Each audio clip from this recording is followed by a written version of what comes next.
Oh, mute Connor as well.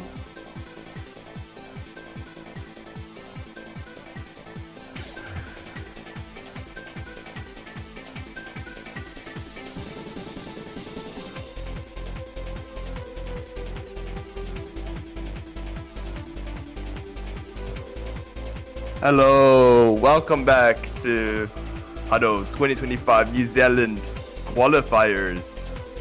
So today, sorry for the delay, we had a few technical difficulties and issues with the venue, but now finally the stream has started. Thank you guys all for watching the stream and being here today.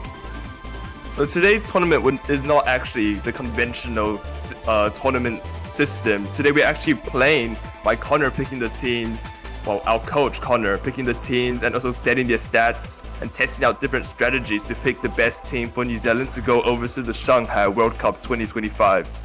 Today, I am your commentator Richard, and I am also joined with Jacob. Hello. And I'm also joined by K-Rabbit. Hello. So hopefully we have a good stream today. Here are the rules.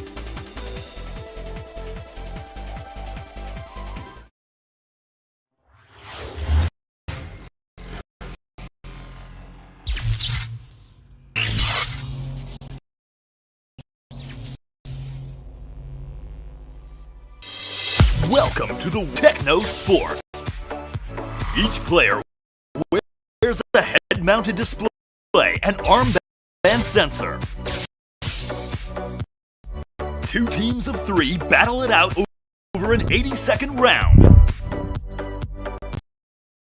The team with the most points wins. A draw leads to sudden death.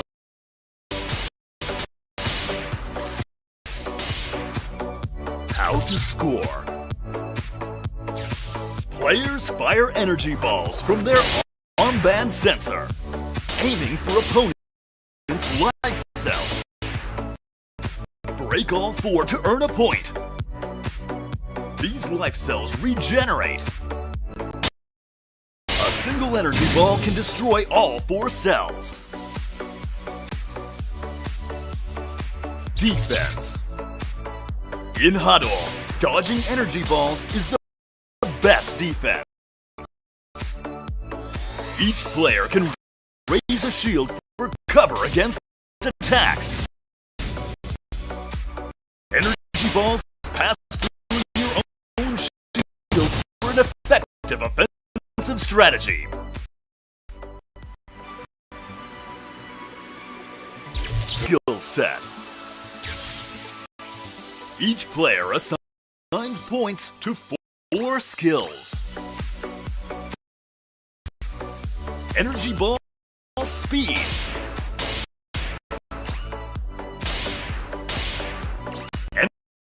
Energy ball size. Energy ball charges.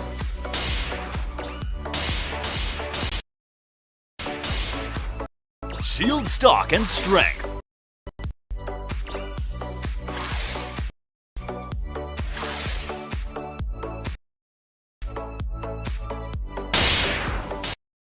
Teams can choose an offensive formation with no shields, or a defensive one with a large stock. There are a variety of strategic options, and teamwork is in. Now ready to court.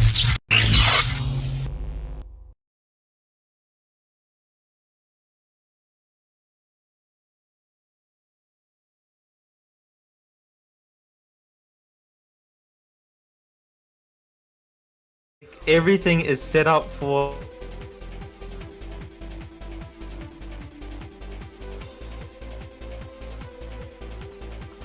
LeVay's phone. My god, LeVay. As long as see the fucking screen, it worked.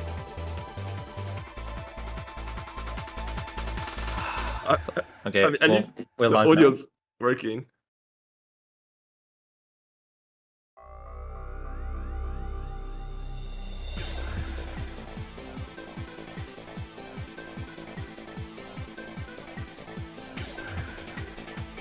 Yeah, sorry about the laggy tutorial video. The stream should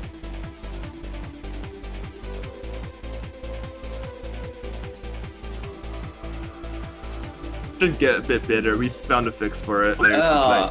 Well, so World Cup tournament, and so then now I thought now how strong physical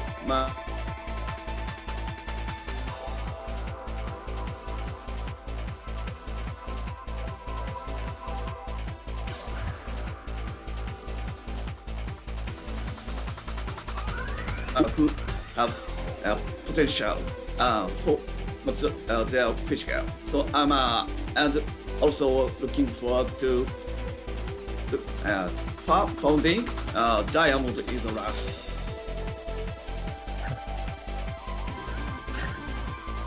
Yeah. That's right.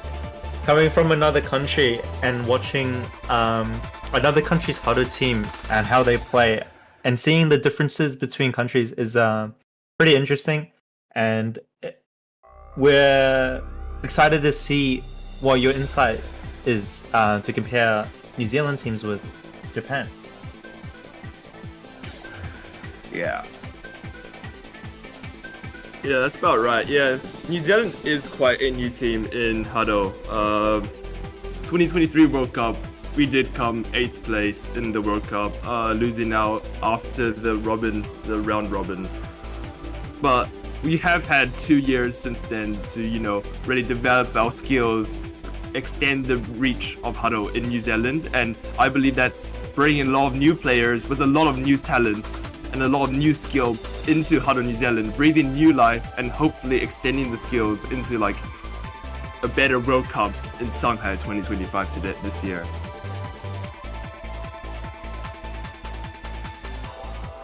Well, the stream will actually start in about 2 minutes. We are currently still setting up the players inside the venue to actually get them ready for this extremely important tournament. As if you didn't know, this tournament actually allows these players and chooses 4 of them to go to the World Cup this year in May. We can see the actual camera starting now, and we can see that the players are getting ready, and you can see Coach Connor right there in the yellow hats with LeVay and a lot of aspiring athletes to go and try their best in these games today. Oh, this is a bad news. Yeah, this is our venue today, so because of the short time we had to set up the new venue, this is all we could have because we had to because only today we had to change the venue from a 7-meter court to a 10-meter court. Currently, what you see in just that angle to be also facing the red side.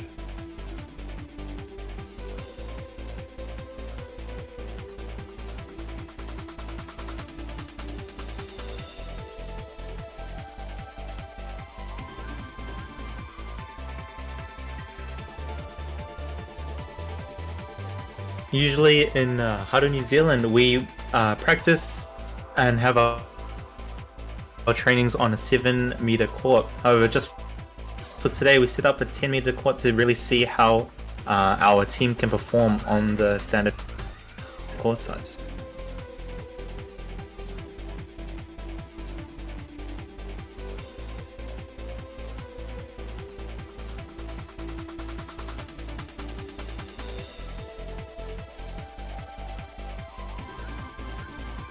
Durations for this tournament. Is there anyone else you think we should keep an eye on?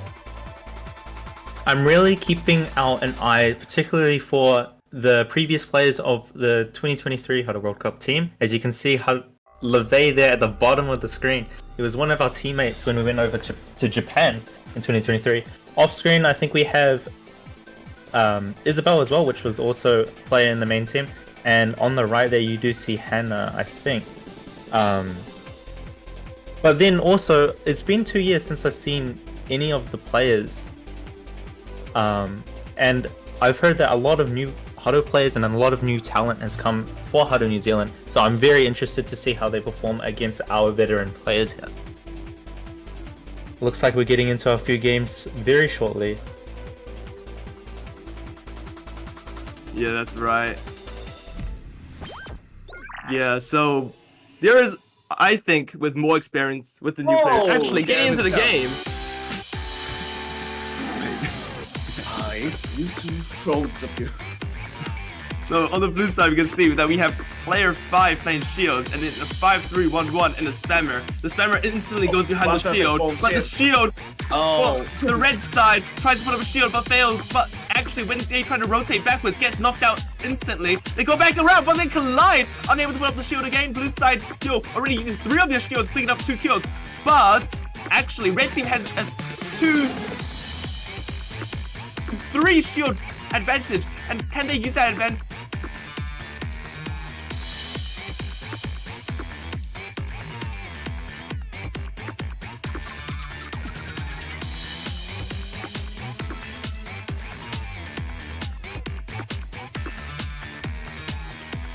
To, in the last 50 seconds, bring the game back into your favor. No, sorry. Okay. Here we go. Our last 25 seconds here. Blue side has the 1 point advantage here. 20 seconds left. We still have some shields on the red team. It looks like they put up on the final shield. 10 seconds. 3 to 4. Oh, let's put back.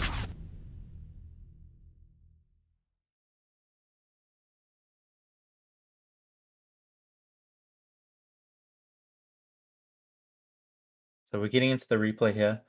Looks like we had some issues on the live, but let's see if we can really analyze what's going on here on the replay. So it looks like I think both teams played somewhat similar standard stats here, but you see there our player 2 just got critical knocked out at the front when he came up to put on some pressure to the blue team. Yeah, sorry about the lag here. So we can see that player 2 actually bumps into player 3 2 times and fails to put up the shield twice. And that allows blue team to really extend their lead. But we can see that actually blue team has used a lot of their shields already at 40 seconds. Only having 1 shield left while red team still having 3. And actually using their last shield at 35 seconds. This allows red team to kind of wait out that final shield and then really take initiative of the game. Yes, you are right. Yeah, K-Rabbit, how do you think blue team should have actually used your shield, seeing how the enemy team failed to put up their shields 2 times in a row?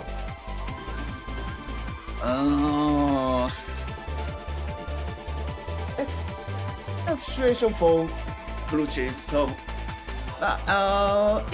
if I could say, blue team could stop using shield in a series.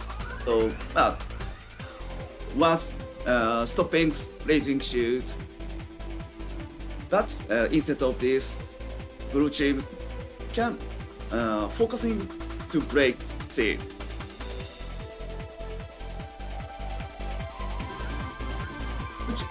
Player 6 of blue team used his own shield, and I maybe player 4 can also shield and blue shielder of blue team switch to break red side's shield. So anyway, I want to stress so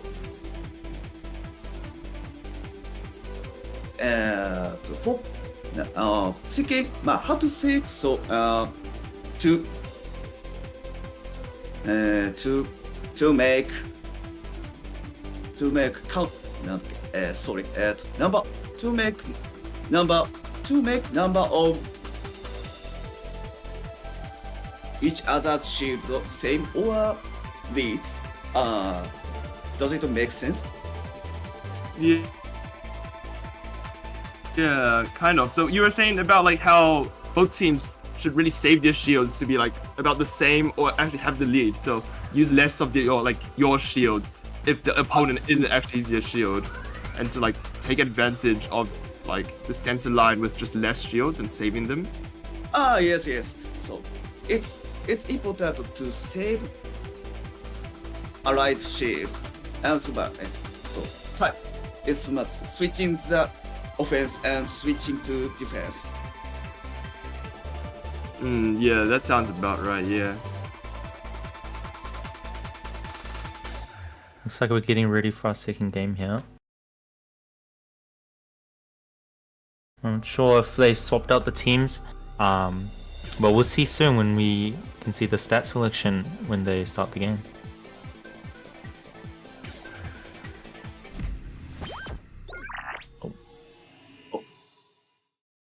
You're starting up the game. You can see that blue team starting off a very unconventional strat. Player 5 right there running 1-4-4-1. That is a very that allows for a lot of bullet spam. Typically the bullets does not get any kills or really a lot of value unless they're just shooting the shields. You can see that actually red team gets the first pick on the left side onto Oliver on player 4, and they get cross shot by Anshu instantly. Currently Marcus placing 2 shields up, completely matching Anshu's shields. Anshu completely switches aside, and at 48 seconds red team's holding a steady lead with 2 points. We can just see our blue team shielder just got knocked out, unable to put up that shield in the front protecting the teammates. Looks like they're all scrambling at the back, trying to dodge these bullets, putting in some immense pressure from red team. We have our shielder put up the shield in the middle of the court on this side of the blue side half, and coming up to the front line, putting up a shield to hopefully protect his teammates, but it looks like he just got almost knocked out there. Yeah, blue team using their last shield at 20 seconds. You can see that red team really taking advantage of the game after the shield breaks. Anshu seeming to have no shields left as well. Let's see if red team's able to take it back in the last 4 seconds. Yeah, 6-2 ending with red team winning. Anshu getting 0 knockout. I mean 0 knockouts. I think Anshu is good shielder, so he made the game. Yeah, you're right. It seems like he did win it for his team. You can see that he actually took initiative here by putting up a shield, I think, first. This time without bumping into his teammates and allowing Wakey to actually move afterwards. You can see that there was a really nice cross shot onto the distracted Oliver, and you can see that with that shield on the left side, Anshu took that decision right there to place a completely pivot from the right side to the left side. And another thing I wanted to mention here was that at about 45 seconds, we can see that one of the smaller shields of blue side is actually charged up, right? Oh, wait, sorry. It was actually a defensive shield placed up by Marcus in the center of the court. This allows him to pivot basically for free to get another good shield up on the center line.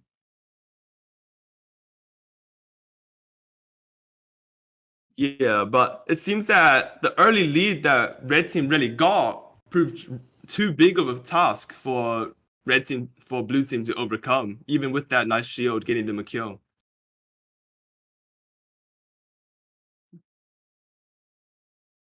Because of the initiative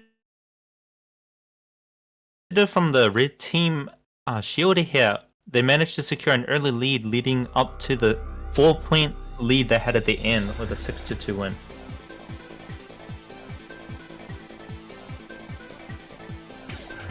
We saw there that on the blue team, the player on our left side, Oliver, he constantly got knocked out by cross shots. Is there any advice you give to players, K-Rabbit, that to like avoid getting shot from these cross shots? Yes. This venue's code is smaller than official tournaments 1, but Oh, sorry. This one's actually 10 meters. but I can make some advice. So, first thing is, for blue player. So keep his sight widely to look 3 opponents.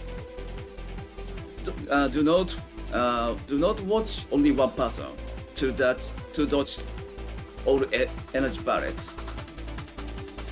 So if he could, he could lower his body to the floor. It gives him more ability to dodge incoming bullets, more movement. So in this situation, so it's important to how widely they move to dodge the ball. Barret.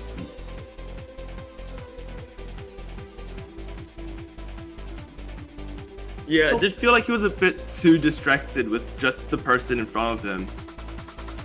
It kind of seemed like he wasn't really watching the person behind the shield, and that just allows him to just get shot very easily. But actually, getting into the third game, we can see that Mark is playing a 2-4-3-1. I've actually never seen that stat played this year. That might be the first time. It's a very unconventional strat, actually opting for more bullet charge compared to 3-4-2-1, which just is a little bit less.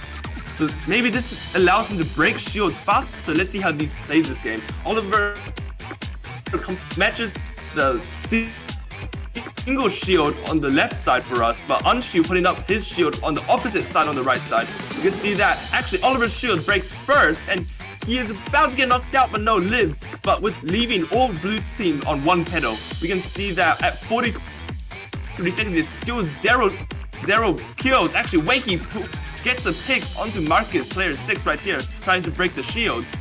But Oliver putting up his shields, but no one's playing actually behind it. But he completely pivots at 30 seconds to put another defensive shield from the other team, trying to break these shields to try gain back the advantage. I'm pretty sure Oliver right here has a shield advantage, and getting into the last 17 seconds, no one's still playing behind the shields.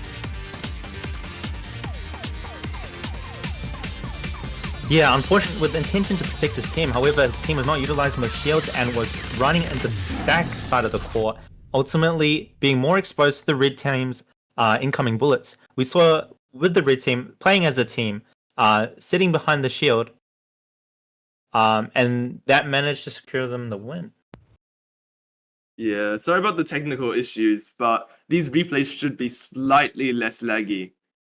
But we can see here from the start, blue team actually loses out on this no shield duel for the first 20 seconds. But actually on the left side, you see there, LeVay puts up his own shield, which gets countered, which allows Unshield to put up his own shield on the right side. It acts as a distraction to put up a shield. How do you feel about that, K-Rabbit? In this game, so red side can use shield effectively, but blue side, unfortunately, only the blue side shield is only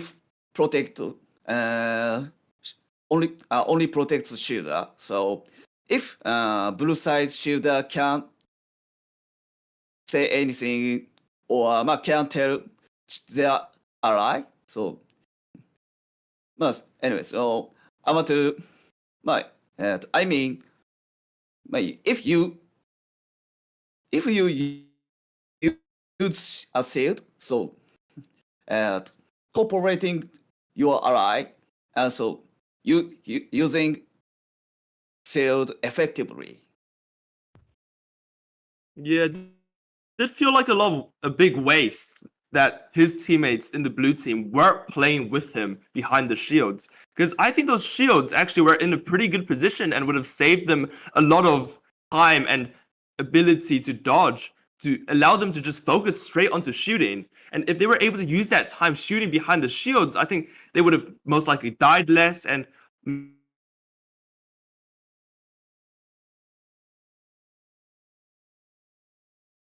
maybe gotten a few more kills.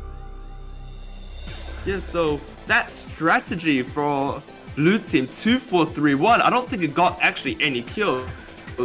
That player 6 Marcus, he wasn't breaking shields that much either, so it felt like a bit of a waste that he was put that extra point into the 3 charge speed. How do you feel about that actually? Do you think that 2-4-3-1 is an actual strategy that would work in that team composition? 2-4-3. It's rare. It's rare skill sets in Japan, but this isn't bad, I think. So, but well, for charge 3 players, it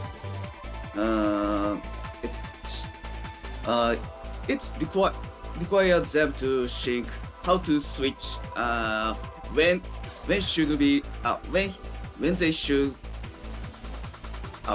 use the time to break shit, or when use the when use bullets for attacking. So because the total bullets is limited compared to charge 4. Yeah, I do see that. It seems that 2-4-3-1, personally, as a player, I would like a bit more speed onto that. I think I would rather have it to be 3 speed rather than 3 size. Or 4 size. So maybe something like 4-2-3-1. Personally, I would like more as a stat, because I feel like on a 10-meter court, which they are playing on right now, 2 speed is just not enough to really get the picks that you really want. So it feels more like a shield breaking stat. But he only has 3 charge speed, so he actually can't really break bullets or break shields, as effectively as a stat like 3-2-4-1, and you can't really get that many petals off of the opponent, such as playing 4-2-3-1, as it's just so easy to dodge those bullets.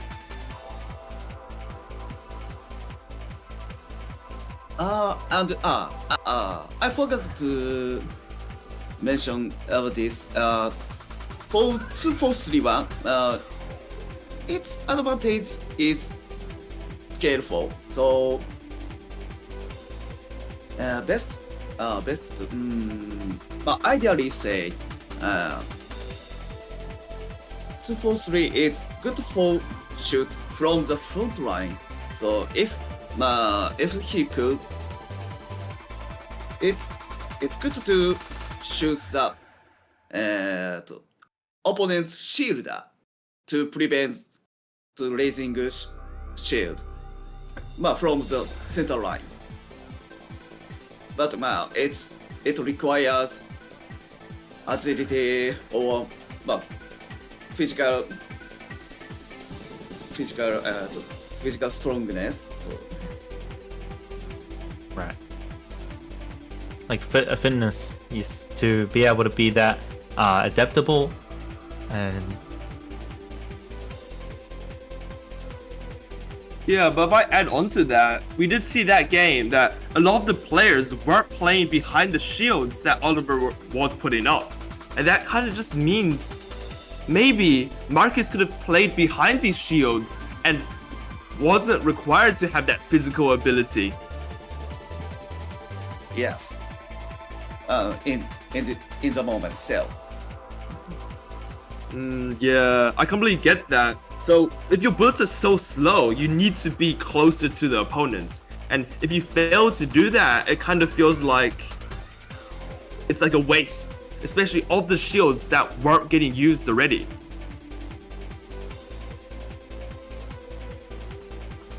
Sorry about this. No Yeah, signal. looks We like we're should. preparing for the next game, but they're having technical difficulties swapping out the eye, and so we're just waiting on the replacement camera. Oh. Having trouble? Yes, I Seems think we're so. switching out the eye for a different phone currently, and it seems that currently the phone is not plugged in. So currently the players are just warming up right now in practice. You can see them knocking each other out. So we should get excited for the next match. Hopefully they take these previous matches into consideration and play their hearts out, as this is the World Cup qualifiers, as 4 players are going to get picked from these games to go to the Shanghai World Cup 2025 in May.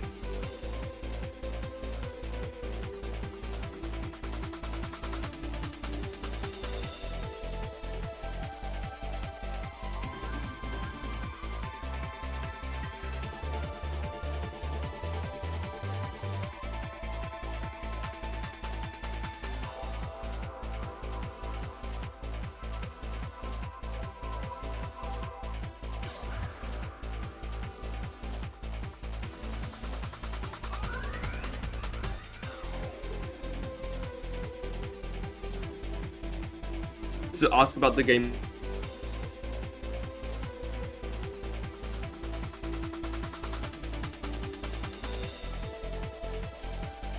today.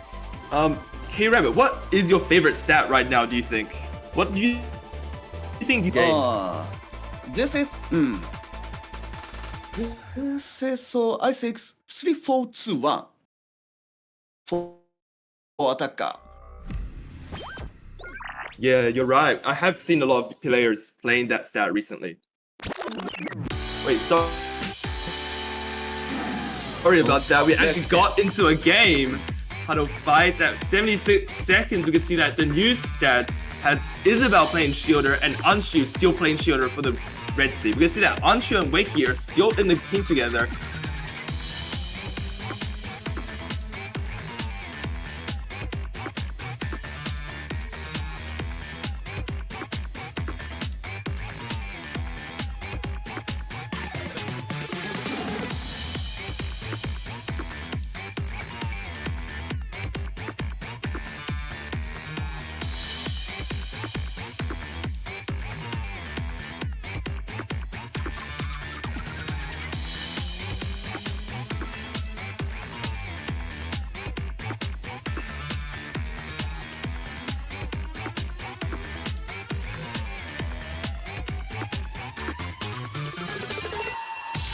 And Hannah uses her own shield, but Isabel uses shield on the right side.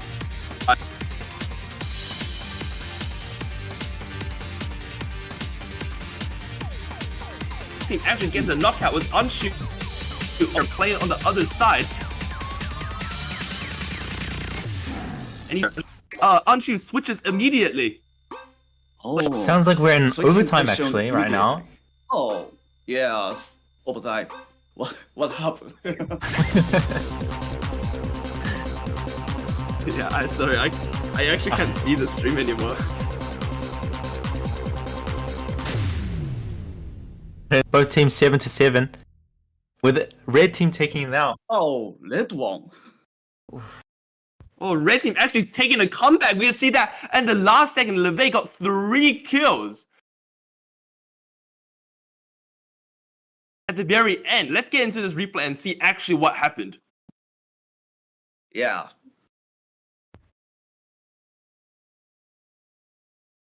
Yeah, we can see that at the start.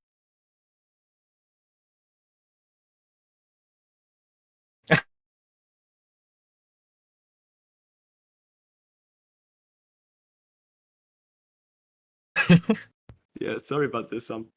We actually can't see the game. Replay moves.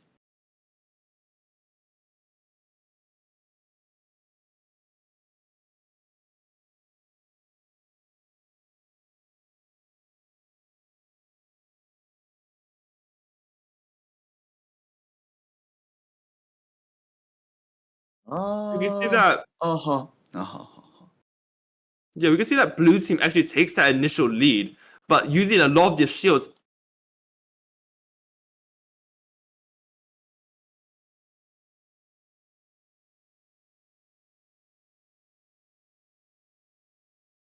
Its shields and come back after.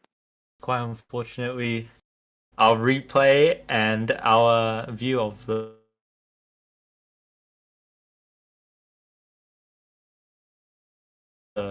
the game is somewhat. We will be able to comment on whatever we manage Yeah, because to actually see from the looking at the games. stream, I see in the replay during overtime, Anshi still had a shield during overtime, and it was allowed him to put up a shield at the center line at the very end. Therefore, LeVay just went up to that shield and really put that pressure onto the blue team right there. And allowed like the shielder holding a shield into overtime. Do you think that's a viable strategy, or do you feel like that could have been used earlier? But it's too difficult question. So, shooter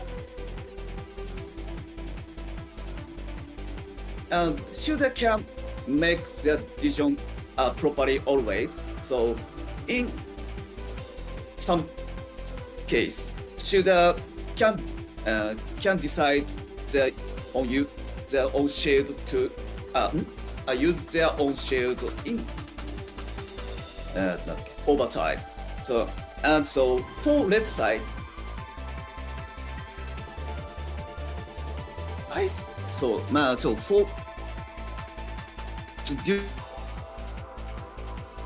to lag, I couldn't judge properly, but red side was I think red side was focusing to breaking the shield and attacking to score and to make same score as blue team. And in this game, so their accuracy is good. So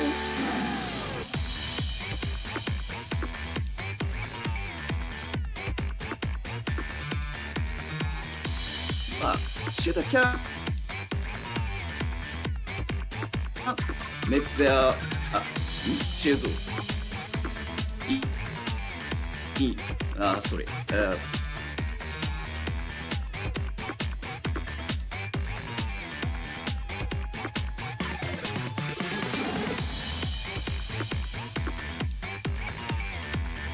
You can actually see what's going on in the Okay. game. Yeah, you can keep Let me talking talk. about what you were talking about before.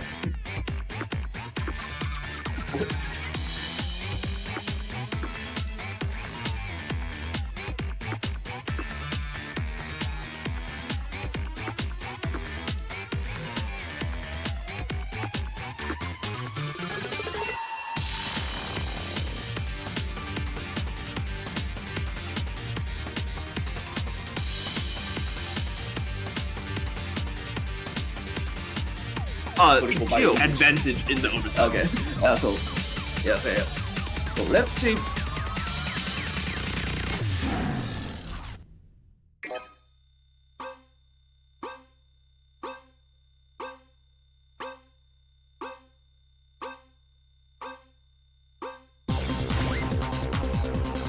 Which can use their shield when they as they want. So and in this case, so red side finally have a good chance.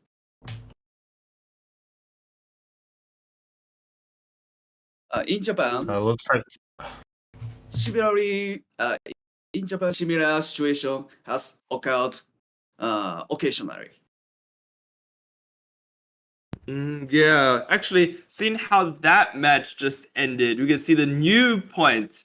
Red team actually taking it out again above blue team 6-5. These games have been really close today. You can see that all of the players are trying their hardest and really getting these games to be very good.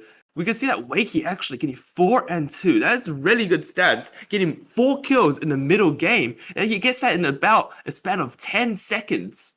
I wish we had that game on recording, but it seems like unfortunately the camera did not actually get into the game, but therefore we weren't able to actually see what happened.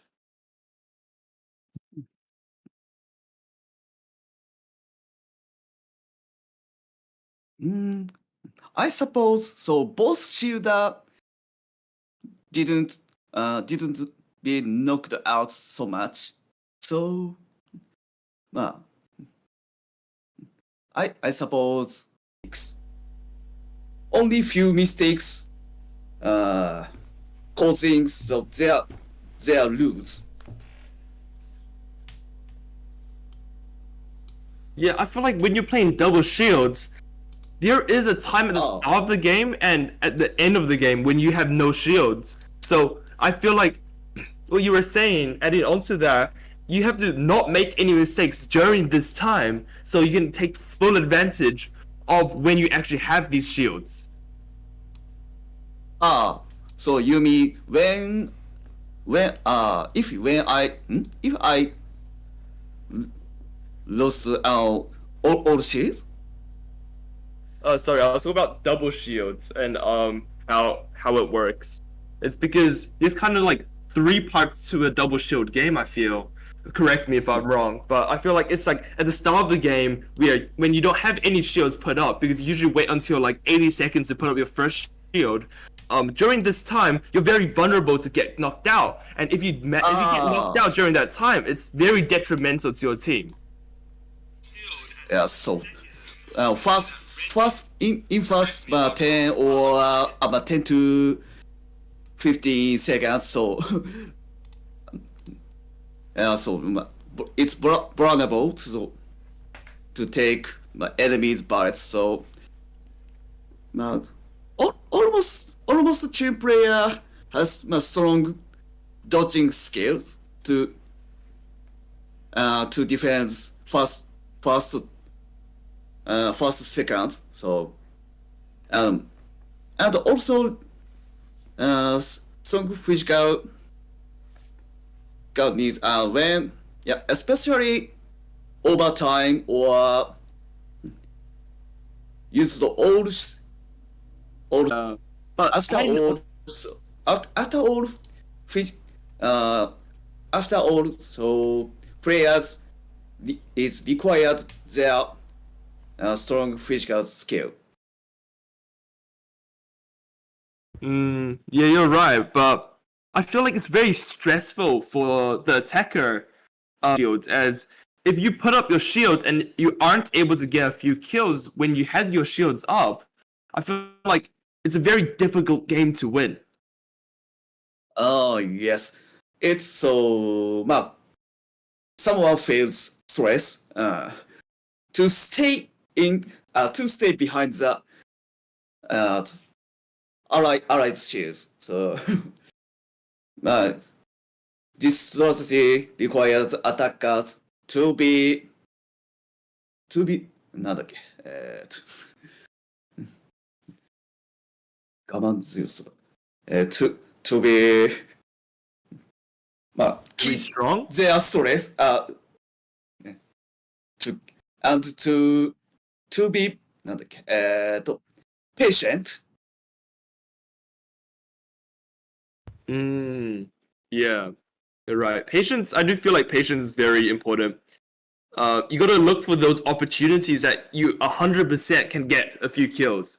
Because I feel like if you're unable to get, these kills, these vital kills, when you do have a shield up, it feels like the game is completely lost, since as when you run out eventually of these shields, the opponent actually have an advantage on you, as you don't have those shields anymore. Double shields is only super strong because you have a total of 11 shields, and you're able to stay behind that for most of the game, maybe 40, 50, 60 seconds. But once these run out, and if you don't have any kills, then your complete strategy is ruined, and it's really hard for attackers to get kills. So you're saying during that time, you want to be able to be patient, look for these opportunities, and really get the knockouts before your shields run out. Yes. So So in about a few seconds here, they're just playing their game right now. They're actually going into overtime. In about half a minute here, we're gonna have our first replays with this for this new stream. It will be more stable than what we were having earlier, hopefully, and then we will be able to, like, in depth, be able to talk about what's happening in the replay. Yeah, that would be great. Okay. Sorry about the previous stream, and sorry about the delay that has occurred due to changing complete systems and changing to actually using these replays. I'm sorry that we aren't able to broadcast the games in real time, but these games are only delayed by about 2 to 3 minutes while we wait for these replays to upload, and we're able to view them.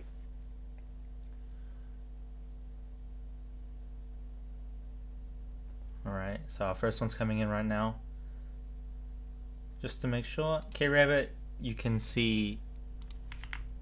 K-Rabbit and Richard, you can see the screen properly. let me check. Oh no.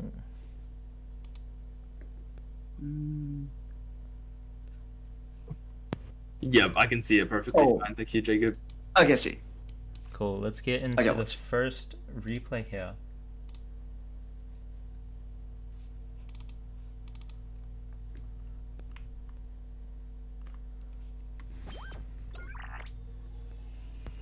Alright, getting into this game, we can see that... I can't really see the stats. It's alright. We can see that Isabel actually playing Shielder with Anshu also playing the Shielder. We can see that Red Team has actually stayed as a team for this game. And we can see that they're shooting bullets, but Isabel instantly gets knocked out even though she's a Shielder, which allows Anshu to really get that first shield advantage up. Hannah does a nice shield on the side, allowing the players to really, you know, shoot and counter the actual shield, but Isabel puts up a shield behind it, and actually Anshu fails to put up another shield. There's actually 2 shields right there on the right side for us, but the thing is that since Anshu used that first shield first, Isabel and Anshu both have the exact same amount of shields, therefore no shield advantage for both teams. We can see that actually Nathan there being distracted and getting knocked out by LeVay, but LeVay getting traded back by Hannah on a cross shot. These cross shots are very, very strong. Both teams actually running out of shields right now, and with 22 seconds left, Red Team has actually a lead 2-1, but actually now at 18 seconds we have 2-2, completely tied up game. Yeah, here we are. Completely tied up game. Both teams being able to dodge successfully. Nathan now getting really risky there with 1 petal remaining, puts up the shield to hopefully protect them from these last few bullets, and we make it into overtime here. Oh, neck and neck. Yeah, this is a very tight game right now. We can see that Nathan right there on 1 pedal with Isabel also on 1 pedal. Do you think the Red Team will actually attack them? I think they will. Wakey goes for a 360 spin shield. We can see that LeVay going for Nathan right there. Hannah's actually distracted. No one's shooting really cross shots. I'm assuming that Anshu on our middle left side is dodging a lot, but Hannah actually gets the pick onto Anshu, the shielder, and that allows them to actually take the game out in overtime. So we'll just replay the same video here. Anything that we want to go over here in this replay? Yeah, I want to talk about this first knockout from Isabel. I feel like as a shielder, you should not be getting knocked out in the first 18-20 seconds before that shield actually goes up, as you are not shooting shields and your sole focus is actually on dodging. How do you feel about that, K-Rabbit? To be honest, first 10 seconds or first 10 seconds, it's okay to be knocked out for shield the player.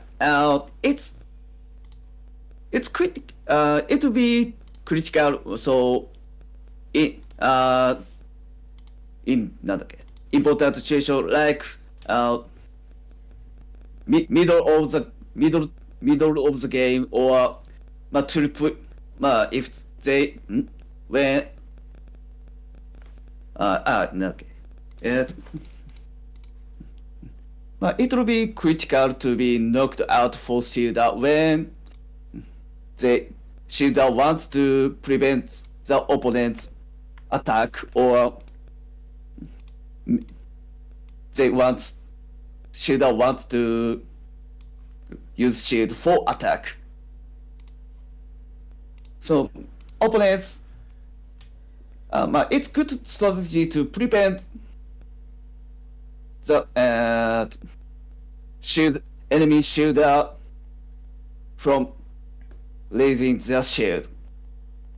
So first 10 seconds it's okay to be knocked out for shield player. But Yeah, alright. I do see that, yeah. it's good to pull back, so use shield later. We do see that these shields for Isabel did allow them to get that game, especially into overtime.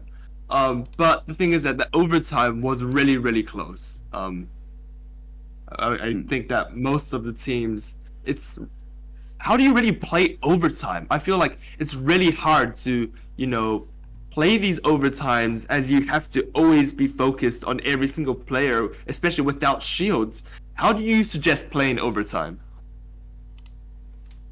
How do we play overtime? Now, first important thing is switch the feeling. No, reset to feeling, and so focusing, dodging at first. But try not to be knocked out. And this is technical things, but I want to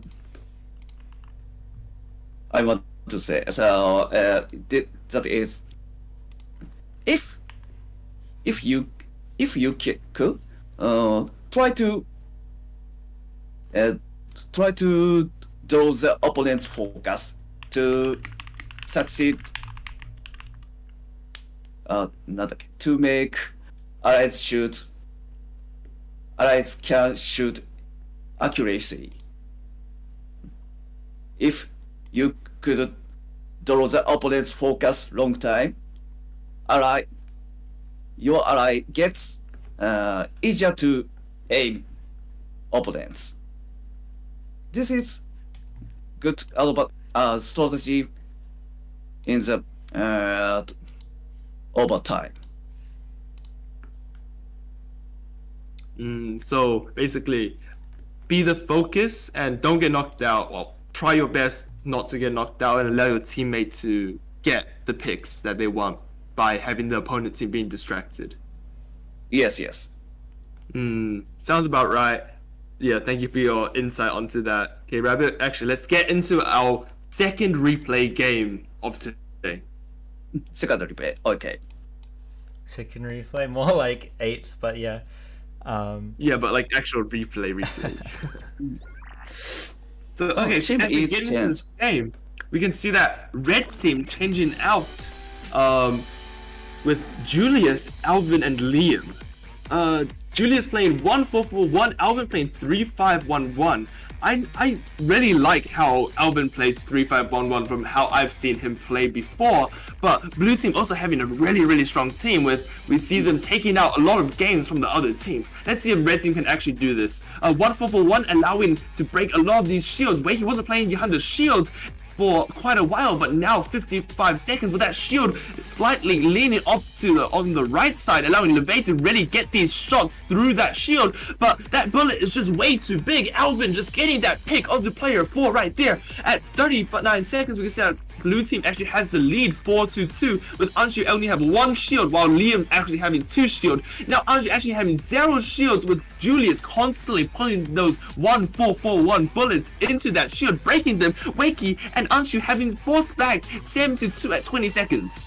Yeah, these big bullet scale from the red team really does put up a lot of pressure onto the blue team. However, they're managing somehow, and also because of the investment into these large scale bullets for the red team, they won't be able to invest much into the charge speed, which is overall decreasing their bullet output, and made it so blue team was able to stay alive as well as getting some points for their team. Just a comment on Alvin's statistic there, with 3511. I've not ever really seen on HADO New Zealand to run these stats before, and it's maybe they're trying out something new here. Yeah, from personal experience, I have played with Alvin previously, and I would say that his 3511 is probably his best stat. He is able to really get those accuracies, knock off bullets, and especially with double shots, he's able to get these picks, as we saw on LeVay just then. Yeah, you can run it again. Cool, we're just gonna watch the replay again here. Yeah, there was a few things I wanted to point out here, especially the shielding for our red team. We see that red team uses an early shield on the left side and then an early shield in that center, which allows Liam to really put a nice shield, but it seems that his shield is too close to the left side, actually center of the court, and that allows Wakey and LeVay, after they swap, to really play that little gap in that shield. This allows LeVay to get this one pick right here and then another pick onto the shielder, and we can see that the 1-4-4-1 bullets and the large bullet size locks LeVay out here, but Liam with these shields just allow LeVay to just stand there and bombard them with bullets, even because of that big gap. Do you think that Liam should have maybe adjusted to the right side, or what should he have done after you put up that initial shield in a bad position?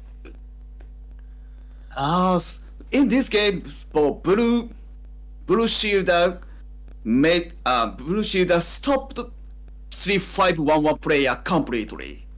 It's a good position to use shield. Yeah, we have seen Anshu really liking those opposite shields, putting their shield complete opposite side of where the opponent is putting it. This allows them to not only stop 3511, because you can't really get cross shots with 3511, but also allowing them to get pressure on that player on the very left side. And when we see how red team was playing there, they're playing very much all onto the right side. And when you have that happen, really, and have that massive gap on that shield, you're able to get shot from both sides, and that kind of allows blue team to really take advantage and get that pincer attack onto red side, with LeVay shooting bullets through that gap and Wakey shooting bullets through the shield and getting cross shots onto the enemy team. Yes, let's say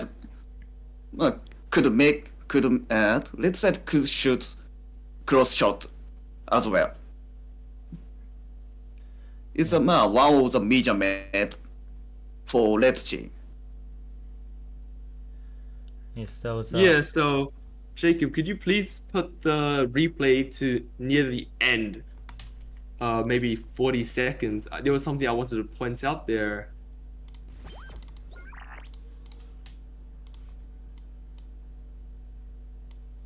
Yeah, right here you can see that LeVay, he's able to just stand there, and I think there were too focused onto the cross shot that LeVay was just able to dodge the 1-4-4 on bullets and really wasn't really getting pressured, even though he's just standing there and able to just get free bullets on. And I think that is the main reason why blue team took such a substantial lead over red team in that game.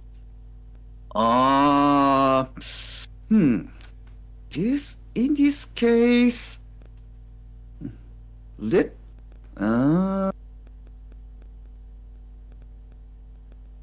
red side, red side. So red side was, but the red side was drawn to their focusing. So You're drawn to the shield. So for now, so almost all the game. So it's inevitable to watch opponent's shield, and so it's difficult to watch all sides, both sides, for both sides of opponents.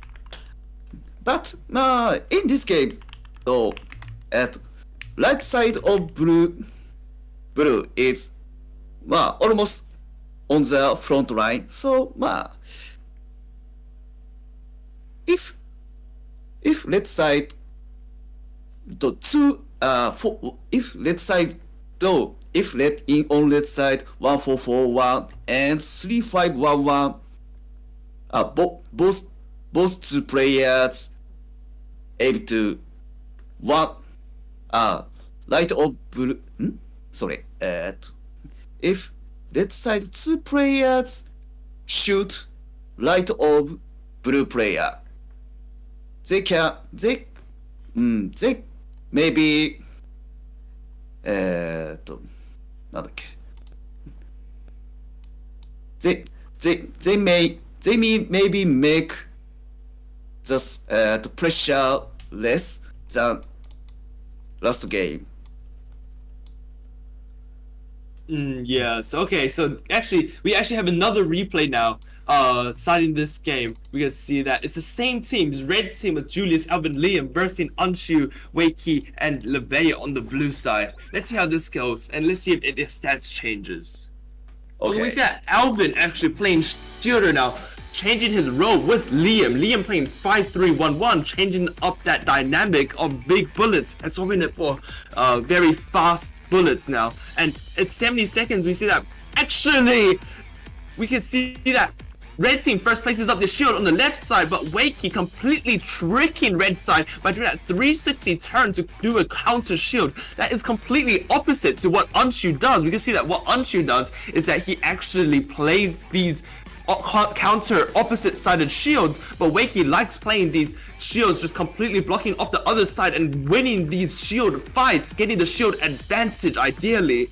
We can see that in the stats, Alvin has no more shields left, while Wakey still has 2 shields. They're able to play that advantage and really LeVay applying pressure straight at the top left side. He's able to just shoot and finally gets knocked out. But we can see that damage has already been done. 7-1 in 20 seconds. I thought LeVay is simply hits good at dodging skill. His move reminds me of Light, Japanese player. Yeah, Knight from Misa, right? He sometimes stands on the front line. From Misa, right? Yes, right from Misa. Yeah, he's a really good player. And yeah, that game did remind me of him slightly, because LeVay playing against that 1-4-4-1, he was able to just really stand at the front line since the bullets are so slow, but it seems that his dodging was really strong, and he was just able to just get picks even though he's at the front line against versing like 1 or 2 players at a time. But I would really like to point out that blue shielding there, they somehow gain an advantage of 2 shields, a 2 shield advantage. You can see that Alvin puts up that shield right there and he only has 1 shield left. This kind of allows him to just, allows blue team to, that who already has an advantage, to get an even stronger advantage. I think that was because Julius was swapped off to the right side, the player playing 1-4-4-1. If Julius constantly gets knocked out like this and constantly shoots LeVay, red team just does not have any players to break those shields, as we can see that Liam playing 5-3-1-1 and Alvin playing 1-1-3-5, just unable to break the shield as fast as Unshu and Wakey, while LeVay just terrorizing on the right side, the whole team playing straight at the front line and dodging every single bullet. This is a masterclass from LeVay.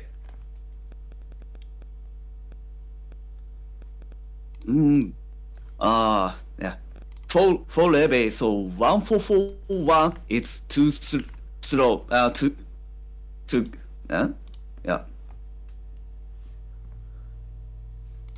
1-4-4-1 couldn't score Levy. Yeah. So we actually have another replay now. I think, is this a new replay, Jacob? Can you confirm this? Yes, this is the next game over, and I've heard from after this game, they're going to be letting some new HADO players play, and so at that time we'll take a quick break. But let's go ahead and watch this replay here.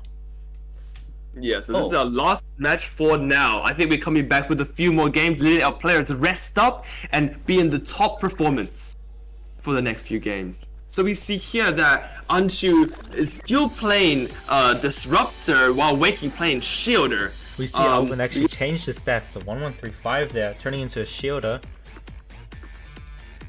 Yeah, he was playing that last game as well, but this time let's see how he adapts his strategy. Alvin placing the shield on the right side, but it seems that Wakey just places the shield on the opposite side now. It seems that Wakey really likes that right side position, maybe because that Anshu's sitting behind it.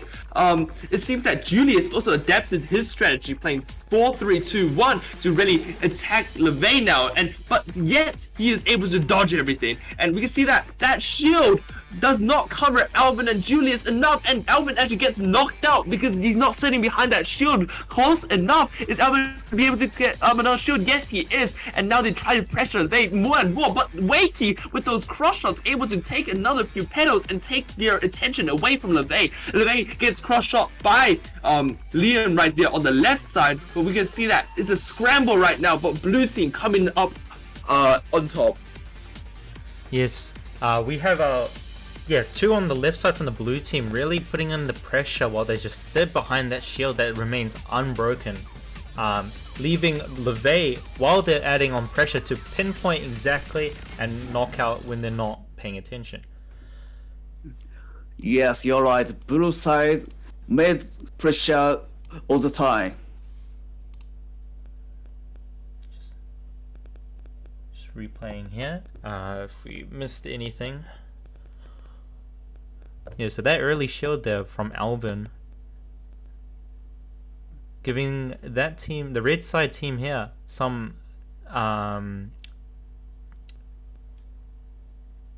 releasing some of that pressure when they can sit just behind that shield and not worry. However, the blue side, they put up their shield on the left, where their bullets can actually hit the people on the red side standing behind that shield.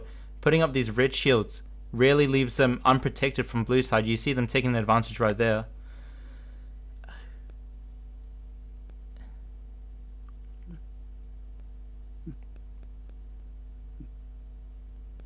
But in this case, so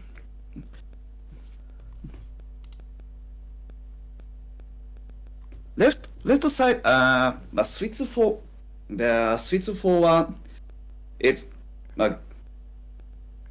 good out to score in this court. So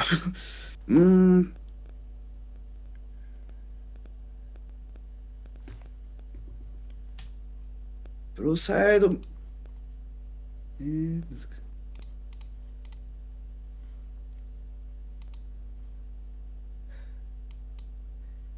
Yeah, so taking over from that. Oh yeah, sorry, you can go. It's difficult to stop, so blue side's pressure. So, but because blue side has strong shield strategy, and also has player who can move forward and without knocked out.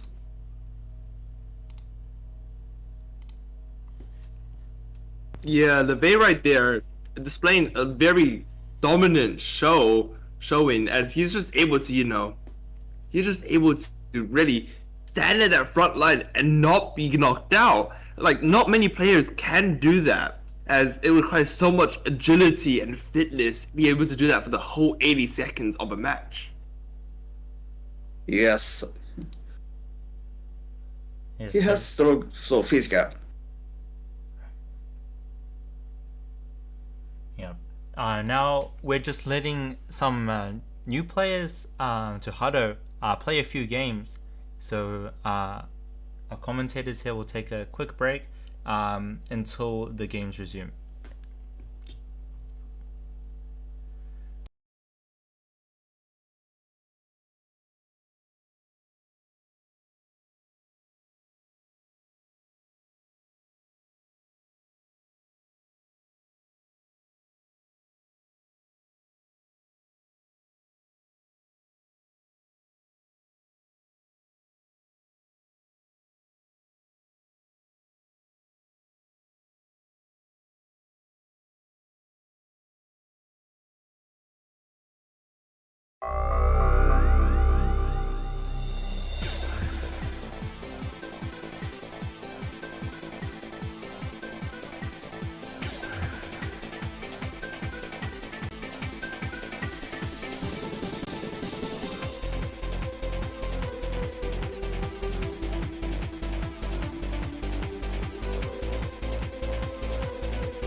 Yeah, hello, Right. welcome back to our newly evolved streaming setup. Currently, we can see we have cameras now. Hello, everyone. You can give them a wave. Welcome, everyone, back to the stream. We have finished our break, and I think all our players are actually now getting into the game. Thank you guys for sticking around, and I hope to... Oh. Don't worry about that. It's all good. Hopefully, we'll get some really, really good games. And as this is the World Cup qualifiers to Shanghai, China 2025 HADO World Cup, this will be very exciting to see how the new players have evolved, adapted their strategies over this time, and are able to really put that into practice now in these forthcoming games.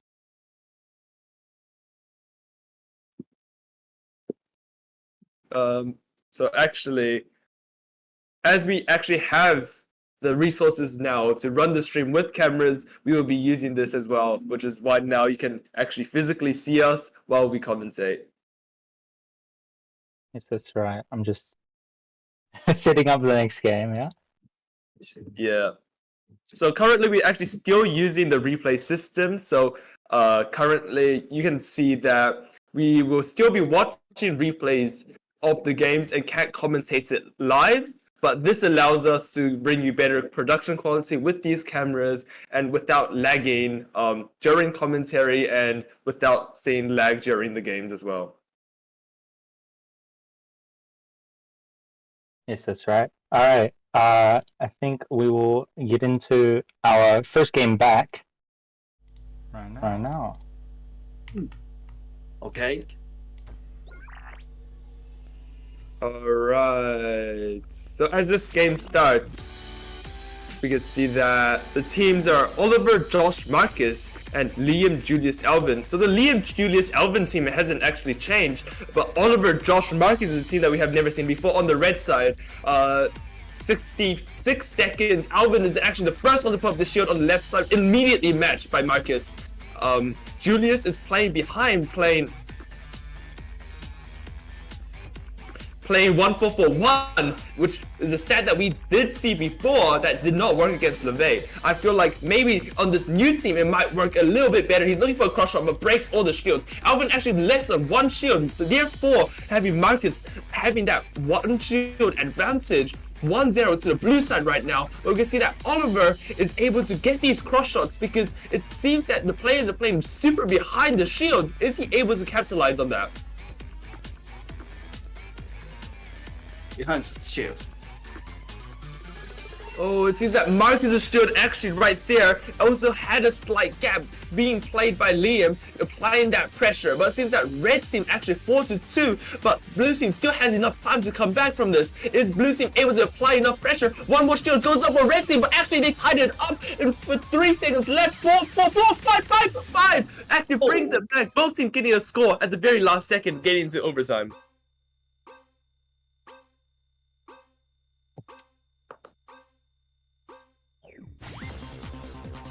As this game starts, you can see that both sides have all their attackers put up their shields. Blue team opting to have all your players behind that shield. It's going to break. It breaks, but Julius left on one pedal. Is he able to dodge out these bullets, or is he able to spam his way into another kill? We see it. Oh, actually, Oliver gets knocked out by Alvin, leading the game to 6-5, with actually Liam, Julius, and Alvin winning the game.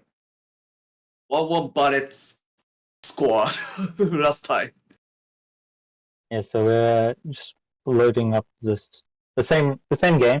I wasn't paying that much attention actually because I was fixing up the stream, but yeah, I did see it go into overtime there. Meaning it was a pretty close game. Yeah, we did see that red team actually got a shield advantage, with Alvin having to put up 1 and 2 shields completely matched by red side. But I feel like this game wasn't really decided by shields. It was more or less decided by, you see, Julius there. He's able to really get that pressure applied playing 1-4-4-1. We see that the stat did not work against someone as agile as LeVay, but it seems that during this time, this strat really worked, especially against the players on the red side. So For blue side, so well, it's just difficult to aim behind the shield for 1-4-4-1. Its bullet speed is low to aim. But we did see here that after the shield's broken, they really took advantage of these big bullets by constantly staying at the front line even without a shield. I think that he had to do that since he was playing such slow bullets. Maybe he took your advice and started thinking, since I only have one charge speed, I should be playing, one bullet speed, sorry. I should be playing at the front line to actually apply more pressure. Yeah. Yeah, we can see that during overtime. It's a shame that we can see that final shot. Alvin, he's actually the shielder. Knocks out the last player. I think the player got distracted by the actual people with the bigger bullets that he forgot about that the shielder could actually shoot at him and knock him out. Yeah, this is impressive. That was a really, really good comeback from the blue team last game. But now we get straight back into it with another replay. Yes.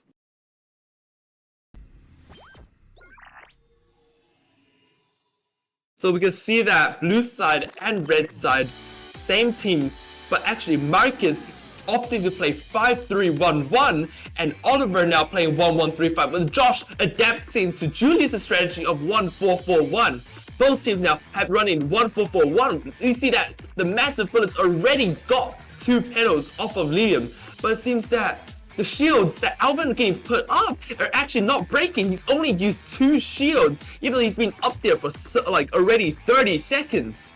You see Alvin actually backing off, playing defensively now. Is he gonna get knocked out? Yes, he does. This constantly delays them and allows Liam to get knocked out as well. And Julius stuck on 2 pedals. Red team and now applying that pressure because they're able to use that death of Alvin to use their own shields to take advantage of the game. Now leading by 1 point. It's still a really, really close game. Oliver and Alvin both having 2 shields. Therefore, now that they tied up the game, both teams have the same amount of shields, therefore there's no shield advantage left. Oliver playing that shield on the right side, but Julius gets knocked out. Alvin putting up a shield, but Julius is unable to play behind it since he was knocked out. Alvin tries to put another shield. Is he able to get out? No, he was not. He immediately knocked out by Josh. And then we see that it's 2-4, 3 seconds left, 1 second left. Red team takes out the game 4-2 with that impressive end game from red side. Oh, red side playing is nice. Yeah, so those that early score advantage really let them take advantage of that and really put up the pressure, meaning that they also have to worry about the incoming bullets. So the blue team actually cannot focus on securing the score and balancing the game out. Those big bullets from Josh, as well as the high charge speed, really meant that blue team really had to be paying attention to Josh here, because the big bullets require a big movement, as well as the high bullet output from, as well as Marcus here. Very fast bullets, which is really hard to be splitting your attention between both of these players and these incoming bullets. And we have Oliver really, doing his job and able to release some pressure for the red team while they keep maintaining the pressure on for this blue team here. Yeah, we can see that at 18 seconds there, Julius actually tripping over Alvin and leading him to fall both onto the floor. This allows red to actually get those picks onto the players, which extended them into the victory. I think that if blue side did not have that mishap right there, they could have played and maybe extended the game in their advantage or tied it up into overtime.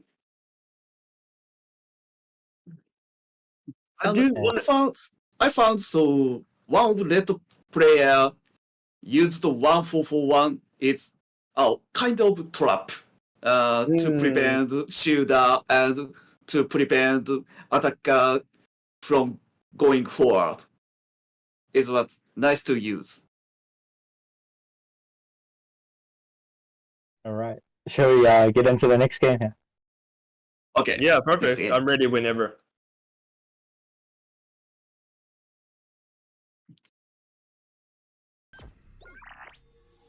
Alright, so getting to the next game, we're gonna see that red team actually adapting 2-3-4-1. That is a stat we actually saw earlier today. Actually, no, we saw 2-4-3-1, but now 2-3-4-1, adapting a bit more speed compared to 1-4-4-1 that Julius is running right there. You can see that actually Alvin already used 2 of his shields, while actually player 2 over there, I'm pretty sure it's Josh, who just unfortunately didn't log in, also uses his shield again, and again right there you see that shield actually takes advantage of that center line. Is he able to get another one before he gets knocked out? No, he turns around and actually gets knocked out by the 1-4-4-1 bullets. Those bullets are so impressive, so large, and there's so many of them. You have to always be watching out for them. Yeah, we're coming up with our shielders here. Blue team has 1 shield left. I think, yeah, on the shielder there. They have the shield advantage. However, they're not currently really utilizing it. However, there is 20 seconds left. But with this point lead, it should really be a good idea to protect the team and maintain that lead. We can see that blue Alvin, side's player has low health. yeah, we can see that actually Alvin uses his last shield to protect his own team. Red team is forced to rotate to the right side, but can they get 3 picks in the last 3 seconds? No, they can't. Blue team actually taking out the game 5-2, winning 2 games over the red side of Josh, Oliver, and Marcus.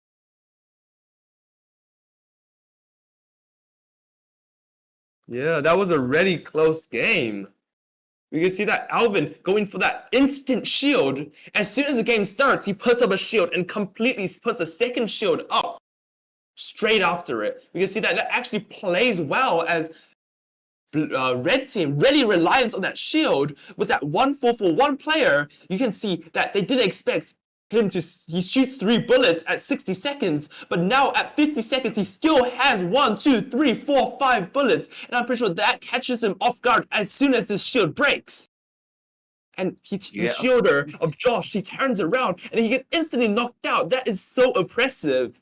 But I feel like as a shielder, you should be really watching, especially when you're going backwards. Do you think it's some kind of miscommunication that they have to both turn around to walk back? Do you think it's better for them to watch the bullets and slowly move back together, or is that actually just unlucky? The team communication is really essential in a game of HADO, actually. But it does require players to think on themselves sometimes, and sometimes that idea of where everyone's going is not clearly sent to the rest of the team, and collisions do happen like that. Which was unfortunate. I think we have our next game ready. Okay. All right. Let's get right into it then.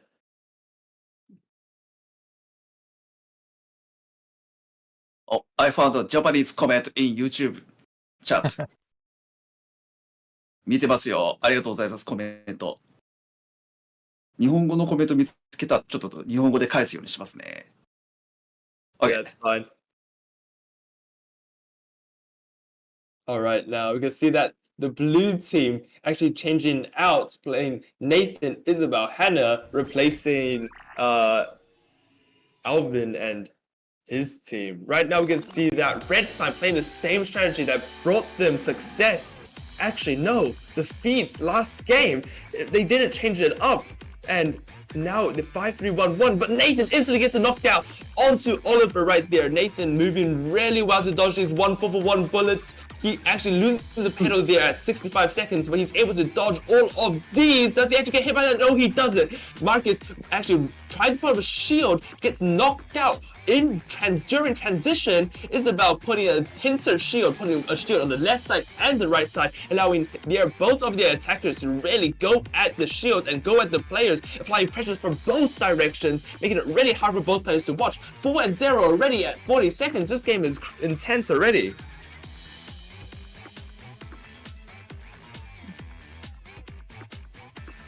Alright, so with 30 seconds remaining, it's still 4-0, but Oliver actually picks up a kill. Isabel left with one shield, while red side actually having no more shields. Are the players going to be able to hold off without any shields? It seems that blue side, Anna, was actually doing a really good job breaking all the shields that were going up on the red team. Even though the lead was already there, 7-1 with 3 seconds left. Can blue team just dodge it out now? Yes, they can. 9-1, taking out the game. Yes, we're gonna our replay here. What was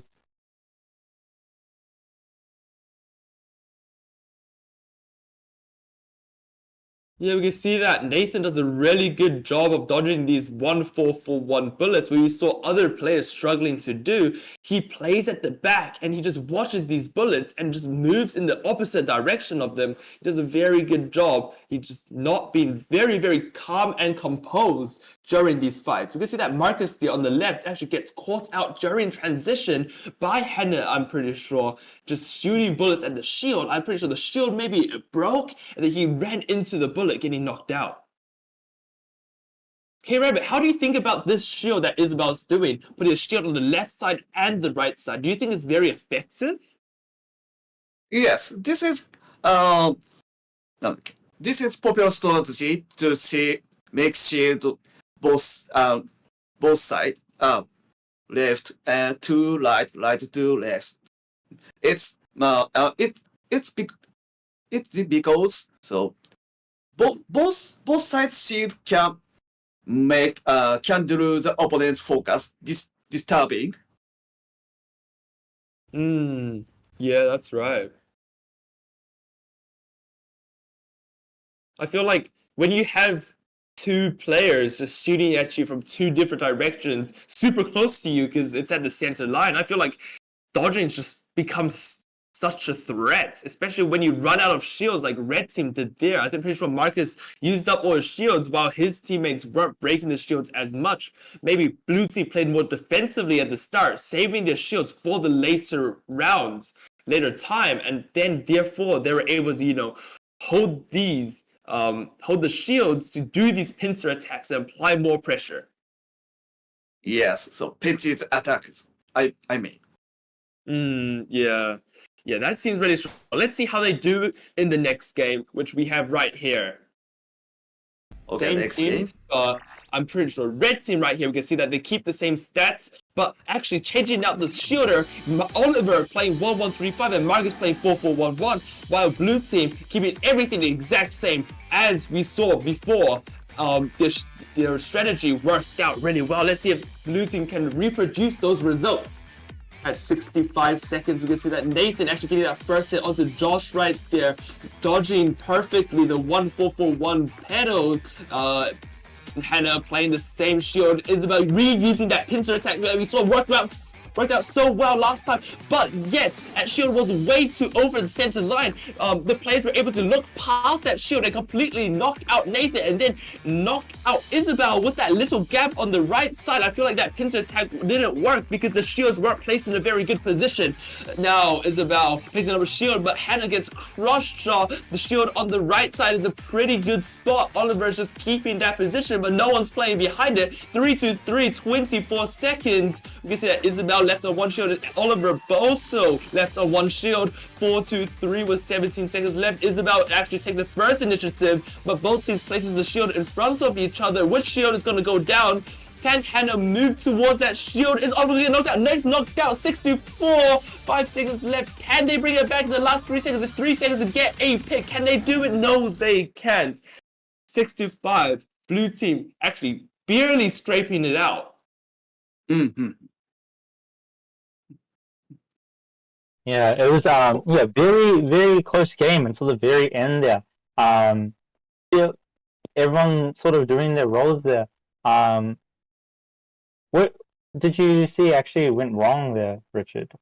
Yeah, I think blue side lost their advantage from last game. As you can see very, very soon, Isabel actually puts up a shield on this side, but it's way too far forward. Josh is able to actually, Marcus actually gets a cross shot onto Nathan, and the shielder, as Josh is just able to destroy that shield instantly. And then next shield that goes up on our left side, we can see is actually angled too much and allows them to get shot through that little gap right there. And it actually gets shot, but you can see here, red team's mistake is actually not placing a player behind that shield. Oliver has used 1, 2, and now about to be 3 shields with no one behind him with a slight gap. And so therefore he's left on slow pedals, and blue team takes advantage of that with the shield breaking and Oliver placing up a replacement shield, but no one breaks that shield. Therefore, blue team getting that advantage. But at the last few seconds, red team gets a really nice pick. Marcus gets a double kill, and then, but unfortunately, unable to get another one to bring the game into overtime.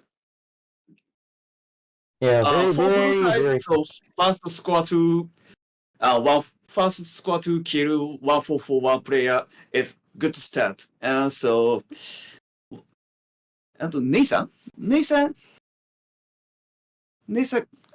Nathan get opponent's 1-4-4-1's focus. This saves the blue side shielder. Yeah.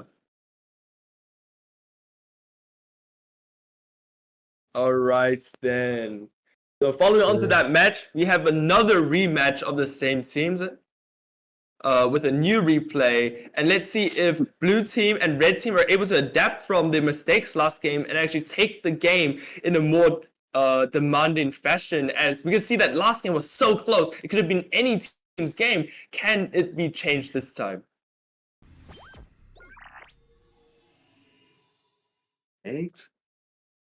Alright, we can see that red team opting for a very similar strategy, 1-4-4-1, 4-4-1-1 for Marcus. And then for the blue side, we have the exact same stats, except Nathan changing the stats to 4-3-2-1, a bit faster and a bit smaller. But actually, Nathan gets knocked out immediately by Oliver playing 1-4-2-1. We can see that Marcus right there. are able to actually use a lot of their bullets. Isabel doing her iconic pincer attack on both sides. Are they able to break the shield very fast? Yes, they are, but Isabel already used 3 of her shields. We can see that on red side. Actually, both shields don't have the exact same amount of shields. Nathan, can she dodge that? Yes, she can. Isabel put up a shield, but Josh fails to put up another shield after a break. Nice hit for Marcus. Alright, now with the red side putting up all of their shields. All the shields as far as the blue side there. For each other. 20 seconds of the game, just knockout coming in from the red side. But now that all shields are gone, no one can hide behind anything. Blue team is making a comeback here with 5-4. One last defense shield by Nathan there, really protecting himself while they secure these last 3 points. And blue team actually just takes it out in the last few seconds of that game. Yeah, that was a great comeback for blue team. Yeah. And let's see what happened in the replay.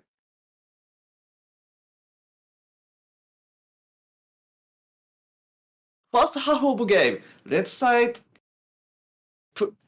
prevents their opponent's move. It was good. Actually, red side taking the first initiative, and I'm pretty sure that gets a knockout onto Nathan right there. Yes. And it was yes. That was an amazing shot from Marcus right there. Killing the shielder as soon as the shield went up. Unfortunately, the shield did go up for him, but Marcus getting that kill really pushes their lead and allows them to start winning this early game. Yeah, here we have red team on their last shield for the shield up, but blue team also follows up. Shielding was pretty the same on both teams for the entire game. Yeah, in terms of shield advantage, pretty similar. However, around here, this is when blue team actually makes a comeback here. What actually happened was, I think, may have been a bit of crowding at the back that you see. Really close grouping up, and they were able to take in those kills, blue team. Yeah, I see, I see.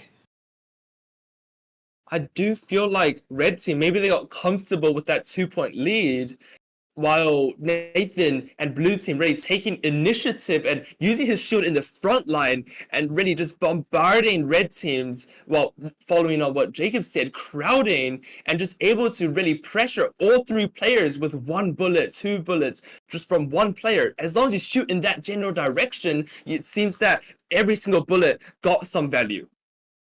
Yeah, you're right. Blue team never gave up.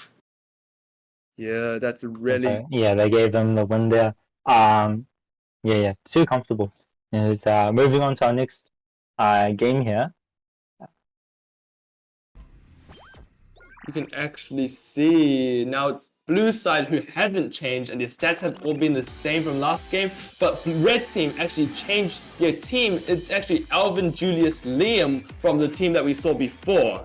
Right now we have Alvin playing Shielder, while Julius playing his iconic 1-4-4-1 stat, while Liam playing 5-2-2-1. We actually haven't seen that set today. That is, I'm pretty sure K-Rabbit mentioned last stream that he wanted to see 5-2-2-1 because it is a stat that people have kind of not played with for a while. So let's see if he is able to put a dent into this game with his 5-2-2-1 bullets. Yes. It's effective for now. Yeah, it seems like it's actually working really well. We can see that Isabel on that left side able to put up another shield. Actually, Julius gets onto her before that The time shield breaks the shit. up.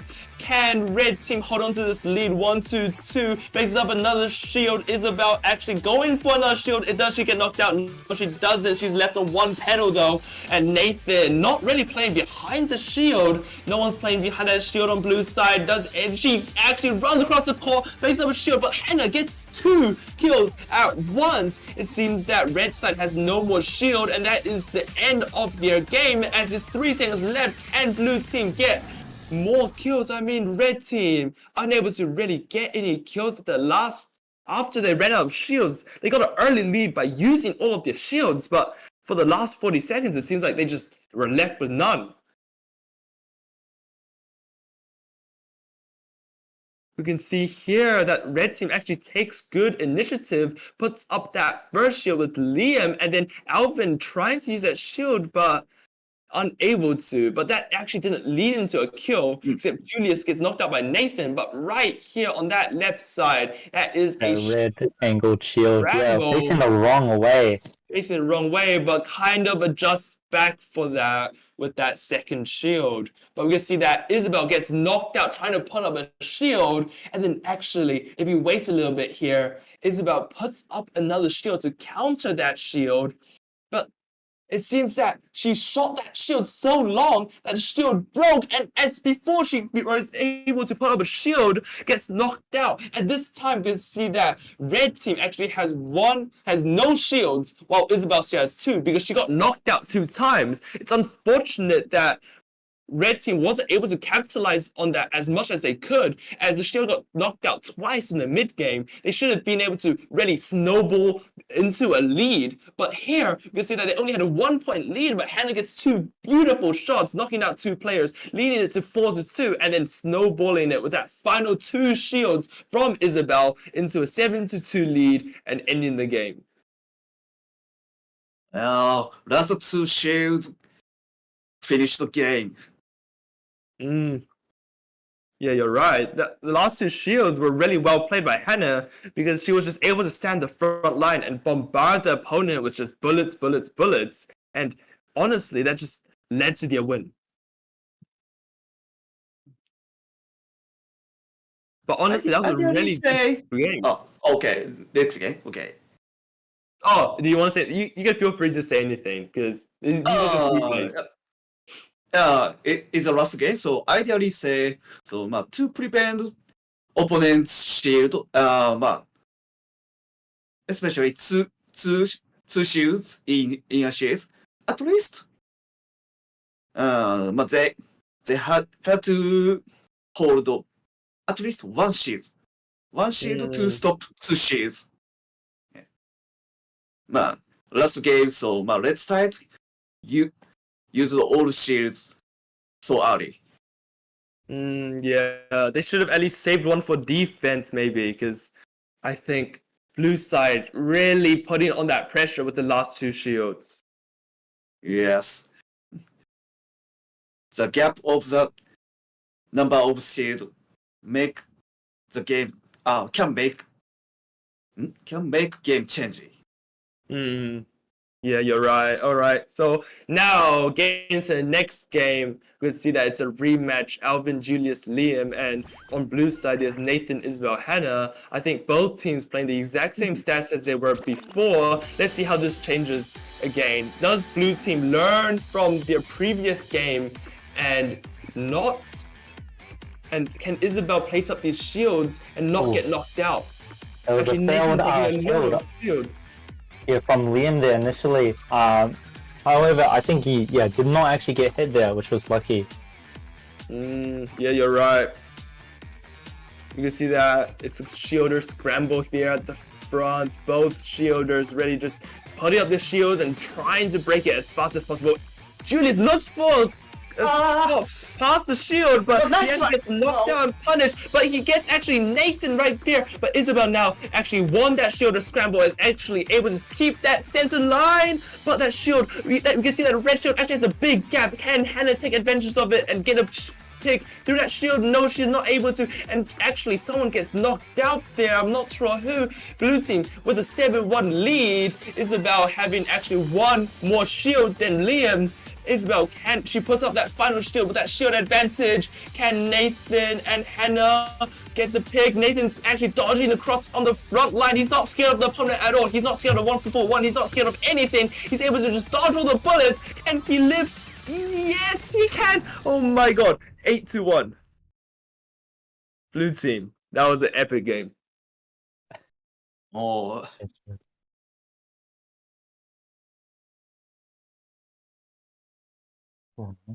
So gains his replay, we do see Alvin using up his shield in the center very quickly, but instantly broken. I don't think that is an ideal strategy, because I feel like it doesn't really gain any value by using the attacker's shield at the very start of the game. What do you think, K-Rabbit? you're right. It's too early to use shield at first. Maybe. So better timing, I think, is that when attacker has enough charge of bullets, or to prevent to make strategy of pinches attack. Yeah, I do see that, but we did see there that Alvin, or Julius actually, he tried to look past the shield to try and knock out the shielder, but he was unable to do that. And when he gets knocked out, red team is left with no attack speed, and therefore everyone has to back off of that shielder scramble when they're just trying to take control of the center line. And therefore Isabel is able to get that shield advantage and really snowball the game into their lead, leading to a 8-1 finish and winning by 7 points. This game, so 1-4-1 player try to shoot behind the shield. Yeah, he tried to. Yeah. It's too large scale of bullets to aim behind the shield. Yeah, I feel like you need a bit smaller to have that, distance to be able to just tuck your head over and just snipe the player. It was a good try, a good attempt, but unfortunately it did lead to the loss of that shielder scramble, and therefore really snowballed blue team's advantage. Of course, I love this challenge.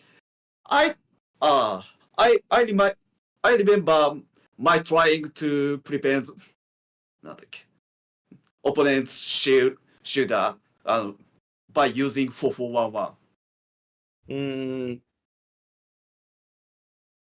I hope he keeps. I hope he keeps to challenge like that.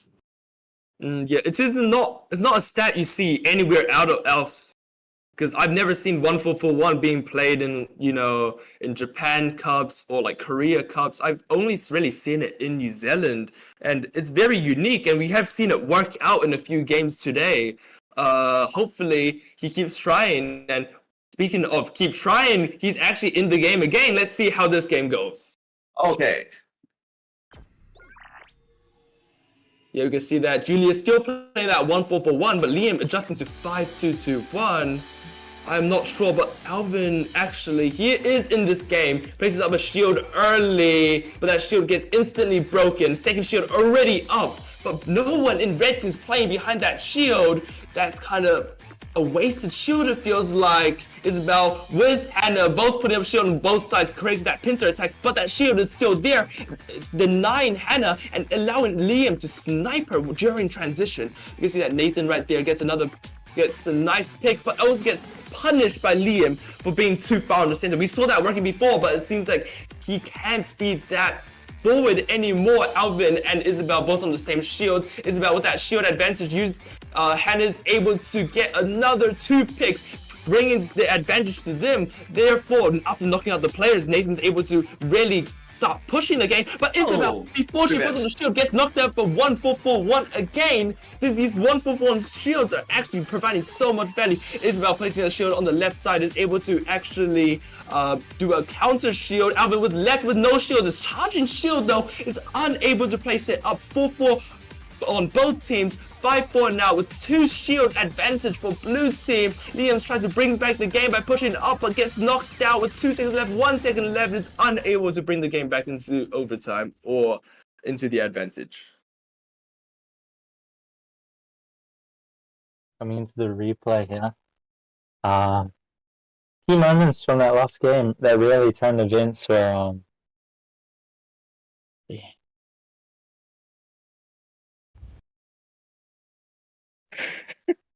I mean, I think the key events there was especially Isabel getting knocked out by that 1-4-4-1 bullet when she tried to put up the shield, and also this pincer attack not working out. We can see that HADO actually gets knocked out, I'm pretty sure, during transition there because of that pincer attack failing. Then Nathan, because of no pressure from HADO, also gets knocked out because he's way too front. He's at the front line without pressure from his other side. Therefore, it's kind of like a pincer attack with only 1 pincer. It's not really a pincer anymore. And with 40 seconds left, blue team actually ties it up. We can see that Alvin used a lot of his shields early in the game. Therefore, now he's unable to put up as many shields. But he actually uses this shield and tries to get advantage. We see right there, that's when Isabel gets knocked out and gives an advantage to red team. But it's actually, blue team has that advantage, I think, because of Nathan playing at the front and getting a few knockouts at the start of the game. But red team does almost bring this back, brings it back right here at 13 seconds. But I feel like red team's shield management should have been maybe slightly better, as you can see right here. And even at the end of the game, the shields do not get broken for the blue team. Isabel and HADO just able to sit there and get bullets off, and it kind of just creates a very strong pressure that's like inevitable, as you cannot hit them. But yeah, so they're just able to get free shots onto your teammates, and it's just really hard situations to get out of. Maybe K-Rabbit, from what you mentioned before, maybe red team should have saved a shield to, block the opponents, as, what you mentioned before, as a defensive shield. That is very important, because maybe if they put up a shield, the 1-4-4-1 player, Julius, could have played behind that shield and broken the shields of the opposite team. Is there anything you want to add on to that? Yes, so you're right. Defending, shield for defense is highly important. But in the first 20 seconds, at red side, red side defense from blue side's PG's attack. But Mm. when red side used all after red side used all their shield, they have they have voluntary to blue side's offensive shield. Mm. Yeah. First 20 seconds is good for red side. Yeah, you're right. It's just maybe one more shield should have been saved for endgame. Yes, Mm. one shield saves the game. Yeah. All right. And then speaking about shields, let's get into the next game, see if shield utilization could be better now. So I heard with Yeah, this I next hope game, so. one of the players, I think Alvin, had to leave, so they dropped out and was actually replaced, I think, in this game with Coach Connor here. So let's get into that one then. Yeah, Coach Connor Oh, playing for okay. Alvin now. Player 4, you can see that he's actually playing Shielder. He has actually a player playing 1-4-4-1, which is Josh and Liam and 5-2-2-1, and Alvin 1-1-3-5, which is now Coach Connor. Versus LeVay, Oliver, and Nathan. You have seen LeVay being a very big threat for other teams. Is he able to reproduce that effect this game by staying near the front? He's actually pushed off the side by Connor's shield in the middle. Is actually Connor's shield is going to break. Is he going to notice that and back off? Yes, he backs off at the perfect time. Oliver going to put up a shield, and actually they're a little too late after the shield breaks and allows the bullet to slip through and actually knock him out. Yeah, I just want to comment on that.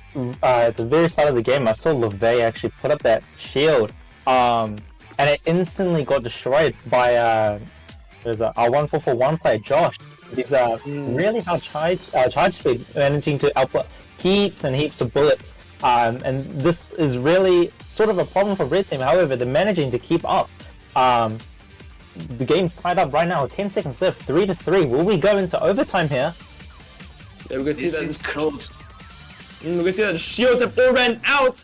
The overtime, we can see that Nathan over there still having one shield and Josh still having one shield. Let's see if they're able to use that. We can see that Coach Connor right there in the middle with only one pedal and Josh with two pedals. Actually, both of the players other than Coach Connor having two pedals. Josh puts up his shield instantly but does not charge any bullets. But actually, he doesn't actually get any bullets out, but Coach Connor pushes up and is unable to dodge it even though he's a shielder, losing them the game. 3-4 with red side taking it out. Yes. We're going into the replay now, and really shortly we'll see what I was earlier just talking about. LeVay with the early aggressive putting out the bullets. But you see from Josh there, like these really big bullets. However, to really utilize these, he needs to spread them out and not just at the single angle where LeVay here can dodge a lot. You see that shield right there, already gone. Got our shielders on the other side of the court, the middle to the left, putting up their shields, protecting their team. This shield from Alvin here, or Connor, in the middle really protects from cross shots, actually, which is very good. He puts up a second shield there, right in front of the red team shielder, and really focusing on destroying that shield, leaving red team a bit vulnerable. Wait, could I add on to that, Jacob? When you talked about LeVay's shield being a detriment, I actually personally don't feel like it's that bad, because we can see that at the same time another shield from the actual shielder gets placed up onto that left side, and that kind of allows the shield to last a bit longer. You did mention that Josh, although he has maximum, well, actually 4 charge speed, he isn't able to have infinite bullets. Therefore, if LeVay puts up the shield on the right side and all the bullets actually go into that shield, Josh will be left with no more bullets to actually go into the shielder's shield, and that actually allows the shielder to have his shielder up for longer. Yes, that's right. Yeah, leaving Connor here to be the sole person breaking the enemy's shield with 3 charge speed. Yeah, and yeah, that was a unfortunate push from Coach Connor right there. He's unable to dodge out that bullet that went straight towards him. Also, K-Rabbit, how do you feel about the shielder pushing up during times like this when they have no shield? Do you think it's an effective strategy? In some cases, pushing it's effective. You can remember at 57 Tokyo against Hibana, and especially overtime. Yeah. 57 Tokyo shielder moved forward to shoot their shielder's bullet and scored from Hibana. This is just one of effective, but in this case, I don't recommend for one reason. So the reason is Alvin, blue side Alvin is positioned center. So center player, if center players moved forward, he easily gets pinches attack from left side. Especially so, from center position, it's getting hard to keep his sight widely. If he was left or right side, it gets easy to keep his sight widely. So if this situation, I don't recommend that Alvin moving forward. He can only if he could so he could he could make some communication with allies to tell situation details. Like aim right, aim left, like that. So. Oh yeah, they could also be the person watching out for their team, kind of directing them where to go. But actually, a counterpoint I want to point out is that we did see success from Shielder pushing up in the 2023 World Cup. I don't know if you remember, I think you do. The player Paris for Team England, he had a very unique style of always pushing up when he ran out of shields. This allowed him to just really dodge these bullets. Do you think the big difference of his playstyle was that he was like jumping up and down and moving all around the place, being unpredictable during that front line, really baiting out the bullets compared to Coach Connors, or I mean, he's under the name Alvin right now, with his playstyle of just like he ran up, while maybe a player like Paris would have been like jumping around and being on the floor and stuff. Paris from England. Yeah. During the World Cup. Yes, he is also good at moving and so dashing skills. I found in this case so before moving forward, keep sights widely. So it's it will be fast risk, and when start to moving forward, it's difficult to break himself. So before starting moving forward, look for if other players shoot yourself, then start going. Yeah, good insights. Thank you. Thank you for that. All right. So, do you have another game, actually, Jacob? We're just gonna take a very short break for us, actually. Break, and we will be back really shortly. Right. Yep. All right. Okay.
everyone, we're back from the break. Going straight into the next couple replays here. Yeah, so let's just start that right away. All right. So getting into our next game, we have Hannah, Anchu, Julius versus Josh, Liam, Alvin, which is actually Coach Connor. If you just tuned into the stream right now. So at 75 seconds, we can see that both teams, Liam actually taking 2 petals, but red team also trading back a few petals. Anchu doesn't really usually play 1-1-3-5 position, but red team actually getting the first pick. That is really well played from blue team. We can see that Coach Connor's his AR is going yeah. funky, and that shield goes actually really far through the center line. Let's see if Anju is able to take advantage of this, puts up a shield at a perfect timing. As soon as it breaks, it goes back up, but this does mean that Anju has used 3 shields already, and then Josh playing this iconic 1-1-4-4 strategy. We see that Julius has actually switched away from 1-1-4-4, playing 3-2-4-1. Maybe he's thinking that in this team it's going to work better, but blue team actually bringing it back from a 3-1 lead for red side. With 20 seconds left, this game could go to any side. It's red team taking the point lead here with 10 seconds left, actually. 3-point lead here. Coming up, blue side does have that extra 2 shields up. There goes one of them, but that does not leave the attackers there with much time to recuperate the 5 points that they are missing there against red team. Yeah, that's interesting. The game was so close in the mid game, but I'm unsure as to what happened during the later parts of the game, because it was last time I looked, the score was 3-3. I looked away and looked back, and the score was 8-3. Yeah, that's right. Yeah, a lot happened in those few seconds there. Really. What I did, want to comment about, we did see Connor there, Alvin. Not here, sorry. A bit later, when he put up his first shield, trying to do that spin, but that must have messed with the gesture, right there, and it didn't properly register the charging.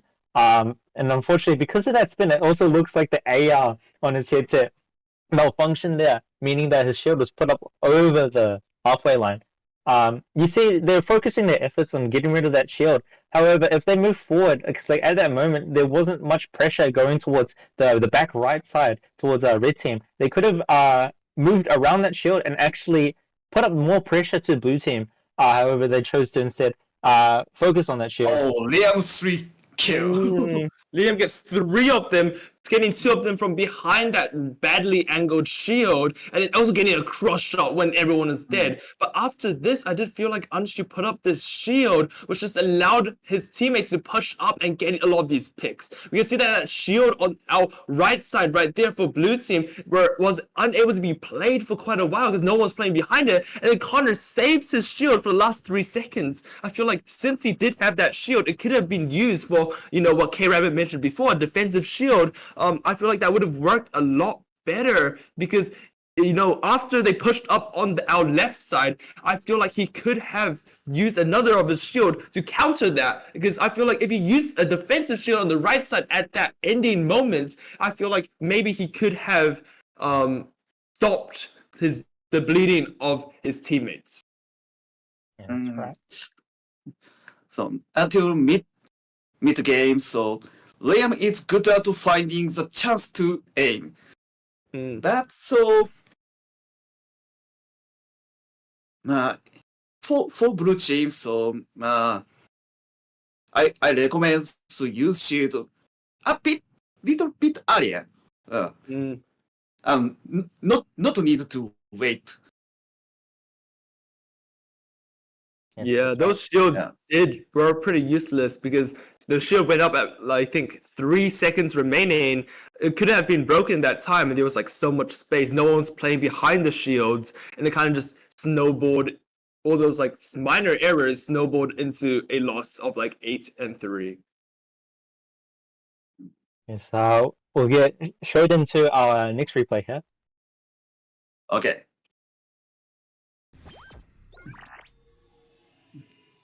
Alright, teams actually changing up for the blue side. We can see that actually both sides, am I right? No, actually, only blue side changed with Wakey, Marcus, Isabel replacing Coach Connor's team that we stole just before. Wakey actually, someone, I think it was Isabel getting 2 kills at the very start with Marcus placing nice defensive shield, stopping cross shots, and also like basically isolating 1v1s. Marcus uses that shield to pivot up, and actually, does he put up another shield in time? Actually, he's actually charging shield now. Yes, he does. But actually losing out a lot of time. We saw that his arm was down for a very, very long time. Basically missing out on bullets that he could have charged to stop this Anshu shield. This Anshu shield was actually going to be a very big problem right now, because since there's no one who can cross shot through it, but Anshu fails to put up another shield. It is forced back by blue team. Marcus down 1 shield advantage right now. And so it's 7-2-1. Marcus puts up his final shield on the left side. Isabel left on 1 pedal. Wakey also left on 1 pedal. Now the shield is down. The shield is almost going to break. Anshu still has 1 more. Is red team going to be able to bring it back with the extra shield advantage? Wakey gets knocked out. Are they able to knock out Isabel? No, Marcus is left on 2 pedals. Wakey returns the pressure back to the player who wasn't looking at him. Isabel gets knocked out again, but no one is able to get enough kills to come back from that. 10-5. I feel like there was a very dominant early game and mid game from blue side, and even though they played really well, red team was unable to come back at the end game, even with their shields. Yeah, we'll see in a few moments here, actually. Yeah, those 2 knockouts from Isabel, followed by the one from Wakey, gave blue team like a very, very strong. Yeah, there's one very strong lead in points, and they were able to focus a little more on dodging those incoming pressure somewhat. Yeah. Having up to 2 simply kills blue there. side it's good at so accuracy. Yeah, blue side, maybe the shielding wasn't ideal, but it kind of led, they just stomped them because their dodging, you can see their dodging is so good. They're unable to get hits, and they're able to just knock out players at the 1st second, the 5 second, and like the 15-second mark, which just snowballs them to like a lead. And even if red team plays well with these shields that we can see right here, with the 2 shields at the front, they can get a lot of picks, but it's like unavailable to really come back from a 7-point lead. You know what I just noticed? The eye colors at the top is flipped. Yeah, it's alright. I think it's mostly alright because we're looking at it straight on. Yeah. Do we have? But I suppose so. Let's say scored again from blue side when they formed their formation as a pinch attack. So I hope red side continue to so aim opponents. They are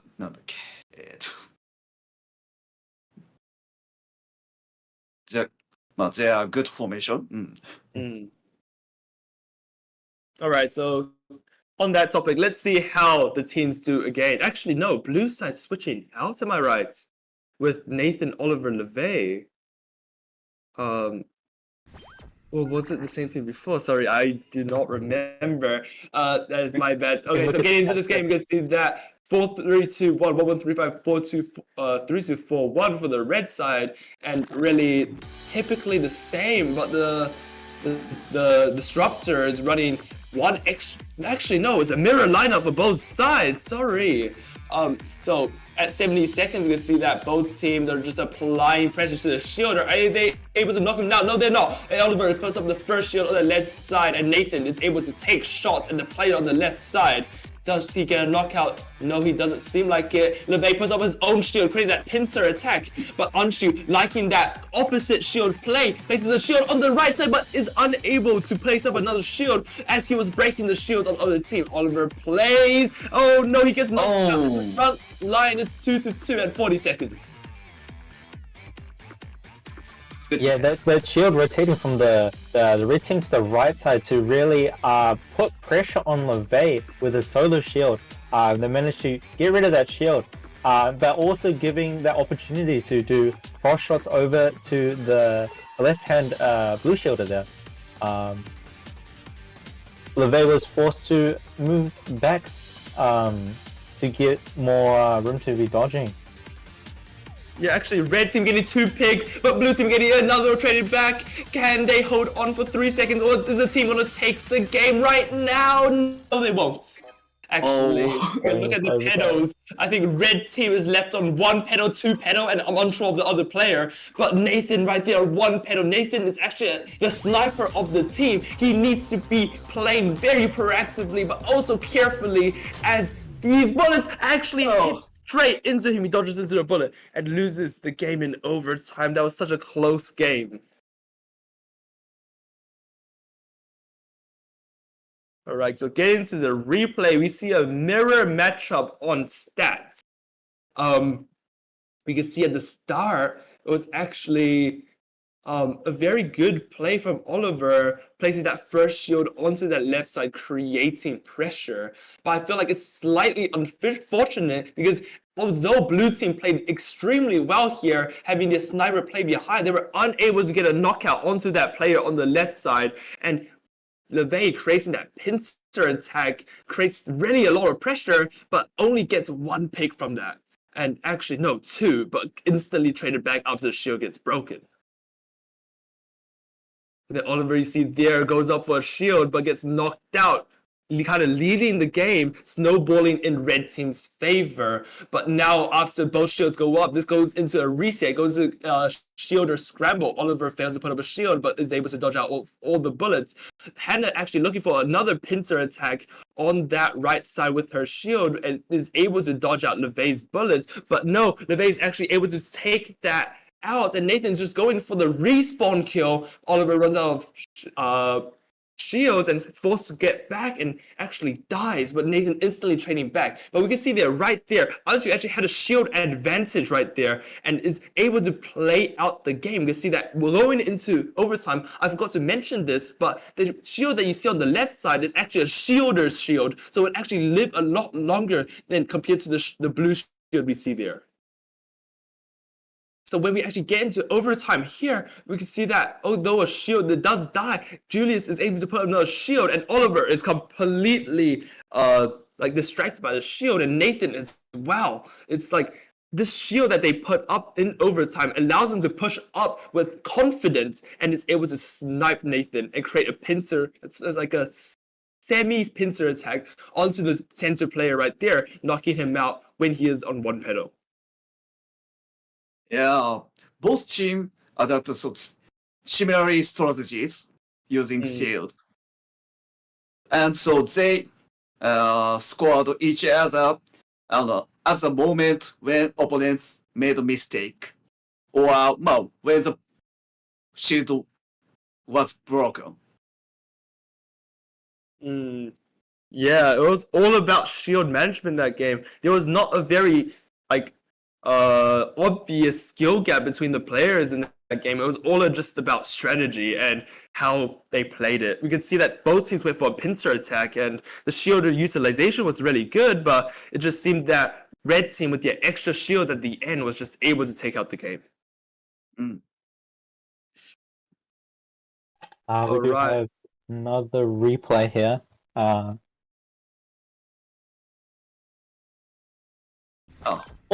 I found the comment. Jinu, thanks for leaving comments. This Korean name is called Jinu. Thank you for leaving comments.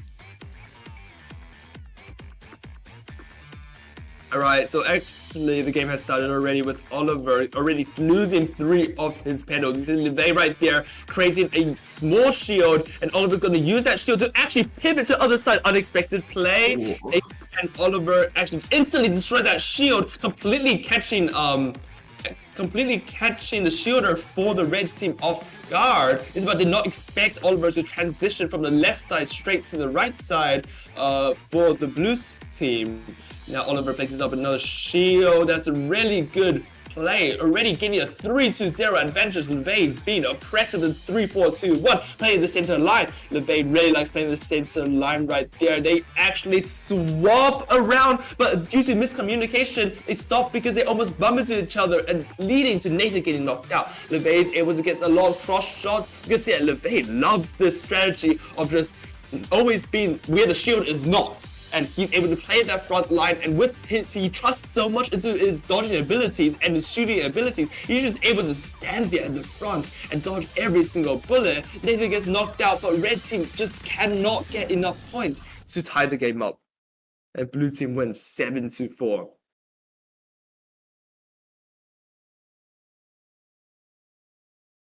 Yeah, what stood out to me that game was actually definitely LeVay. He's just so oppressive because he doesn't even need a shield because he's just standing there and he doesn't get knocked out.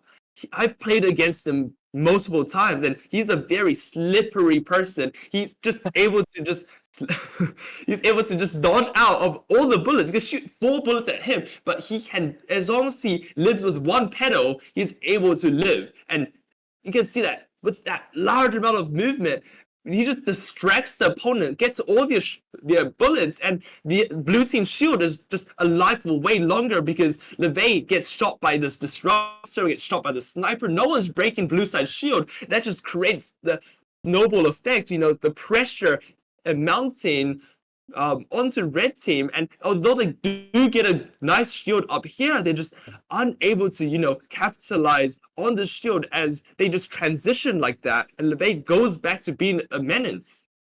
Yeah, I'm just looking at LeVay here, comparing to all the rest of the players I'm actually seeing. LeVay, his movement, he gets right down to the ground and kind of like a pendulum sort of movement, how he is able to a big movement to without much rotation actually, but that doesn't matter, and he doesn't actually get hit really, which I saw. I can probably find example somewhere. Yeah, so K-Rabbit, you mentioned before that LeVay maybe slightly reminds you of Naito from Mista. What about their playstyle is similar, do you think? My playstyle. Oh no, Mista? Naito from Mista, the team that won the Japan qualifiers for the World Cup.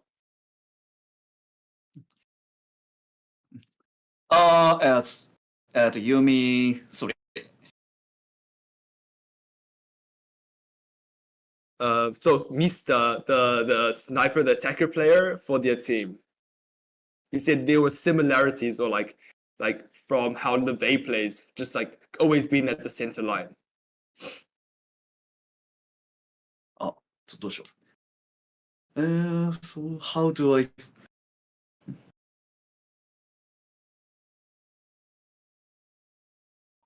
Sorry, I can't understand so the situation. So how do?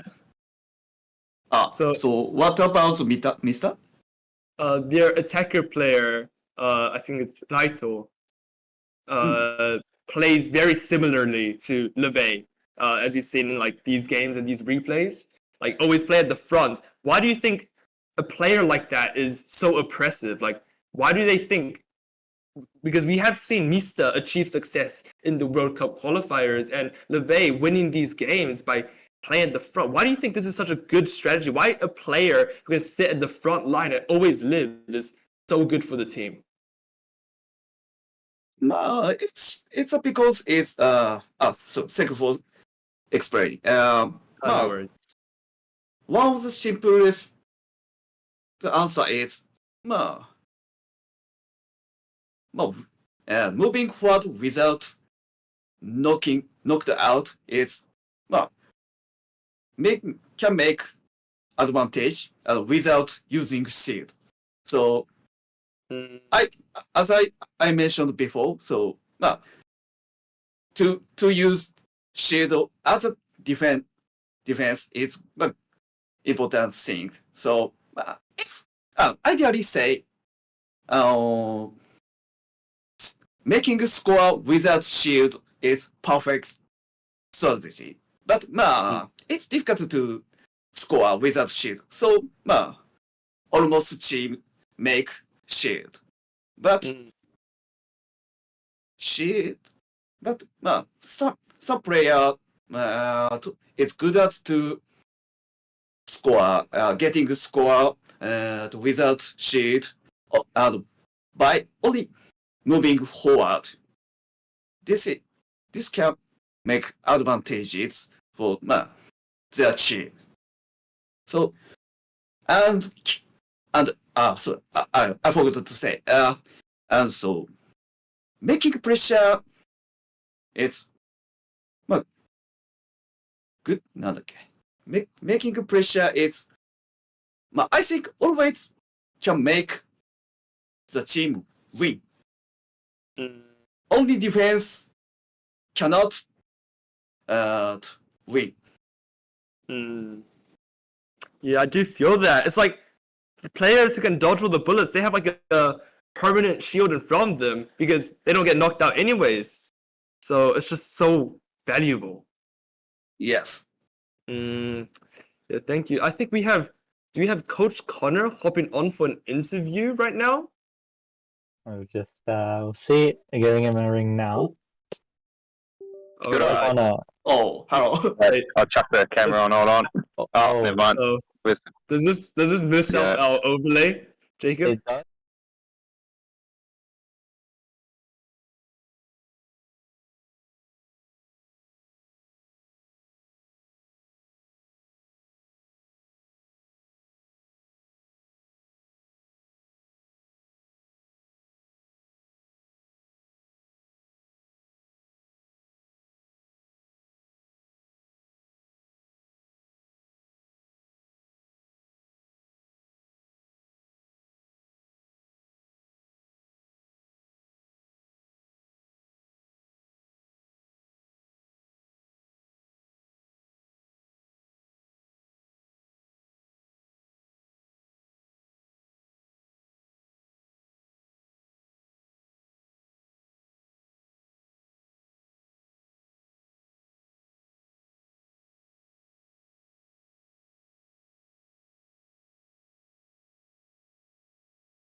コメント。 Since when?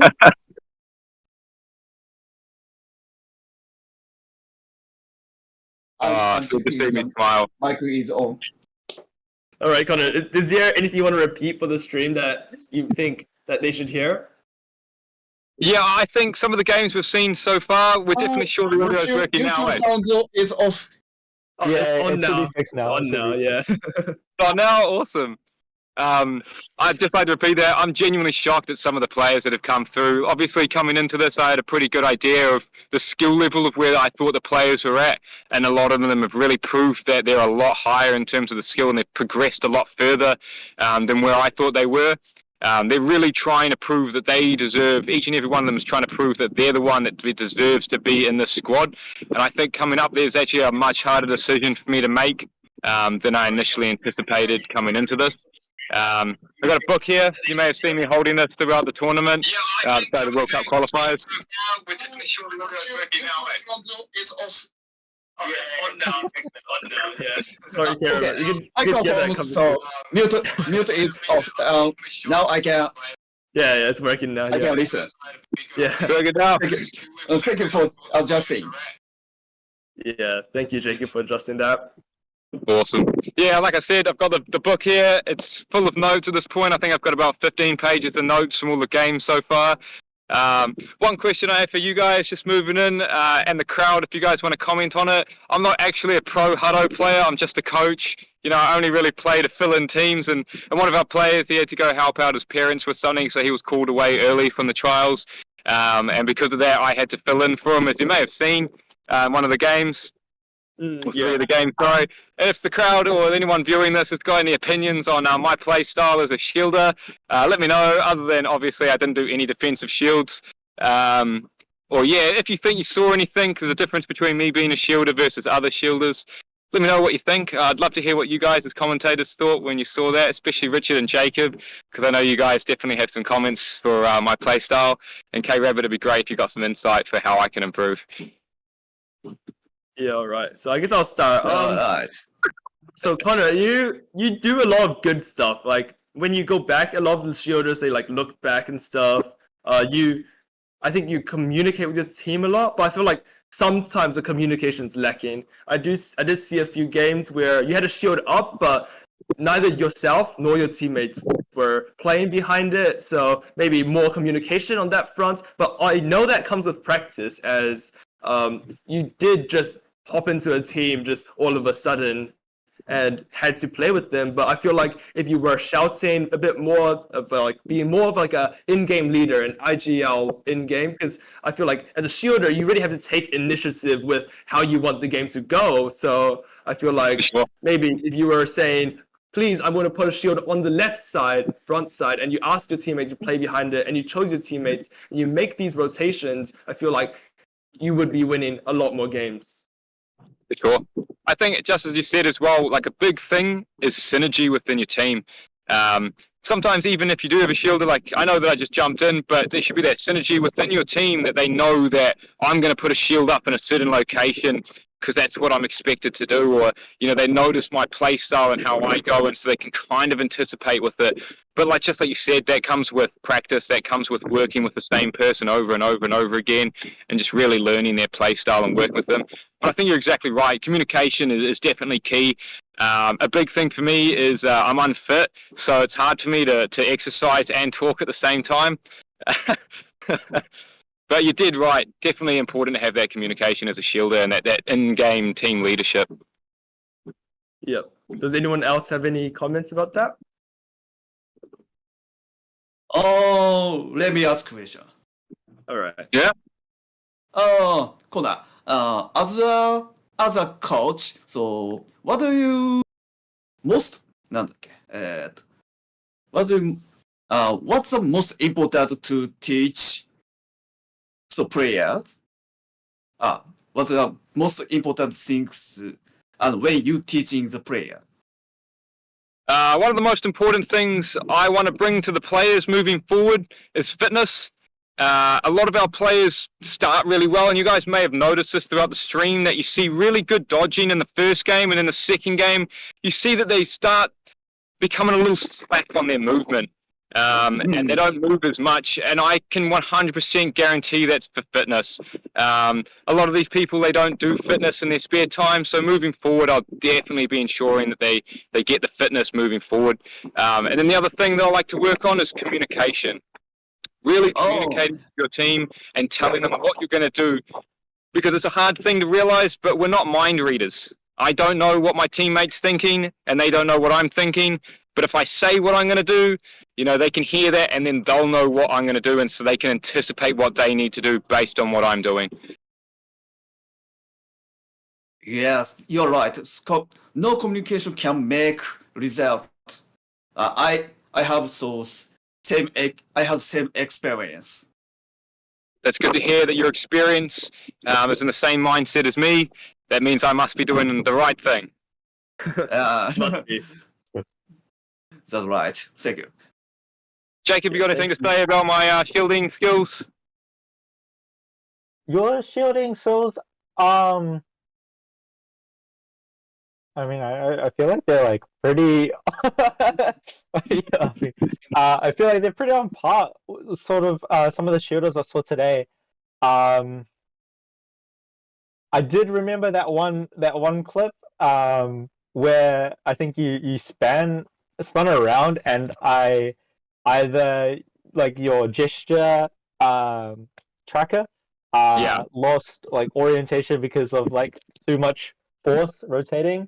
And then also your AR also lost focus, and that ended up you accidentally putting that shield across the halfway point, not serving as much. However, the opposing team were focusing on that shield to get rid of it. That's the only kind of like moment that pointed out to me of your shielding. Yeah. I did that specifically for you guys. It wasn't really a good idea. I know that while I was doing it. I thought the streamers, the people watching and the viewers, they might have liked to see a cool spin shield. Fortunately, it didn't go exactly the way I wanted it to, but, I think the idea behind it was pretty cool. You might see one later on. We'll see how we go. Great. All right. Thank you for that, guys. Connor. I'm going to jump off. I'm going to get back into the next game. So get ready for the next set of games because they're going to come through very shortly. Great. Thank you. Okay. Cool. I guess we'll take a quick break as commentators until those new games start coming in. It's great to talk him, right? Yeah, you really get, because we can't really, as commentators, we can't really talk with the players or really get understanding of how they're playing or what they're thinking either. And sometimes that kind of leads us to assume a lot of things about the players. And I feel like with the coach coming in right there, it really brings us a lot of, like impactful insights into what they're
you just Okay. start. Okay, watch. Alright. We're back from a quick break, and the replays have started to come again, so we'll get right into that. All right, perfect. Let's see the next game. All right, so actually, wait, sorry, could you pause it for a second? Yeah. I would like to explain the format for anyone that wasn't here before. So basically, Coach Connor said that now these players have chosen their teammates. Previously, it was Coach Connor assigning the teams, saying, you three players have to play together. Now these teams are the individuals picking, saying, yo, do you want to play with me, and assigning their own team. So we may see more coordination, as these players may have played together more, or they could have, you know, like practiced together previously, or joined a team for a tournament, one of our previous tournaments together as well. So I'm very excited to see how these games go. Oh, I'm looking for. Yeah, so on the blue side, we can see that LeVay, Anshu, Nathan have chosen to make a team together. Anshu's playing the shielder role, which we have seen him play throughout today. But red side is Wakey, Liam, Isabel playing the 1-1-3-5 shielder role. She calls herself an all-rounder. Let's see how she does in this game. You can see that snipers are playing not mirror stats, 4-3-2 for Wakey and 3-4-2 for LeVay, a stat that K-Reb has mentioned before. You can see that Nathan and Liam have already mirror stats, so both disruptors are the same. So LeVay going up with his Pinter shield already picking off one player with Nathan getting the kill. Anshu uses another shield, but Liam kind of goes over the center. Wakey looks for the pick onto LeVay, but he is just too good at dodging. And she uses up 3 shields already, but I'm pretty sure both teams are just trying to break the shield together. It's kind of just a shielder scramble right now, but Anshu actually falls back first. Is Isabel able to put up a shield? Okay, so actually Nathan gets knocked out. Now there's no more bullets to break this shield. Isabel has a full 1 shield advantage, 1-1. Anshu puts up his last shield, with Isabel still having 2 shields, but right now they have the center line advantage. No defensive shields available for blue side anymore. With 25 seconds remaining, Nathan actually takes 2 shields. Anshu has no more shields, and actually leads to Nathan dying. So with 3-2 on the board, we can see 15 seconds left. Isabel ran out of shields. Can blue team keep this lead? They're actually going more onto the offensive, even though there's only 8 seconds left. Can they hold it? 5. Okay, blue team actually gets another pick. Red team can't bring this back anymore. Every single player gets knocked out. 6-2 for the blue side.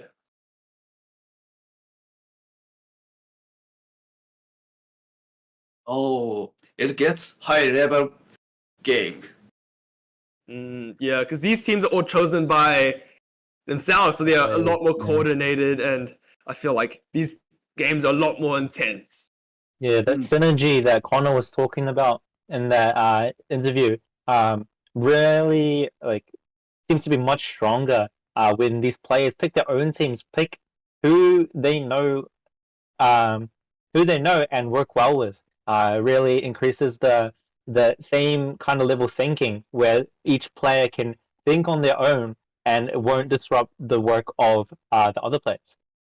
Yeah, we can see that the players actually we can see that when they were assigned different teams, they were all looking back and trying not to bump into each other. But we can see Anshu and Nathan seemed very comfortable playing with each other. You see that their backing was exactly the same timing and all of that stuff. So that really helped them get the lead in this mid game.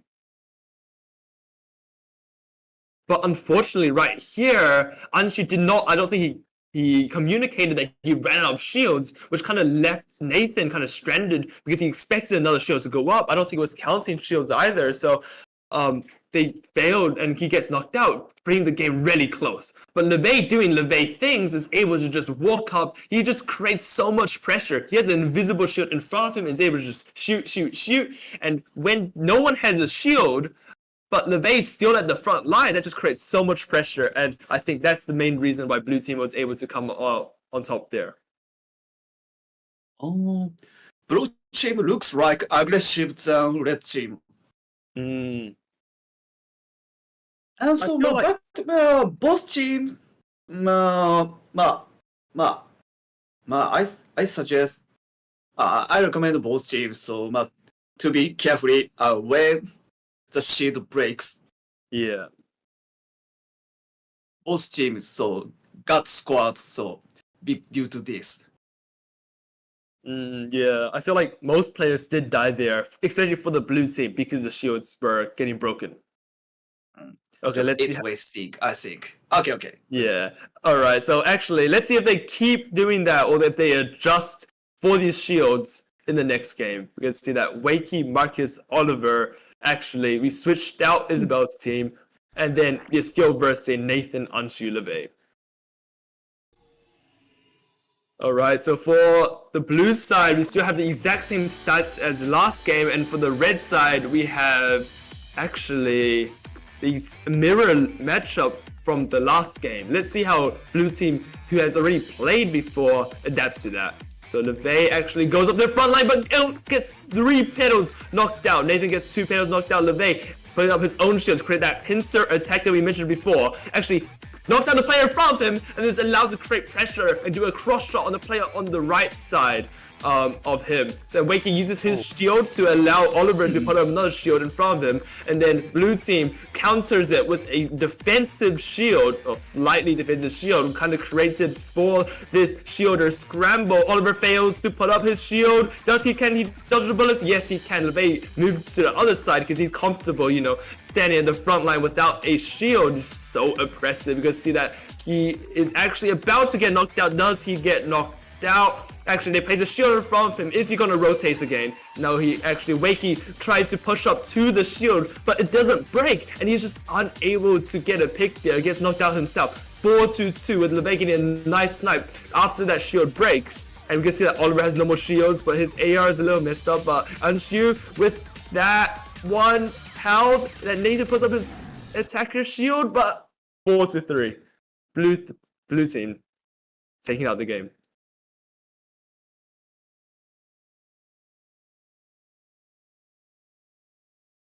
The replay. Blue team. Playing the game just before this, the exact same lineup of players. We see that they perform just as well. Almost a critical shot towards LeVay, but he's still doing constant movement to avoid any potential incoming bullets there. As well as he put up his own shield, as Richard mentioned earlier on the live play, with his big bullet able to score, I think it was 1 or 2 kills right there. Rotates out as soon as the shielder comes up and takes his place. LeVay is comfortable going by himself there across from his shielders while they put on extra pressure. It did feel like red team kind of put LeVay into a trap though. Like they force him to rotate, and then if he's forced to rotate, he kind of loses that ability to dodge as well as just staying where he's comfortable, and they take that advantage and they knock him out, which is kind of how red team brought themselves back in from his 2-0 lead. But the thing is that after LeVay gets into that spot, he just refuses to move anymore, but he actually gets knocked out there, but he already does enough work in the game that the team just wins the game. Yeah, that's right. But not to ignore Anshu or Nathan there, they both did their job. We can see that the game before, Anshu actually got 0 deaths, and that is exactly what you want as a shielder.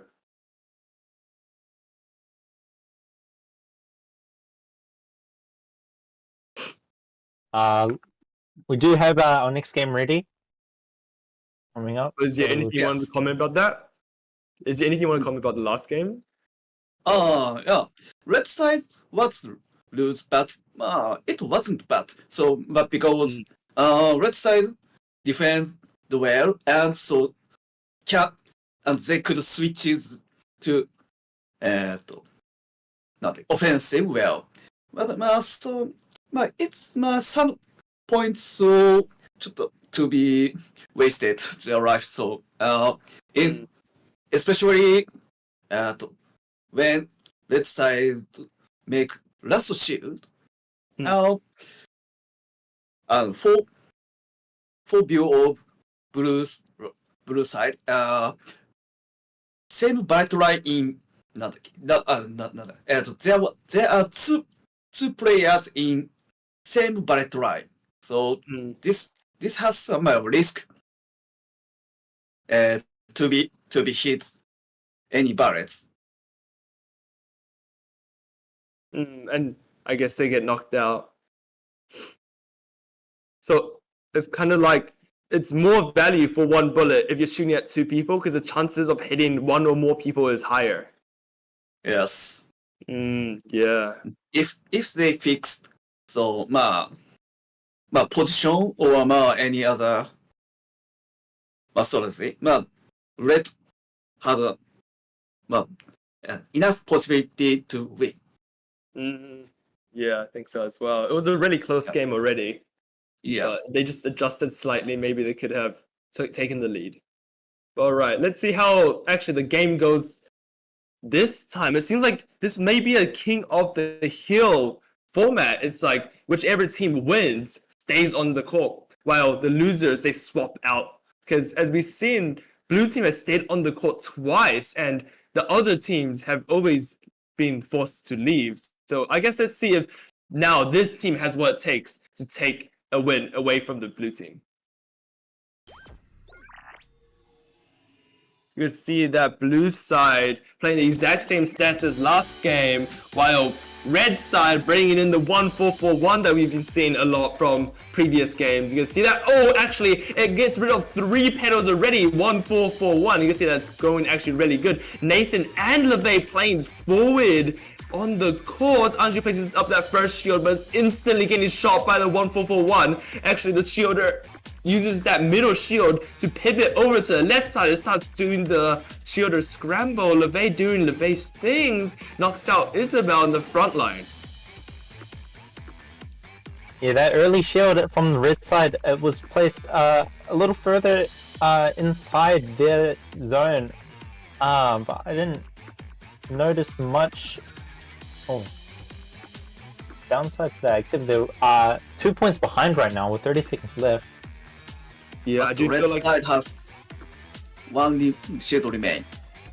Yeah, we can see that actually red side has a shield advantage right now, 3-3, but it can Marcus and Isabel get another pick? Yes, they can get another one.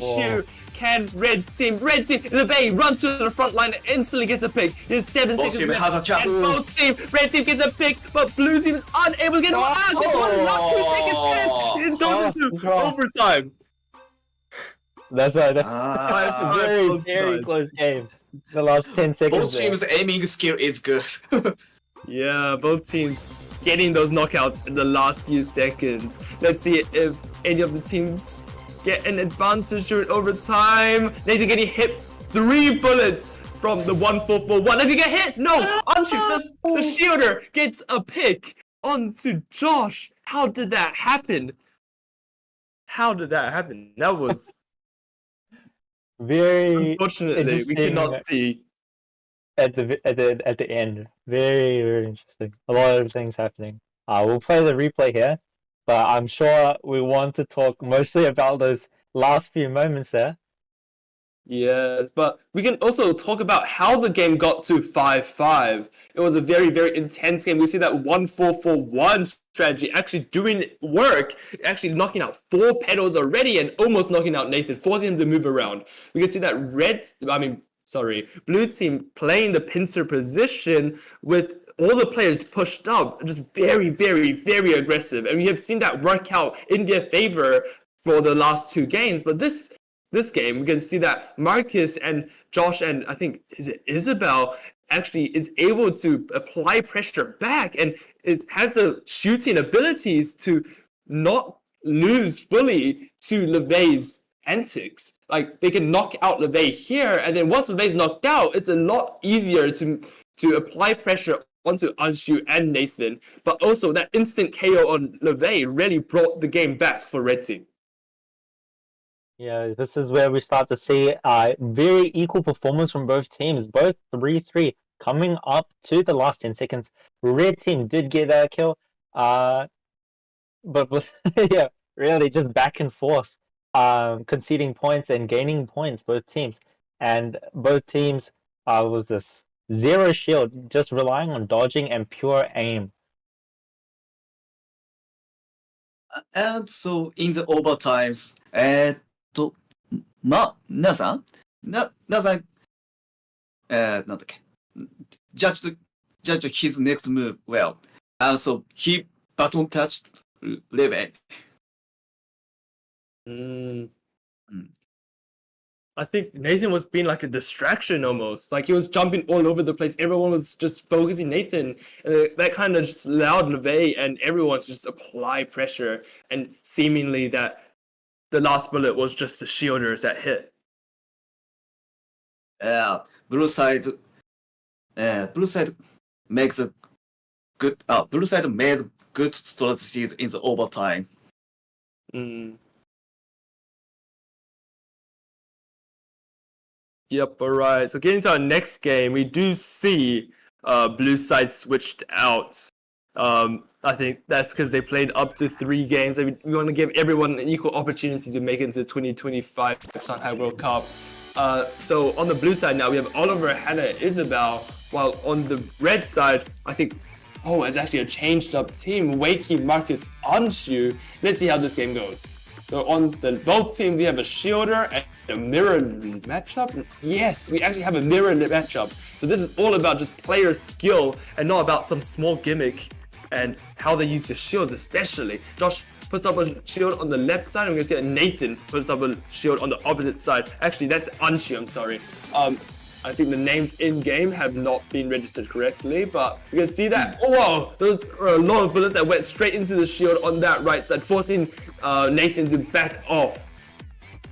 Sorry, it's actually Oliver. Sorry, the names are all messed up. I actually don't know which one is right. I've read them wrong. So, Anshu right there gets knocked out in 30 seconds, while Oliver still has a shield on the left side. Right now, Oliver has a shield advantage with Isabel behind him as a disruptor. Right now, Isabel's just shooting a lot of the bullets, while Hannah is looking for the pick onto Anshu. Finally achieves it. 3-1. Can red side actually put pressure, even though they have no shield advantage? Can they get a few picks for the last few games? Both of the attackers still have shields, but no.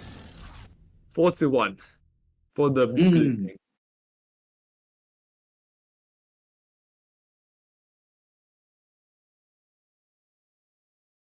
I suppose blue side, blue side made a success to be focusing for aiming. Mm. Red side was なんだっけLike defensive, do you think? So red side was too offensive. Too When offensive. they have to defend. Yeah. Especially, I suppose at last half minute, last half seconds. Yeah, I feel like red team actually has a lead here, but it's down a shield. But as soon as the shield gets knocked out here, you see that Oliver is able to put up a shield with Isabel behind him and really just use a lot of that pressure, break those shields, use that shield advantage, and just kind of run away with the game. I feel like it was just shield management that lost red side the game. Like if you're down, like Kerry Rabbit, if you're down a shield and like the enemy has a shield advantage, what do you suggest to do? Is it just like, do you just dodge in the back line and pray not to get hit? So you mean how to dodge when there's no shield? Yeah. Like when the opponent has a shield on you.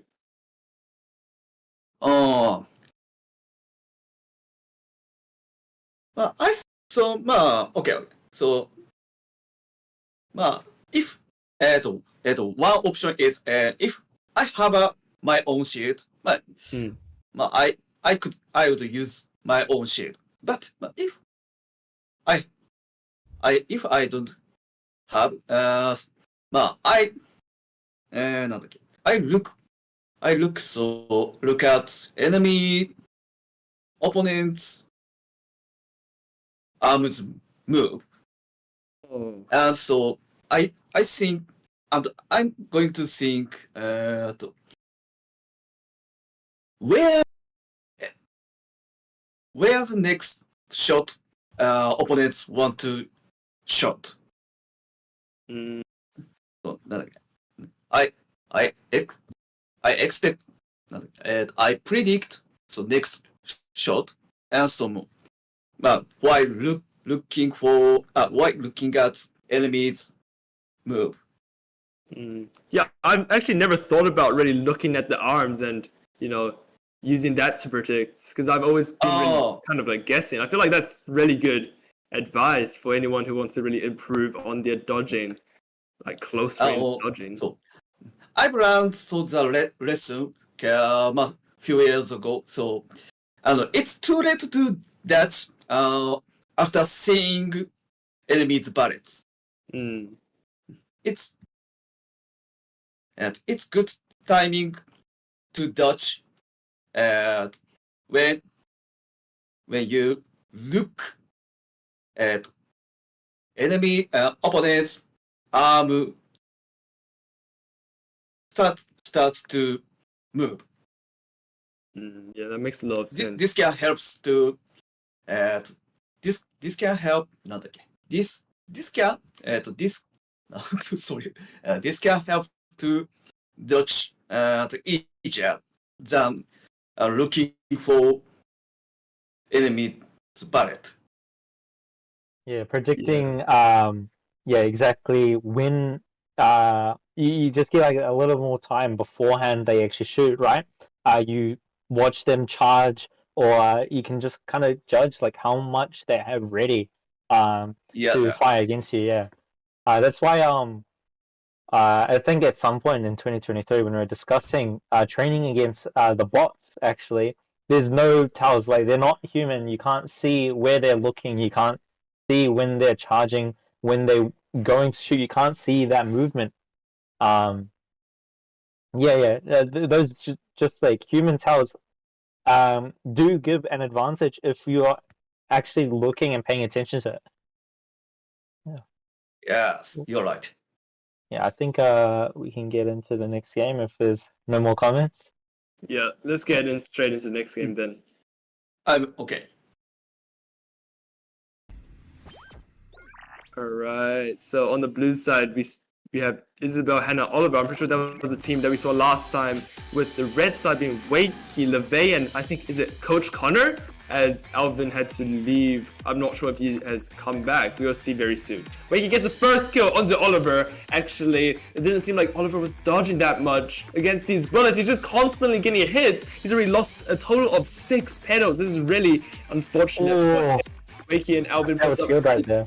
But Oliver has a shield. But the thing is that this shield that is in the center that Coach Connor is putting up is getting cross shot a lot by especially Hannah. Like Hannah has been putting in work to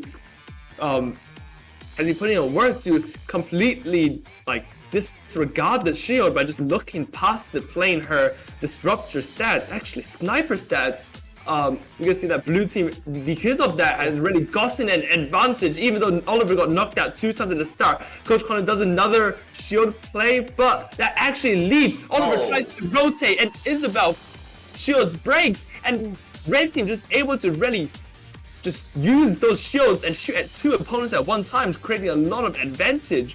We can see that Coach Connor puts up a shield on the left side, but is not being used. Hannah gets knocked out. Wakey starts pushing up, trying to look for a shot behind that shield, but is unable to get to red team.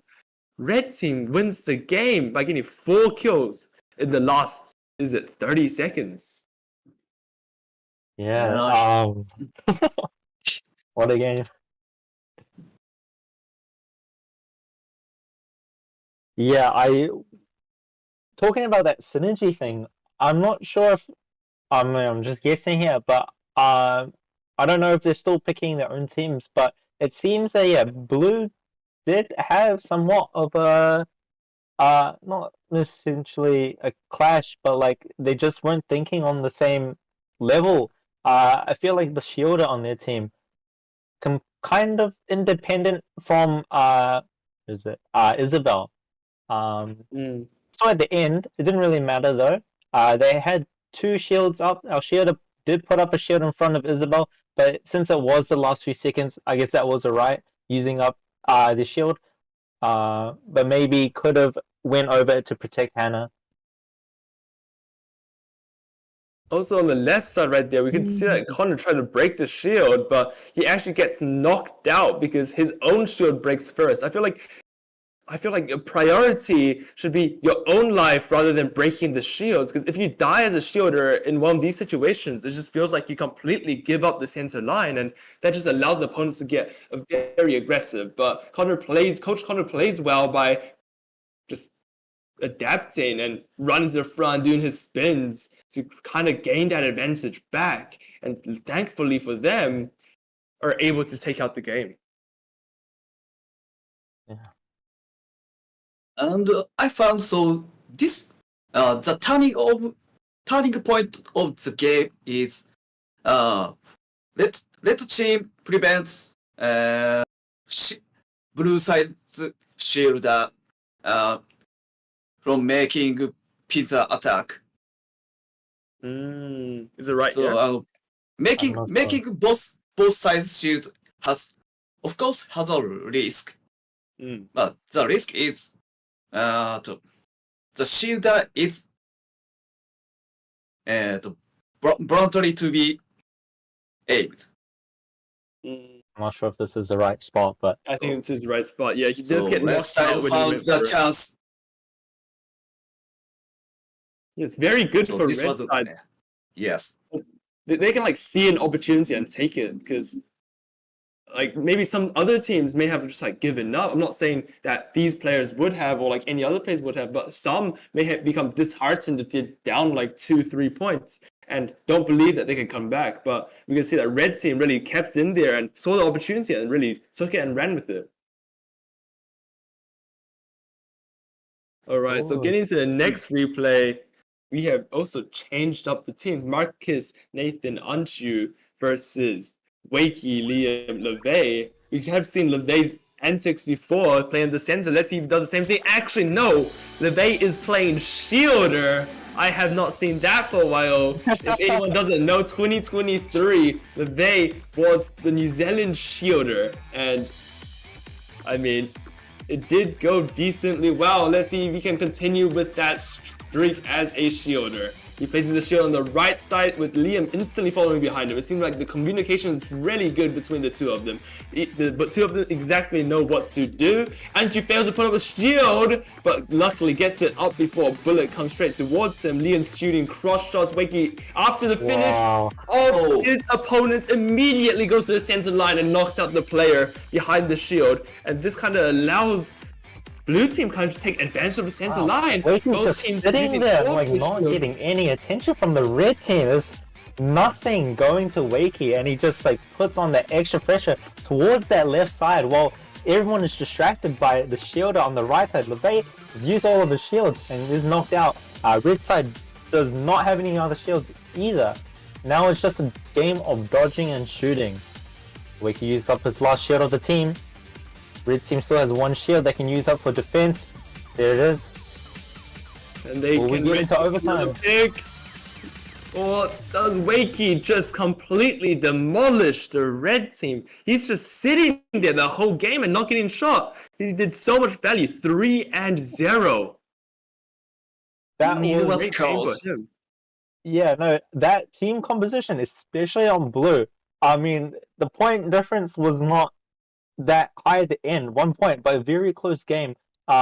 Really like I feel like Wakey's skill level, dodging, and also like he was not getting any attention from red. Like I said earlier, he was just able to just sit there, and we did see LeVay move over to shielder in this game. With that prior experience from 2023, doing as his role, putting up his shields, protecting the disruptor. But yeah, right here, like nothing to Wakey at all. I really like how Wakey played here. It kind of reminds me of the player from Hibana in Japan, like Negative. He is very cool, calm, and collected. If he's not getting shot at, he's not dodging. He's not moving, but he's always looking for a kill and ready to really turn the game around in his favor. We do see here that it may be because that the blue side shields, maybe the players all shouting to break the shields and communicating that blue team's just so distracted they just stop shooting Wakey and completely ignore that he exists. But the red team almost comes back here, mostly because LeVay and Liam sit behind the almost broken shield for too long, and as soon as it breaks, both of them instantly get knocked out. And that is not something you want to be doing as a team, because they lose instantly 2 points. But thankfully, they were able to dodge out for the last 15 seconds and win the game 4-3.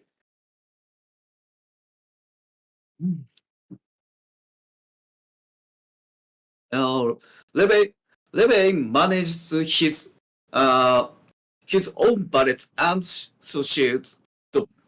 But this balance of two is, I think this he managed good.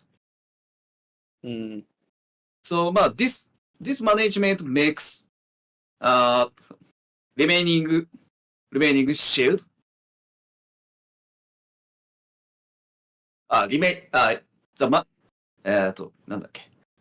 good management for shield can make the shield remaining for long time. That's right. Especially Hibana is good at management to shield and number of bullet. Does feel like that, because I feel like they never waste a shield. It's always like, if the shield is going to break, they put up a shield. There's like almost never two shields at once that are both useless. It's very strong of how they play. Yeah, they never. Alright, so getting into our next game now, we see Wakey, Liam, and LeVay, the same team, versus Oliver, Nathan, and Josh. Red team actually changing out, and LeVay still playing Shielder. That is unexpected to me. And we can see that Josh playing is 1-4-4-1. Liam able to dodge away from those bullets, while LeVay chipping 1 health away. Wakey pushing up and trying to aggress onto the player next to him, but he's unable to. Losing 2 pedals. Oliver puts up a nice shield, instantly countered by LeVay. Both teams just on that shield scramble at this point. LeVay actually fails to put up a second shield and actually gets knocked out. Wakey also got knocked out there as well. Wakey gets knocked out on the left side, looking very good for the red team. But Wakey actually looks for the cross shot and kills and knocks out Josh, that is standing slightly too behind the shield. Now, tied game, 30 seconds. Oliver and let's see, LeVay has used up all of the shields, but red team does have a slight shield advantage. There goes the last shield on red team. Blue team is relying solely on dodging and aim here. They did manage to get a 2-point lead. Can red team bring it back? So as red. Then Nathan uses the air shield. Can Wakey dodge it out? Yes, he can. 4-2.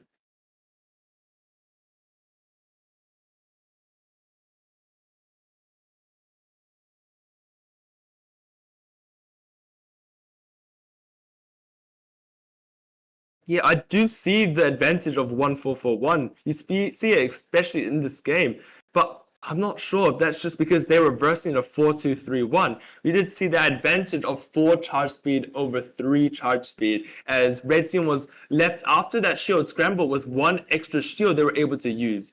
Except, unfortunately, they were unable to really do much, as 1-4-4-1 really works out like a zoning strategy kind of, but they were unable to really get those chips off of players and unable to make them move. And especially here with Wakey bringing the game back into contention, getting those 2 picks, 1 in the player he was versing and 1 on the other side, really just bringing the game back. In addition, 1-4-4-1 is good at to score against close opponents. So that's why left side score from blue side. Like this situation, it's hard to hit against close far side opponents. it's hard to aim further. Yeah, it does feel like that, especially because when you do use those bullets, they're just so easy to dodge. You can like see them coming, and they're gonna take like 10 seconds to get to you. And if it's like that, you have to really be at the front shooting, or else it's just not effective. Uh, All right, and then on that note, let's get straight into the next game and see. I think Coach Connor is actually playing again. Let's see how he plays this time. Okay, so on the red side, we have Isabel, Nathan, I think Coach Connor, unless Elvin came back. We almost never see Coach Connor playing any stats but Shielder, but I think today he's experimenting, playing 3-2-4-1. Let's see how he does. I don't think he has much experience with that. Almost gets knocked out instantly. Isabel puts up a shield to save Coach Connor. Wakey uses his bullets, knocks out, and then he instantly looks for the cross shots, unable to find one since the shield is very to the left. You can see that Liam and LeVay are able to just, LeVay is using his shields slightly better. Isabel fails to put up a shield and gets knocked out, and then Coach Connor's trying to break the shield. Is LeVay ready for the break? He actually is, as there's no bullets going towards him. Wakey says to break the shield in front of him so he can actually have an opponent. Kills Nathan, looks for the cross shot, but there's three shields. Am I seeing three shields up at once? Oh wait, sorry, one was blue side, two of them were red side. All of red side's shields are gone, and all of blue side's except Wakey's is gone. Can red team bring this back without any shields? No. Coach Connor gets knocked out on that far right side. He has to push up, but it's so dangerous, so he keeps getting knocked out and fighting LeVay. LeVay's so good at dodging these bullets, but does end up dying at the end, 8-3. Oh, this game, so red team was insisted on focusing Wakey, but Wakey only one knocked out. Yeah, they put so much resources to try and knock out Wakey, but you know, it's so hard when you have both LeVay and Wakey in a team. We've seen from previous games how LeVay has been dodging like insanely well for the past few games, winning his team the game. But now with Wakey also on the team dodging like this, it's like, who do you even kill? Do you kill LeVay, who can dodge all your bullets, or do you kill Wakey, who can also dodge all your bullets? And then Liam's just sitting behind the shield. He doesn't really have to worry about anything for the most part.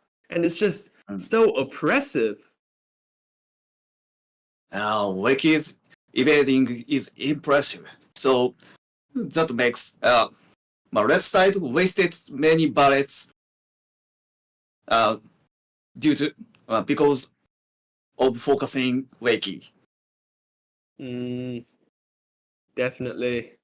I feel like, first of all, red team does win the shield advantage, but as Coach Connor is playing like disruptor against LeVay, it's really hard for him to actually get the pick onto LeVay as well, while Liam's kind of sitting in the middle at the very, very back. It's so hard to hit him with 3-2-4-1, and it seemed that Nathan was too occupied with Wakey that there was no cross shots going over either.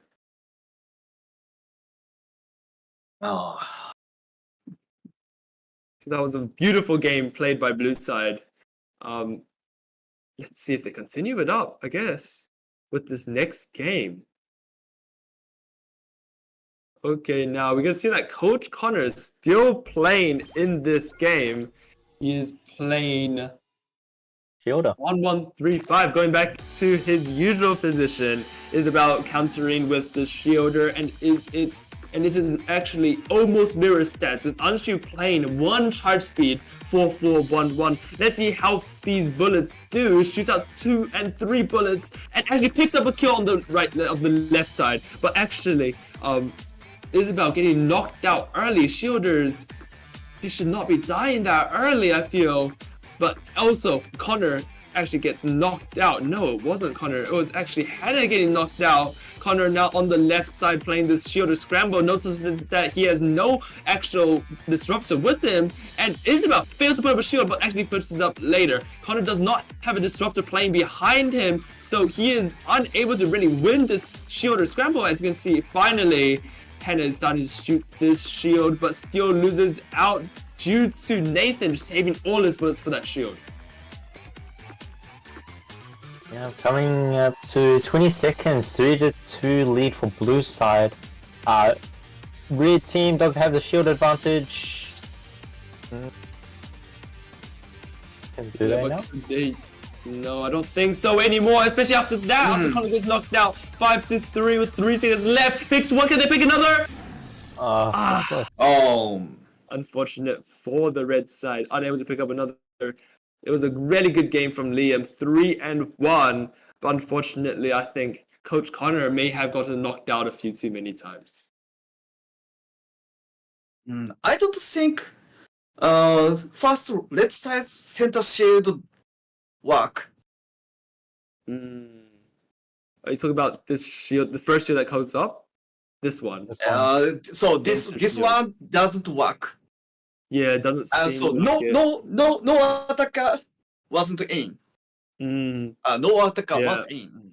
Yeah, I feel like Hannah was playing her own shield on that right side, but that shield gets knocked out, and as soon as it's knocked out, she also gets knocked out and then she tries to rotate back, but gets caught again on the rotation. It's a very unfortunate sequence of events for her, but actually, if that didn't occur, would red side have won? Possibly? If red side's shield, it can make another game. It's a red side made the shield effectively. The game will be changed. Well, as a pioneer of center shield, I'm going to tell you story for of Okikeo. Oh, yeah. Alright. So, Okikeo's center shield is so offensive strategy. So, of course, but this strategy has a risk, like last games. But if they make shield center side, the allies attacker has to score immediately. Yeah. And center shield strategy requires both shielder and attacker react immediately. Yeah, I do feel like Hannah's reactions may have been a little slow for the sensor shield. Yes. Well, when Okekeo use center shield, shielders announce making shield center, and me going to move slide in to the shield. At the moment making shield, almost the same time attacker will be in. Yeah, so to like remove the delay and to make it as effective as possible. Yes. I recommend them to learn some videos from Okekeo. This is advertisement.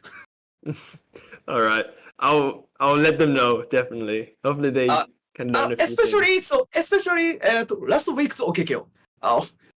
This year's Okekeo, I'm not belonged in, so sorry.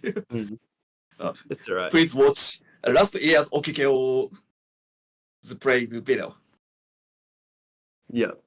Alright, thank you for that. So now let's actually get into the next game. We have Coach Connor playing again. He's played 4 games in a row, am I right? I think he's off the screen, no?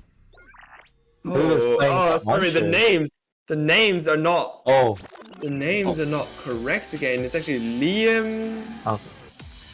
Actually, not too I sure. got clear Okay, so on the sometimes. blue side, we can see Anshu. Okay, I'm pretty sure that's correct. Anshu, Isabel, Nathan. And then on the red side, we have Hannah, Alvin, and Marcus, and Liam. Okay, I'm not sure why Marcus is playing as Alvin, but that's Alvin. alright.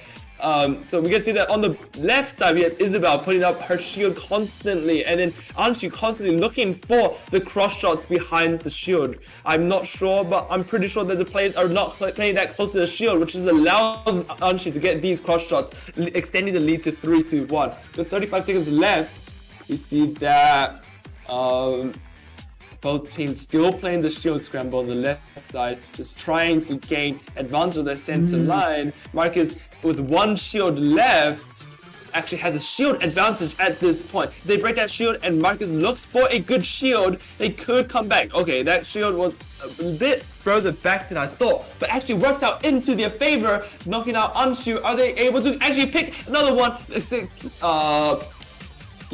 Red Team also gets knocked out. HADO pushes up, picks one, but is not able to pick up another. 5-4. Almost a comeback for red side, but unfortunately. Yeah, it does seem like both. Yeah, the overlay was correct. It's just Marcus that threw us off playing for Alvin there.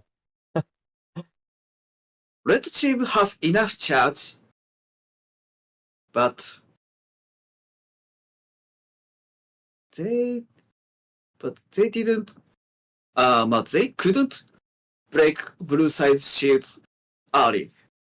Yeah, 3-2-4-1, 4-2-3-1. That's two disruptors in a team. They have so much charge speed, and Anshu's kind of just able to win that 1v1 and then look for these cross shots. I feel like that's how they got the early lead.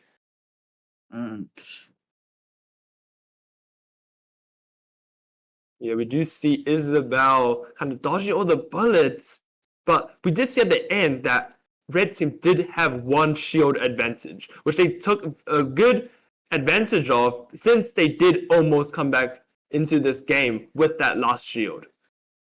It was just unfortunate management of players at the start, just getting cross-shotted, and then also just not enough oppressiveness from Liam at the start of the game and not failing to dodge off the bullets and getting knocked out, and kind of that just snowballed into this result of 5-4.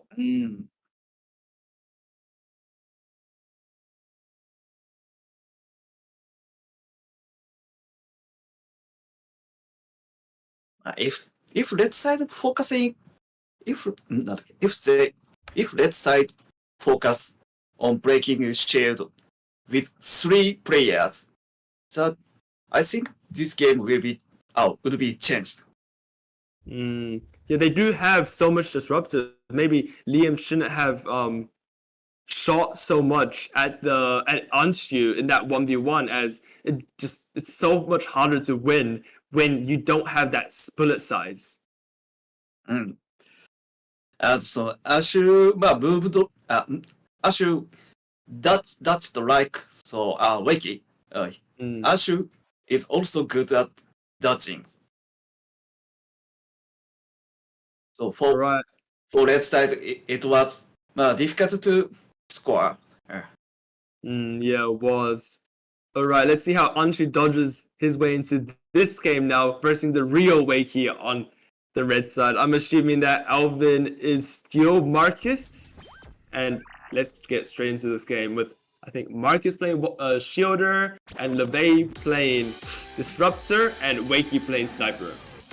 And for the blue side, I'm pretty sure this is the same team as last time, while Anshu was playing 4-3-2-1 rather than 4-4-1-1. With 70 seconds, we see that red team actually getting the first kill onto Nathan right there. Nathan's charging up his own shield, places up in the center, while Isabel places a shield further back. The shield's going to get broken. Actually, it's Coach Connor playing, not Marcus. Coach Connor is going to use his small adaptation, but he gets knocked out before the shield actually goes up. this actually leads to a smaller lead for the red team. Anshu getting knocked out by Wakey, and then Nathan almost also getting knocked out by Wakey. Is this possible for to come back? Because red team actually has the shield advantage right now. They break the shield. Isabel has the force back. She is lying in the center. Can she get knocked out? LeVay places a shield in the center to support his shielder. Shielder uses that to rotate to the right side. Isabel actually now has the shield advantage, but their team just constantly getting obliterated. She uses her final shield. Can Anshu or Nathan use that shield? No, they are not going to use it. They're just ignoring it. Isabel is unable to get a pick. Anshu gets one more, but not enough to secure the game. I suppose Connor's move has improved. Yeah. Maybe he just needed a slight rest. Yeah, we do see here that I'm pretty sure red team takes the early advantage here. I'm pretty sure it's because they get the first kill onto Nathan. LeVay catches Nathan off guard when he wasn't watching his opponent. And secondly, this shield, I am not too sure about it. Nathan puts up a small shield and just ignores the main shielder's shield. I feel like that is a mistake on their part. What do you think, K-Rabbit?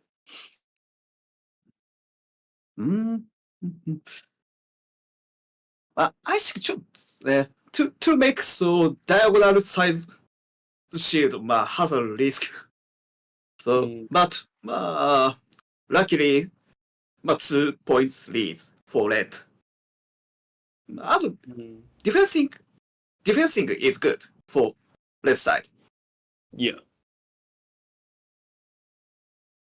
I really like that shield right the there. follow of attacker's shield is good. Yeah, that was a really good shield. Just securing the win by just like not dying from that, because shielders oftentimes get knocked out because they're rotating through the center like that. But if LeVay puts up a shield in the center, Connor is just able to move across for free and just put up a shield, and it's really good. Yeah. It's nice shield relay. Yeah, it is. It's really good communication. You can really see the synergy in that. I'm not sure if Connor really communicated what he wanted, but I'm assuming that that was what he wanted. Like, he told LeVay to put up a shield in the center for him to rotate. He talked. He has highly prior rate with communication. Yeah, maybe after we talked to him about his communication, he really kept that in mind and is actively improving that. And as a coach, I feel like that's the main thing. Even if you're a coach, I feel like you should still be taking advice from everyone that you can to really improve your game and then be able to transfer that to your players. So, man. All right, so getting to the next game, we have Oliver Marcus LeVay, with Marcus actually having his correct profile, versus Wakey Hannah Isabel. All right, so Oliver actually playing the shield this time, with Marcus playing the disruptor with mirror lineups, except LeVay playing 3-4-2 while Wakey's playing 4-3-2. LeVay walking up to the center line early to try get that pick. It's LeVay versus Wakey. We have both seen them display amazing dodging abilities, and it seems that both players just are not able to, kill each other. And okay, so at this moment, we can see that Oliver and Marcus is able to really shoot through that shield. I don't think that shield on that our slight right side is the most effective, as we can see that a lot of cross shots have been happening. No, actually, it's the opposite way around. Red team has been getting killed. I think there's a gap in that shield. Okay, so actually, both teams equal shield. No team has a shield advantage, but Hannah and Isabel just destroying on that left side. And LeVay, he's not doing so hot himself either. Gets knocked out again. 2 deaths for him, while Wakey has 4 kills, 1 death. Okay, so let's see if Wakey uses his all shield, but he actually gets knocked out before he actually gets it fully charged up. LeVay playing at the center line, trying to get a few more picks to bring his team back into the game, but unfortunately, 8-3 to the blue team. Blues pizza attack. Yeah, we have seen Isabel really liking to use that pincer attack, and it's So been effective. giving so much success. I think every time she has used it, it's been at least equal or better for her, even though she uses that extra shield. I'm not too sure as to what happened there, because we did see that Isabel went for this. We will see in a few seconds the pincer attack with Wakey and Hannah on different sides, but somehow she does not lose shield advantage to the red side. Red side does not have any extra shields, because I think including Wakey, the whole team was shooting that shield, and that kind of just allows Isabel to regain advantage, and especially on that right side, Isabel gets a kill by looking a little bit over to the right side where there was a small gap, and if you have one size bullets, your bullets can basically travel through anything. The smallest of gaps can get you that kill, and basically after Oliver dies there, the game was secured by blue team. Yeah, Wakey just just there. He was on that right side. And yeah, they get that finally knockout from LeVay, releasing some of that pressure, but they were only able to secure, let's see, these 3 points from that. And Wakey's side shield remained about 15 seconds. This is so long. For attacker's shield especially, right? It just didn't get hit. And he was just able to stand there and go, one kill, another one, and just really bring his team to victory. Yes. But not to ignore, Isabel got 2 kills as the shielder. How does that happen? That is really good game played by blue side right there. It seems like we're catching up to the backlog now. They may be slowing down a bit. Really That's turn alright. off the team, maybe. Oh, we may be approaching the team announcements. But for now, let's get right into the next game. So we see on the blue side, Wakey, Hannah, Isabel keeping the winner of the last game in the game. We did see them use the pincer attack strategy really, really well last game to lead them to an 8-3 victory. Are they going to use it again? And let's see how much success they get. Oliver playing the shield for the red side. Both teams kind of just fighting it out, scrambling, skirmishing.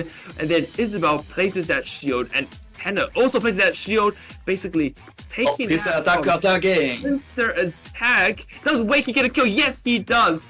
And then I think, are they going to do it? Are they going to do the thing where Wakey, Hannah, and Isabel all share the same shield? No! Wakey, Wow. such a good position. He gets a crusher onto the players. 4-0. Oliver places up a shield to try stop Wakey, but is it too late? Isabel actually gets knocked out first. Can red team get the last 4 kills they need to tie it up and dodge all of blue side's shields? Wakey doing the stay still until they shoot me strategy, and it doesn't work. He actually moves too late, gets knocked out, leaving only 3 points. Ashu gets another pick onto Hannah trying scrambling back behind the shield. Does red side have a shield? No, but they have both attacker shield. Actually, somehow blue team managed to get a shield advantage in that game. 7-3. Can red team bring it back? No, they can't. Blue team with that pincer attack. Beautiful play. I just wanted to mention with this team, actually, the blue team is actually from last year. In both the Battle Royale and the Summer Showdown. This is Square Up, actually. And they played together as a team before, and they have got that team synergy together. All yeah. I'm not sure about red team though. I think that might be just random placement. I do know that Nathan and Anshu have played a lot together, but I guess they needed a shielder, so they just took Oliver. Yes, blue side's synergy is good. Yeah, we have seen that that pincer attack has been extremely vital in a lot of their victories in this game. Especially like right here, Wakey is able to get 1 and then 2 kills. Actually, Isabel, as a shielder, she should not be getting kills, but somehow she is able to find the smallest of gaps and really just extend their team's lead by just getting these kills as the shielder, which is just so impressive to me, as I've never really seen a threat from a shielder offensively before. Hmm. Yeah, that's where Wakey got knocked out there, giving red team the second point, following right after their third. But yeah, blue team maintains the pressure they're giving, somehow still getting kills. Isabel, right? Yeah, that Yes. she's really, really good at that, and that's really impressive. She really uses that expectation of shielders really not being that offensive and somehow just uses that to her advantage. With everyone ignoring her, she just somehow sneaks in that kill. Alright, and we can see the next game. Blue team stays together while red team loses Anshu and Liam comes in to try to defeat this undefeated blue team. Blue team has been playing so well this time. Wakey, Isabel, Hannah as a team is just so oppressive. Let's see if they continue using their pincer attack to really get that advantage. We do see a little bit of, actually it's not even technical difficulties, it's just dodging so well. Dodges all the bullets. Hannah uses his shield and then actually Wakey snipes the shielder from across the stage. Isabel goes in back in for the pincer attack. Wakey plays into it, but Oliver, already knowing what's going to happen, instantly uses a defensive shielder from it and kind of uses that as to his advantage to put up another shield in the center line. Isabel doing what she has done for the past few games, puts up another shield in front of the other shield, and Liam just trying to get Wakey, but he just dodges all of the bullets. Can Wakey even be touched anymore? He is absolutely destroying all the teams. As soon as his 1v1 opponent is killed, he always looks for that cross shot, and then that cross shot always hits. Hannah with the critical, and then Isabel somehow again with that one kill. She is just always killing the opponent's shielder, and I just don't understand how that's happening. With 3 seconds left, 6-1, the game is just over.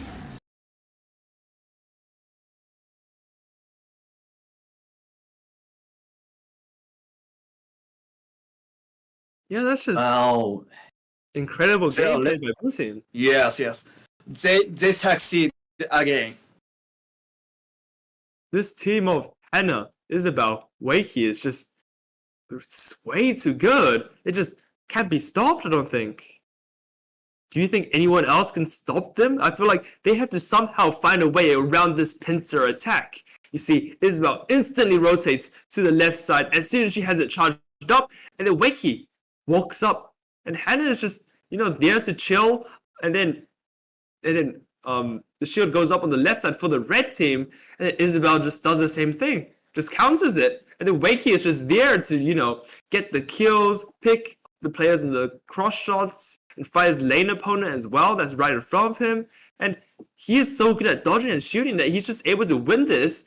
As soon as the person dies, we'll see it very soon. I'm pretty sure Liam gets knocked out here, and then Wakey instantly turns and gets the pick for his team, extending the lead to 3-4 points after Isabel somehow gets another pick. And, this team looks unstoppable. Very, very. I don't know if we're allowed. Are we allowed to have speculations among us, our commentators, as the team selection, or should we rather? I'm not too sure about that, but maybe we could. But the thing is that all the final decisions end up on Coach Connor's hands. So this had been a great display of their skill, especially as a team. Isabel, Hannah, Wakey showing their skill, not even just individually, but like the strategies and exactly knowing what to do, never bumping into each other or anything like that. It just really shows that maybe what you have to bring to World Cup is not just individual skill, but rather team synergy and working together and everything like that. Because to be the best you can, you really have to just display that skill, and maybe that is something Connor is considering even more now. Yeah, that sounds about right. Looks like they're still in game actually, so we're just waiting on that replay. Yeah. Uh, uh, uh, let me talk about last game. So, Yeah. if left side could use shield against to Wakey's side, I think this was weak point of blue side.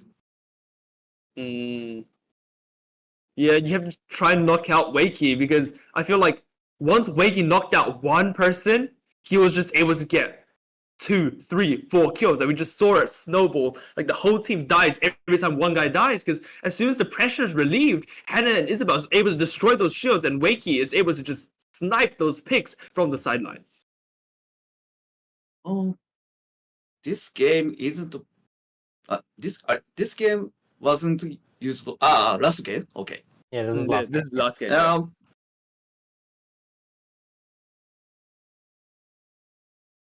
So left side was insisted on using shield left side. I recommend this. In this case, I recommend using right side against Wakey. Yeah, you gotta stop that man. He's on a rampage, and Yeah. you gotta So- stop him, or he's gonna roll over your team.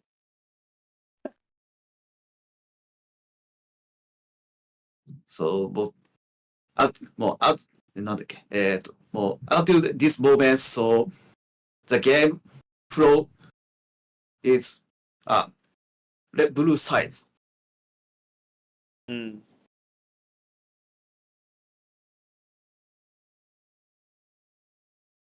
think we might have gotten our next game ready. I'm Right, let's- ready. Let's get into our next game then.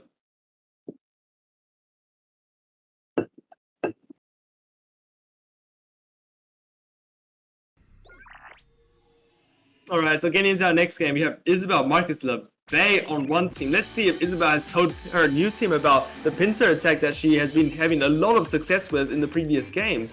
Marcus doing some good dodging that center. Actually, Isabel's not shielder. Marcus is shielder, placing a defensive shield first to really pivot onto that left side right there. Isabel following straight behind, and LeVay using his own shield to create a pincer.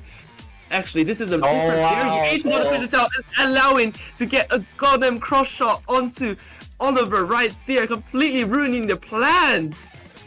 4-0 already at 48 seconds. Marcus has one more shield, while Oliver has 3. 2 shield advantage for Oliver. Marcus actually saving it for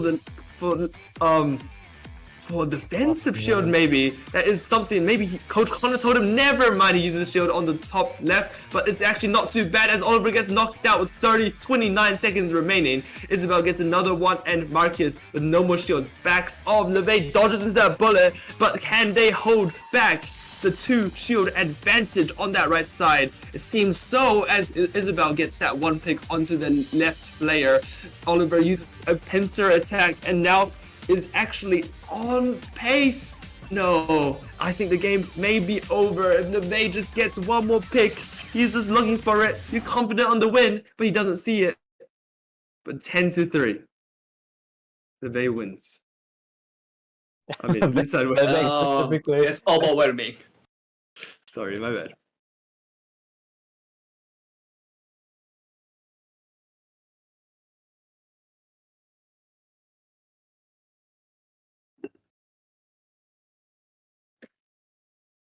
Sorry. Yeah, actually, this blue team also works pretty well together. They seem to know what each other is doing. LeVay taking on the role as we saw with Wakey, actually, very similar. Marcus taking over as Shielder and Isabel as the disruptor, the spammer. Yeah, this is a very strong team. I would like to see who is a stronger team: Isabel, Marcus, LeVay, or Isabel with Hannah and Wakey. Yeah, Hannah and Wakey, who would actually come out on top. But it's unfortunate that Isabel is a single individual and therefore she can't really play on two teams. But I it'll don't be know. interesting to see. Maybe, like somehow if we made a clone of Isabel, you know. Maybe, but I don't see that happening anytime soon. 10-3, beautiful game from Red Team. We can tell that they have synergy just together because maybe different teams have different synergies because we see that Marcus as the shielder there, he was able to create the same effect with the pincer attack by utilizing LeVay's attacker shield. He didn't go both sides this time. He actually used his own shield. LeVay used his own shield on that right side in conjunction with Marcus's shield on the left side to really just fortify that win. Alright, so getting into our next game, the same team for the blue side. Let's see if they do the same strategy against Oliver, Nathan, and Liam.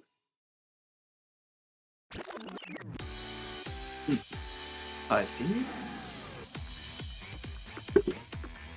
Alright, so LeVay actually changed his stats to 3-5-1-1. Marcus playing 1-1-3-5 and Isabel playing 3-2-4-1, same stats as before. Red side actually has mirror stats almost.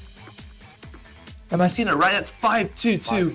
5-2-2-1. 5-2-2-1. That is not mirror at all. Let's see if LeVay, we know he can dodge like slow bullets and large bullets, but can he dodge these fast bullets coming out of Liam? It seems so, as LeVay actually gets a critical and then instantly turns around and gets a critical onto Oliver. Exactly what Wakey is doing. These are just the things that HADO players should be doing. Marcus has no more shields. Is he gonna communicate that?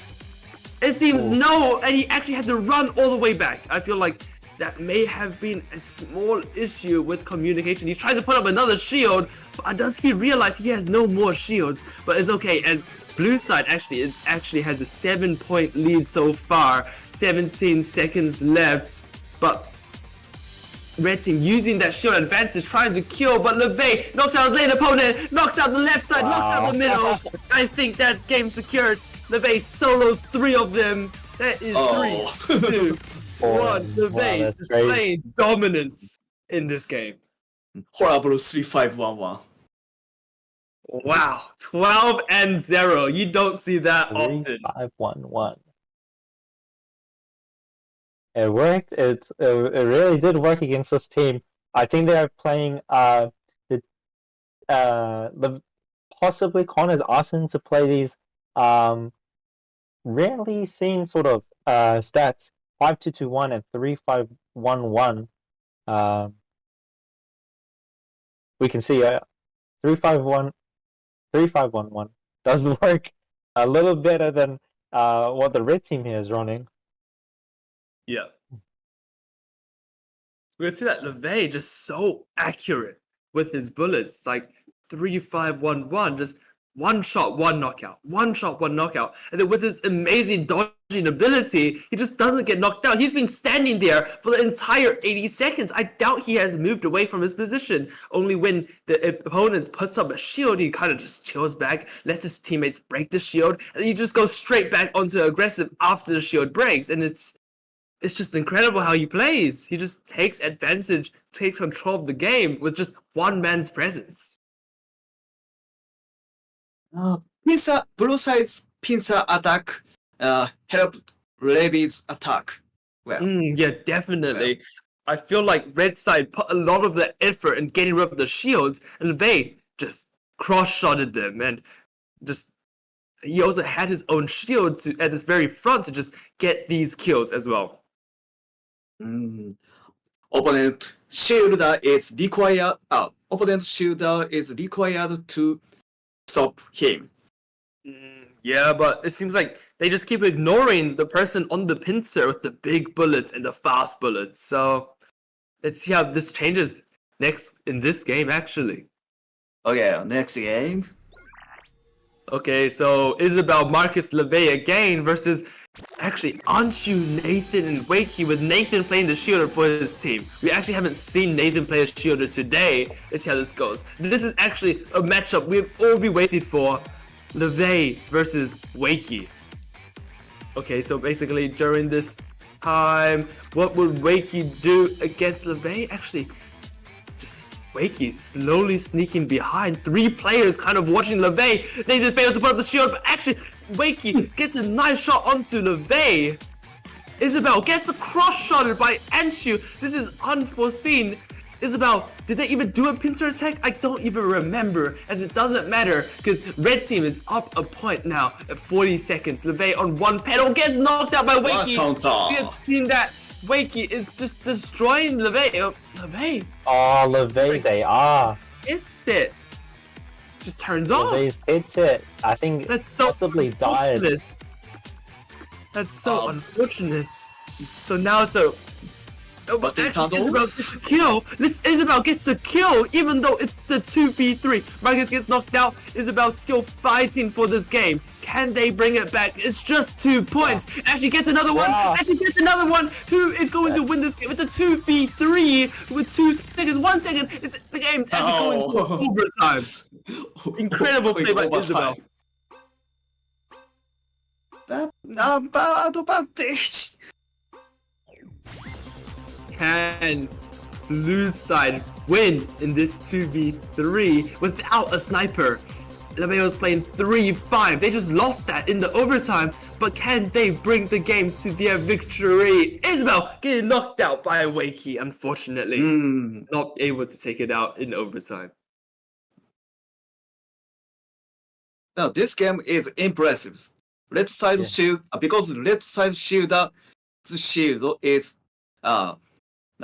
effective against LeVay. Yeah, we did see that. The pincer attack, I guess, just didn't work. If they did it, because LeVay was able to put up these shields, and then Nathan puts up a shield on LeVay's side, instantly broken. Which is completely opposite to what the teams did before. They used to always try to block the Marcus's shields, but now with LeVay shield getting broken in about like 3 bullets, he just is a free duck to shoot in the shooting range. He's just standing there unable to shoot as he only has 1 charge speed. First of all, he has 1 charge speed, so he can't use his shield effectively onto those shields, so he has to save it. But now LeVay's actual AR or headset dies, and Wake and Isabel is just playing this. I mean, Marcus and Isabel is just playing this with Wakey just sniping Marcus here, but actually Marcus puts up his own shield. Isabel actually picks up 1 kill, breaks the shield right in front of him, and then Marcus gets knocked out because his own shield dies before he's able to put another one up. And then Isabel actually here gets 1 kill, and then it instantly looks to the left side, gets 2 kills at the same time, which goes into overtime.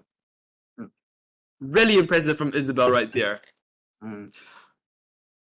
Blue side never gave up. Yeah, even It with was just also 2 players.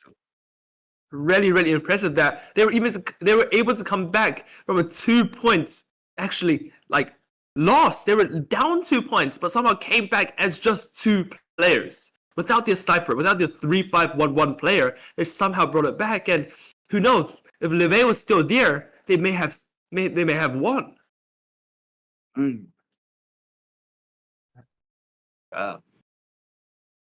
Well, it seems we haven't gotten any new replays. So if we're done with the comments on that last game, I think we will take a few minutes break again. All right, no more comments from me. So I don't have. all right, then. All right, let's go on a break until we get our next games coming in. See you soon. Yep, we have another backlog. So,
tastes good, bro.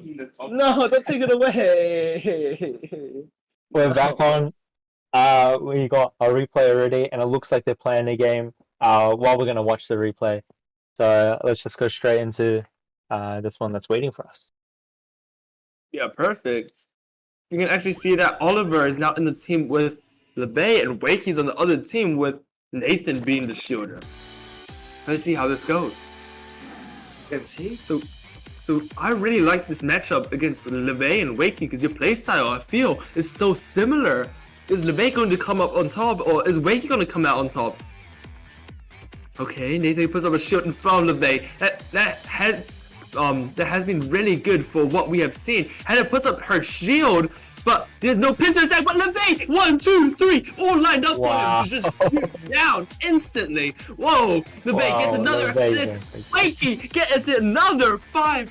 Whoa, 5 and 1. LeBay getting 5 kills already. How is this possible? Okay, so Red Team now adapting to the left side since they just figured out they cannot beat LeBay. 1v3, they can't win.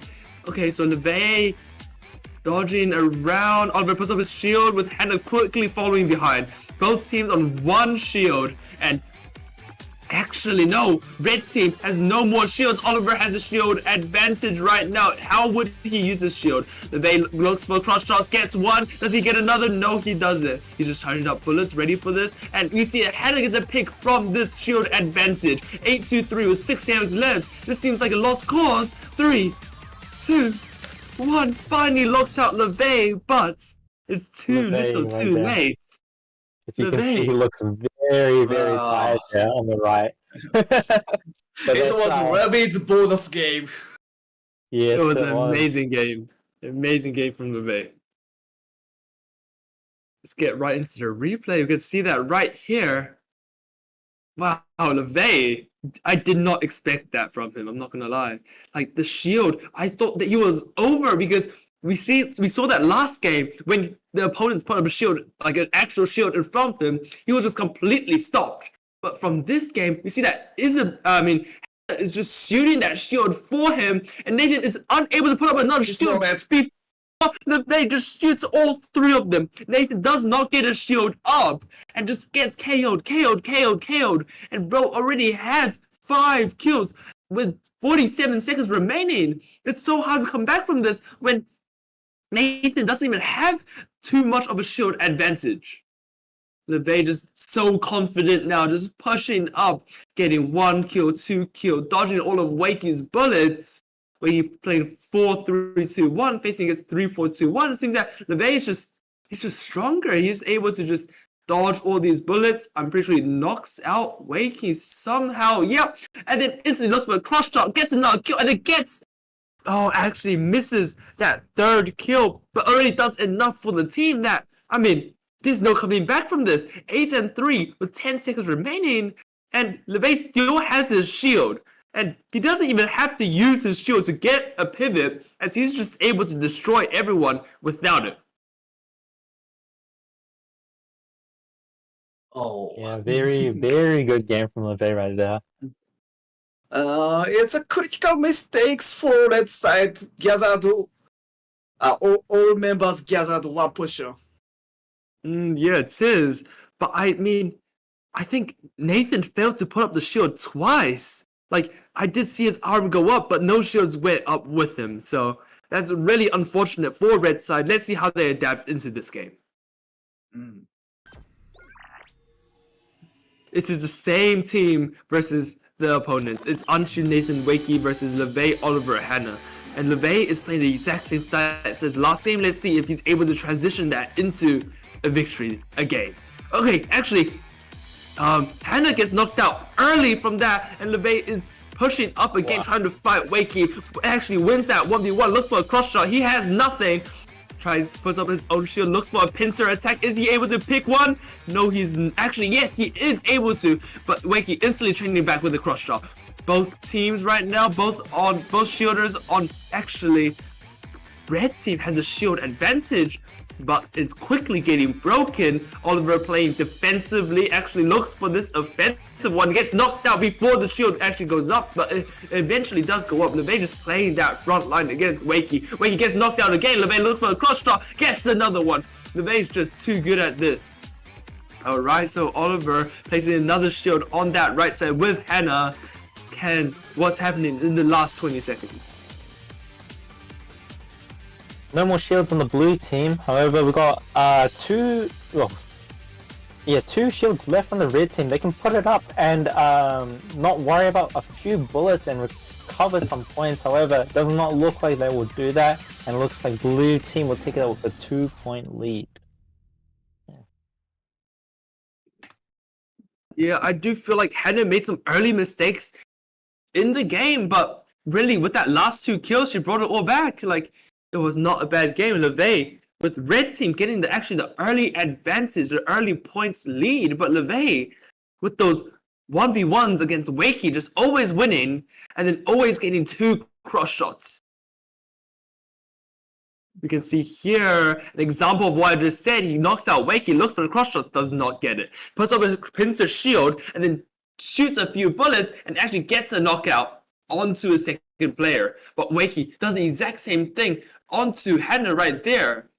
Oliver backs off as he did not put up a shield. LeVay just dodging, gets knocked out by Wakey. And red team actually has the lead right here at 40 seconds. That's right. Wakey standed well against LeVay.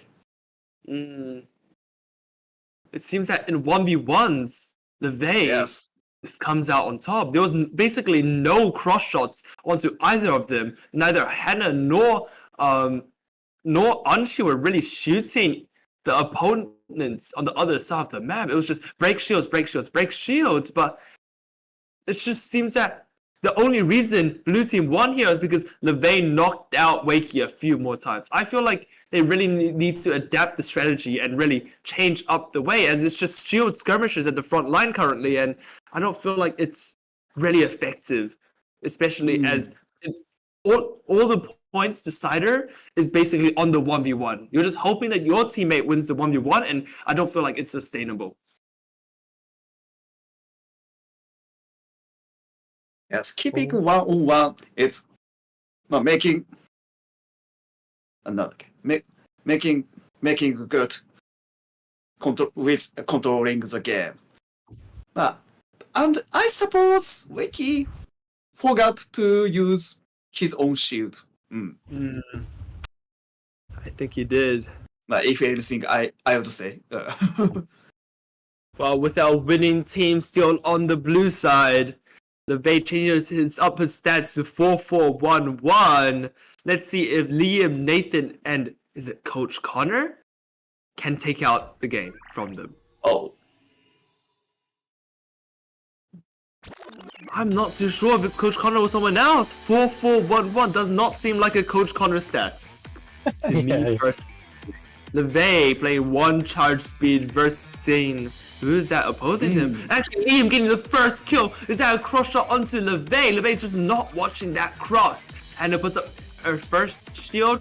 We see that Isabel would have used a pincer shield, but no pincer shield from Oliver, only on the left side. And you see it happens again on the left side. LeVay getting knocked out instantly, but trading a kill with Coach Connor.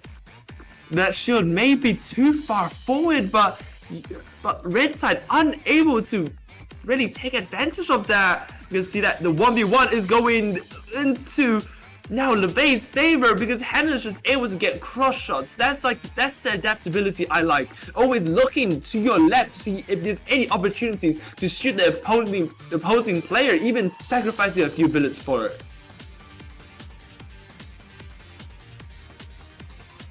Yeah, getting to the last 13 seconds, we see that LeVay is just versing Coach Connor the whole time, but Coach Connor just unable to defeat him. LeVay with 6 kills, 2 deaths, runs away with the game again. Watching the 9-3, Chris. 9-3. getting into the replay. Red team has a few charges to break shield. Yeah, 4-2-3-1 and It'll be 4-4-1-1 hard. is really hard to break the shields. But it seems like they did a very okay job as Hannah kept looking over to try and knock out Coach Connor for a few picks, but it didn't seem like it worked out as LeVay, again, just too oppressive. Yeah, Especially that- unfortunately there, Connor just got knocked No. out as he tried to come Leve up has and run. courage.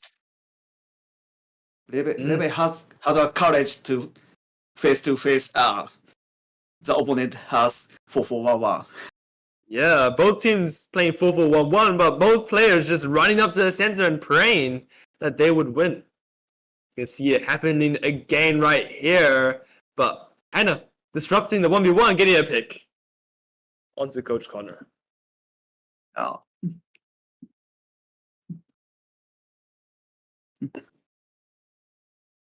And with 20 seconds Hannah remaining, is also good at assisting.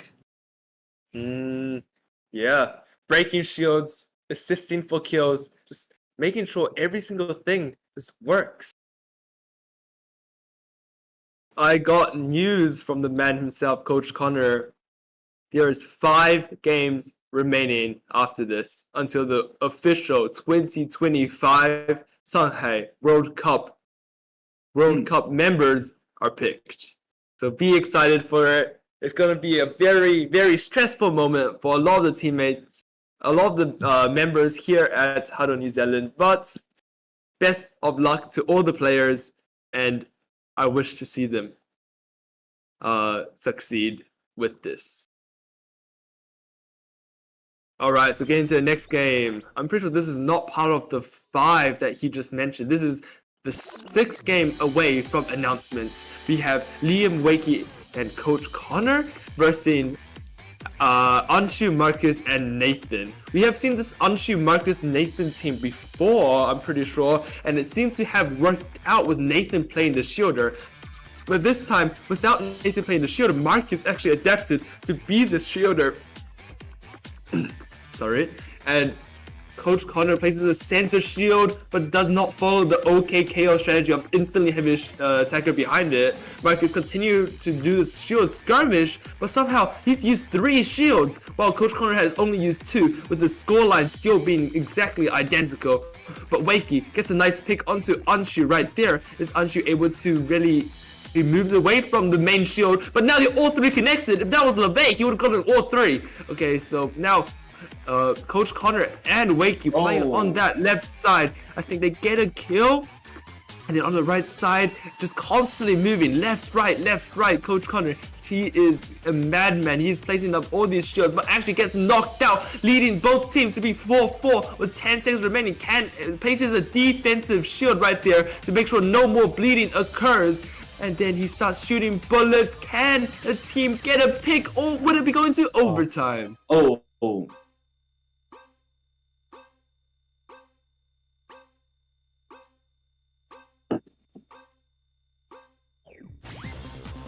Alright, so into overtime, we can see that Nathan has only 1 pedals. Both Anshu and Wakey uses their attacker shield, but quickly gets broken.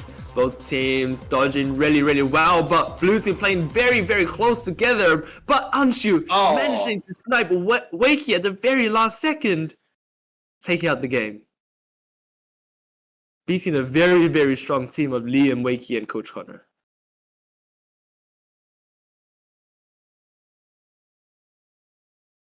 In the smaller in the smaller court, Shielder has difficulty to dodge every bullet. Oh, this is actually a full court. This is a full court. Midway time, Connor fixed the shield strategies. So and he dodged well. In this moment, Connor is low health. Yeah, he gets knocked out a lot. Just at unfortunate times, he's just gets knocked out, and really Marcus right there, he has a very big problem, I think, with just not communicating when his shield's going to go out and when he has no shields, because oftentimes I see him there at the very front with no shields, but like everyone's standing behind him as his teammates trust that he has another one, but no one's moving back, and then once that shield breaks, they get knocked out a few times. Yeah, now getting into overtime, it's kind of just a scramble. I'm pretty sure blue team, I didn't really like how they all bunched up onto the right side as soon as it started, but it seems like it worked out as all members were able to escape scot-free and really get a kill onto Wakey right there. Yeah, the Wakey on the last pedal there. Dodging at the back, watching Nathan. Also, he's very aware that he will be the prime target with the last pedal remaining.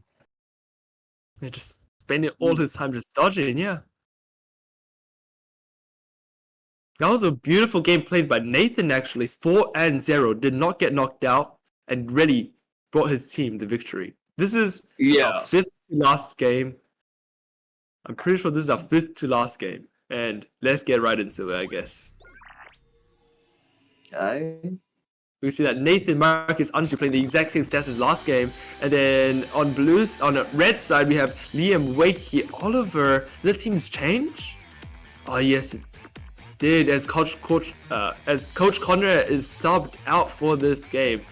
1-1 on both teams. As Marcus uses that shield to pivot to the right side. Nathan coming instantly behind.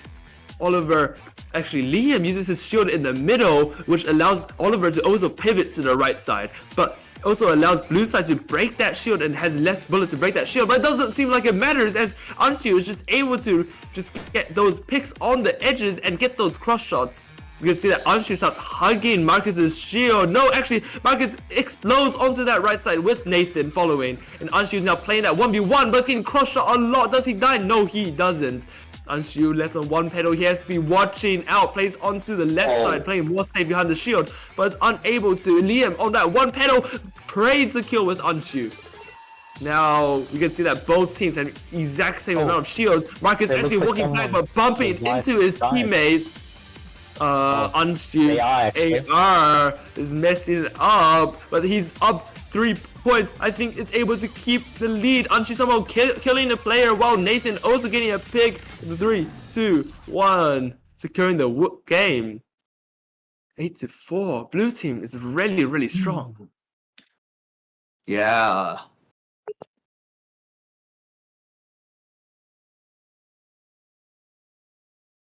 Yeah, Karen, is there anything you want to comment about?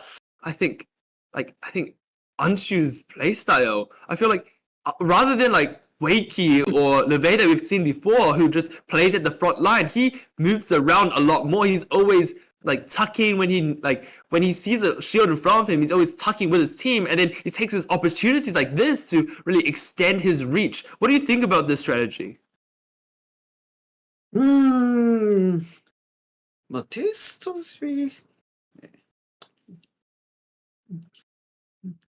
まあ、in this game, so both strategy is, まあ、it's not too aggressive. Leve against なんだっけ Wakey one, but blue side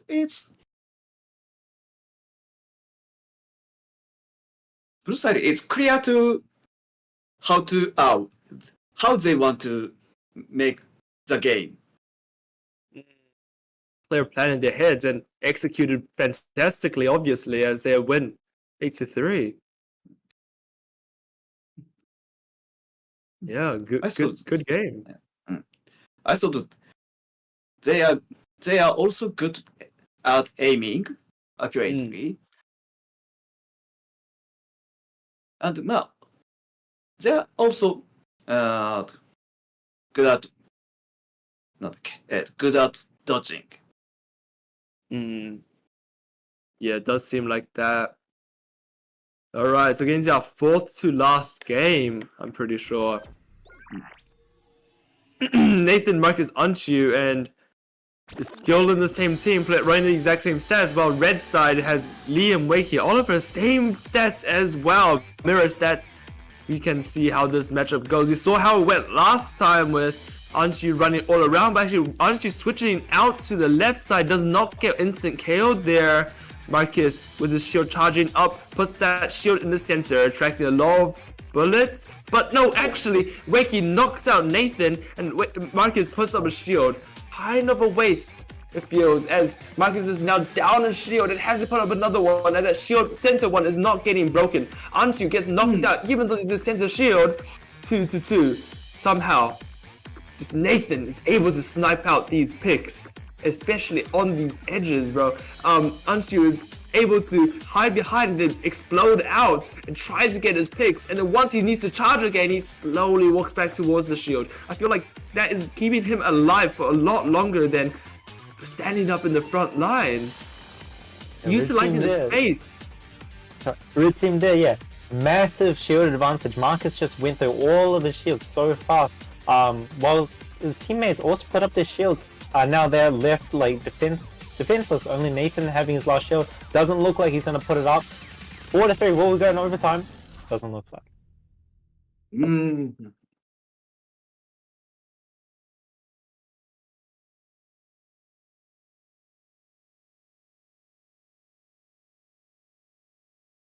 Looking at this game, it just seems like blue team had a plan and they just executed it again. Like Anshu playing very, very safe, but also getting these picks. Like blue team with the early advantage, but somehow leads into a 2-2 after they accidentally fail. You see this shield right here, maybe they should have played it for a bit longer, as Marcus instantly rotates to counter that shield, while Anshu is left with little defenses. And then Marcus here down 2 shields actually. Oliver decides to keep shooting it, but the shield actually dies, but fortunately, actually no. Nathan gets a pick onto Oliver there, which means that the shield advantage led to 1 kill. Marcus used all of his shields, 3-0 shield advantage, but it seems that they just couldn't get a kill.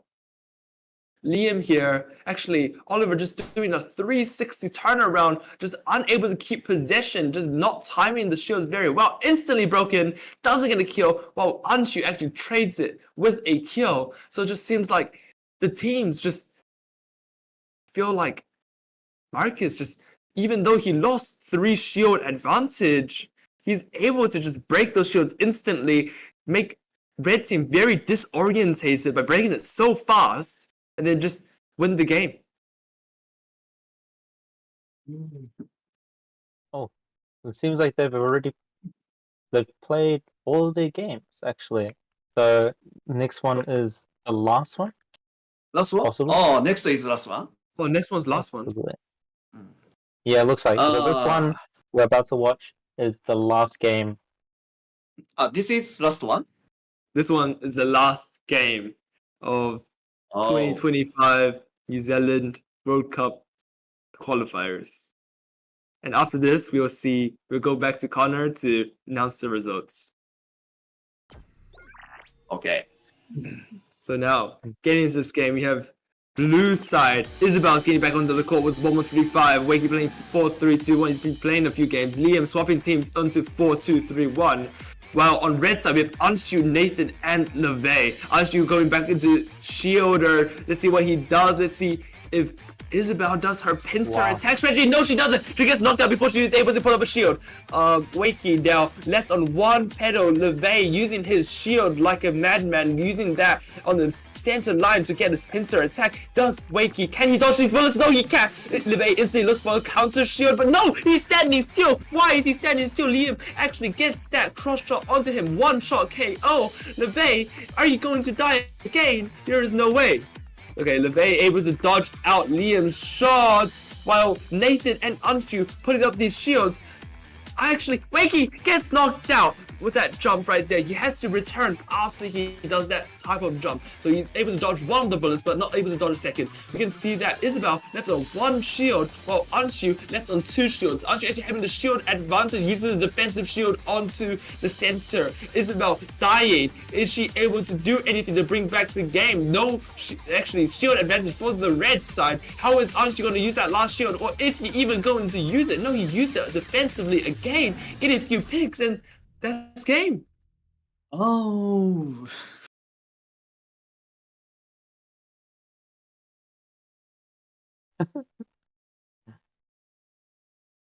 That's our last match. A very exciting last match. It seemed that Isabel, did she use a pincer attack?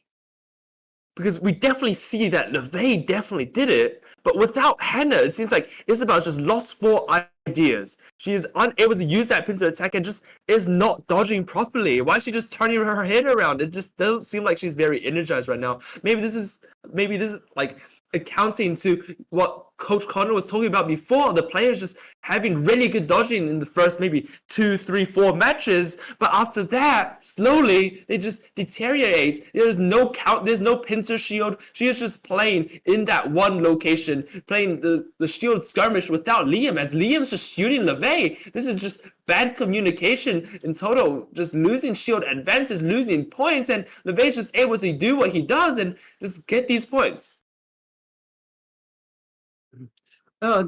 In this game, Liam is good at finding the chance to aim well too. But LeVay and so the opposite side attacker combination worked well. But I don't think Isabel was like in on that plan. It didn't seem like it, because she was just trying to win that shield skirmish. Maybe they could have backed off more and played more defensively, trying to knock out LeVay before going for anything aggressive.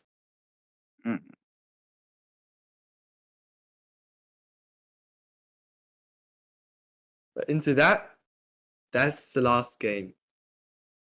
And so, is the selection now, or is it? Who knows? Let's see.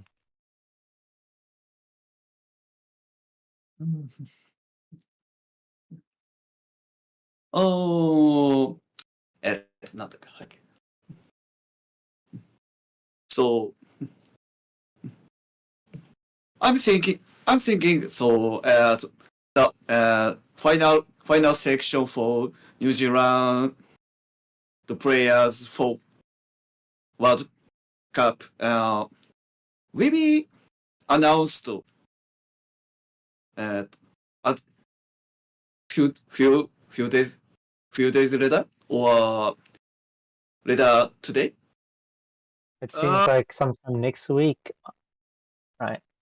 Next week. Sometimes next week. But Yes. these have been amazing games. Right. Seems like we're gonna have an interview with Coach Connor, but first we'll take a quick break. Quick break. We'll be right back with the interview. Stay tuned. About 2 minutes. Oh, 2 minutes. Okay.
Oh, 4 Yeah. hours. Yep. Oh, my throat is. All right, Ron. We're back. Hello. How are we feeling, guys? What's your guys' thoughts so far? Or that's the end of the trials for today. But how do you guys think we went? Yeah, it was really good matches, especially after we had a chat. Those shields were looking a lot better, a lot more communication, a lot more synergy. I mean, really like the pincer attacks you guys did with the shields on both sides. Yeah, something a bit different going on there, eh? Please tell me that no one was judging me too heavily on that game that I was sniping against LeVay.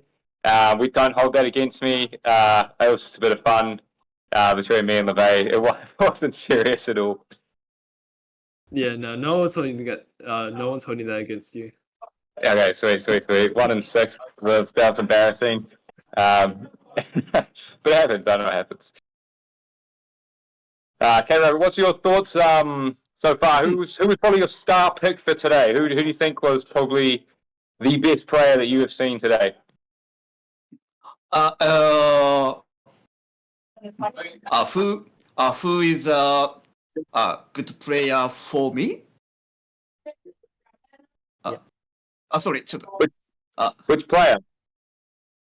which, Who was the best? Who do you think is the best player today? Yeah. best player. Best player.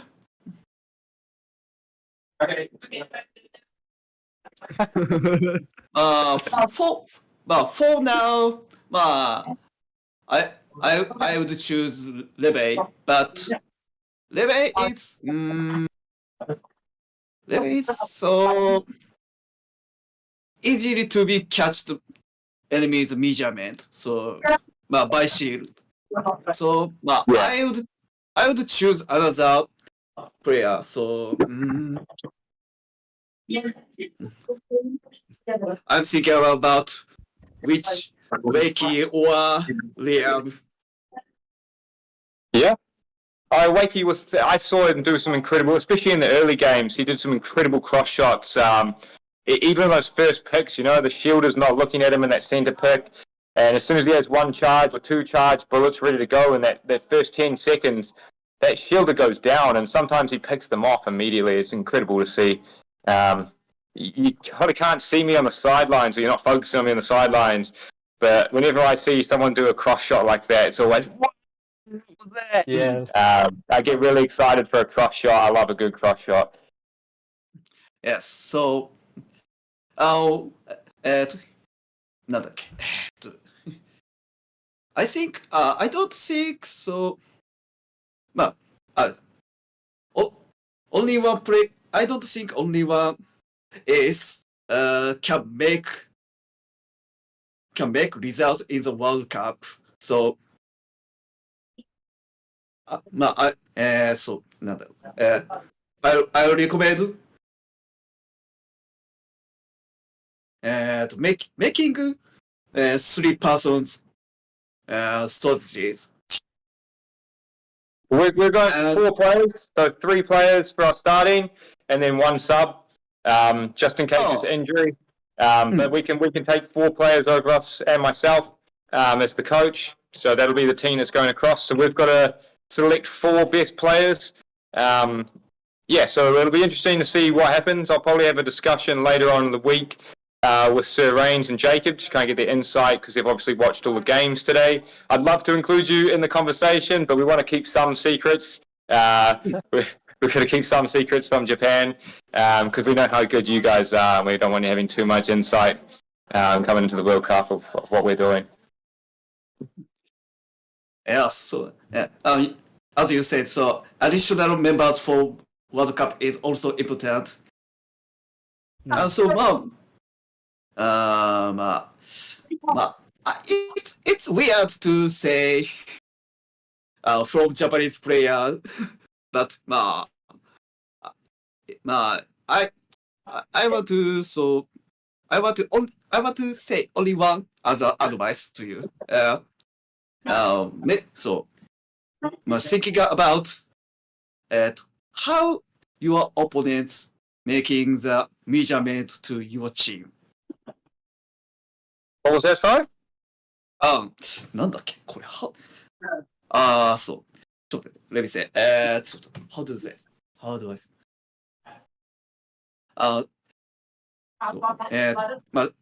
to prepare against opponents in the World Cup.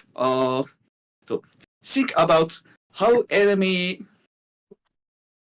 なんだっけ What's how enemy How the enemy plays? how enemy plans to against your team Yeah. and then against the plan. Yeah. This will make Levy can move freely and so Liam will be get easily to find enemies なんだっけenemy distracted enemies chance to shot and そうねあとfor shielder to easy to make shield. Yeah. There's obviously a lot of things we're going to be working on over the next couple months. We'll be making sure that everything that you guys have said and everything that you guys have analysed throughout this video, we'll be going through it multiple times with the players that were selected and working on the weaknesses that we've identified. And we'll be watching as many games as we possibly can from all the other countries that we know are participating to see how they play and then coming up with strategies on how we can potentially beat that particular team. And hopefully that gives us a really, really good chance this year in the World Cup. Because we're coming for number one this year. That's our goal. We're going for the number one position. We want revenge on Japan. Maybe Japanese team is watching this stream, and so, but they are going to plan how to win.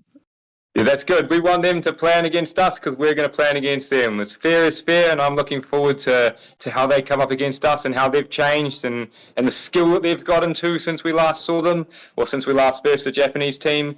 And we want them to see how much we've changed since the last time we faced them because we have developed quite a lot. I mean, Jacob, Richard, and Isabel, when we came over in 2023, we had 3 months' experience playing the game. Now we're at just over, LeVay and Isabel are 2 years experience, 2.5 years experience. I have a lot more experience as a coach. And we've got a lot of new players that have been playing for over a year now with a lot of experience and knowledge and insight from the games that we'd had with Japan and the games we've watched online since then. So we're hoping all that knowledge and all that practice has paid off, and hopefully the extra practice we put in over the next couple months is what really takes us over the edge and gives us a fighting chance to be considered as one of the best in the world. Yes, you're right. And I'm looking forward to you will be stronger than today. Awesome. It's good for you to hear that because obviously we met you at 2023 and we got to verse, I can't remember what your team was called, but we got to verse you and I remember in one of the training games, you absolutely smoked us. It wasn't close, but it was good insight and we remember that. And it's cool to see that you still come and support us and you've come down to, join this podcast or this interview and watch the stream with us and watch all the games that we've had today. So we really appreciate you coming in. I don't know if Jacob and Richard have said it, but I really appreciate you coming down and spending your day with us today. It is greatly appreciated. Yes, thank you. Me too. Much appreciated. Thank you. Awesome. Awesome. Anything else you guys have to ask me? Not really. Just when is selection? When's the results gonna come out? Any hints? No exact date set yet. I'm hoping to have it by probably next Sunday to try and announce it next Saturday in the next training. But like I said earlier, I'll have a call with Richard and Jacob and maybe one of the other people that I can get involved in this. Just to have an insight of, it's just not just me. I watched most of the games today, but Richard might have a different opinion on something that he saw that I might not have seen, and Jacob the same. So it'll be good to have their opinions on who they think did well and what they did well in to help influence my decision on what team will be going across. But yeah, I'm hoping to have that by next week, and we'll post it up on our socials. So make sure you're following us at HADO_NZ on Instagram or follow us on Facebook so that you can be one of the first people to find out who's in our team, and we'll get some photos up of the players and whatnot. And later on in the year, we'll do a ceremony of the team getting their jerseys. So they'll get E-Blacks jerseys. Their parents will be there, like a whole lot of important people from New Zealand will be there. And of course myself, I'll be there. Yeah, so it'd be great to see you guys again for that. We might even get you guys doing like another interview, like some red carpet kind of thing if you're interested. No, Let's see. We'll see. Awesome. Yeah. All right. Well, I'm gonna leave you guys to it. That's us for the day. So if you've got any more games, I don't know if you guys are behind us or ahead of us or what. We finish as well. Awesome. All right. Well, I'll leave the stream there. If you guys want to conclude it up for us, I'll say ka kite. Yeah. Enjoy the rest of your weekend. thank you. You too. Yep.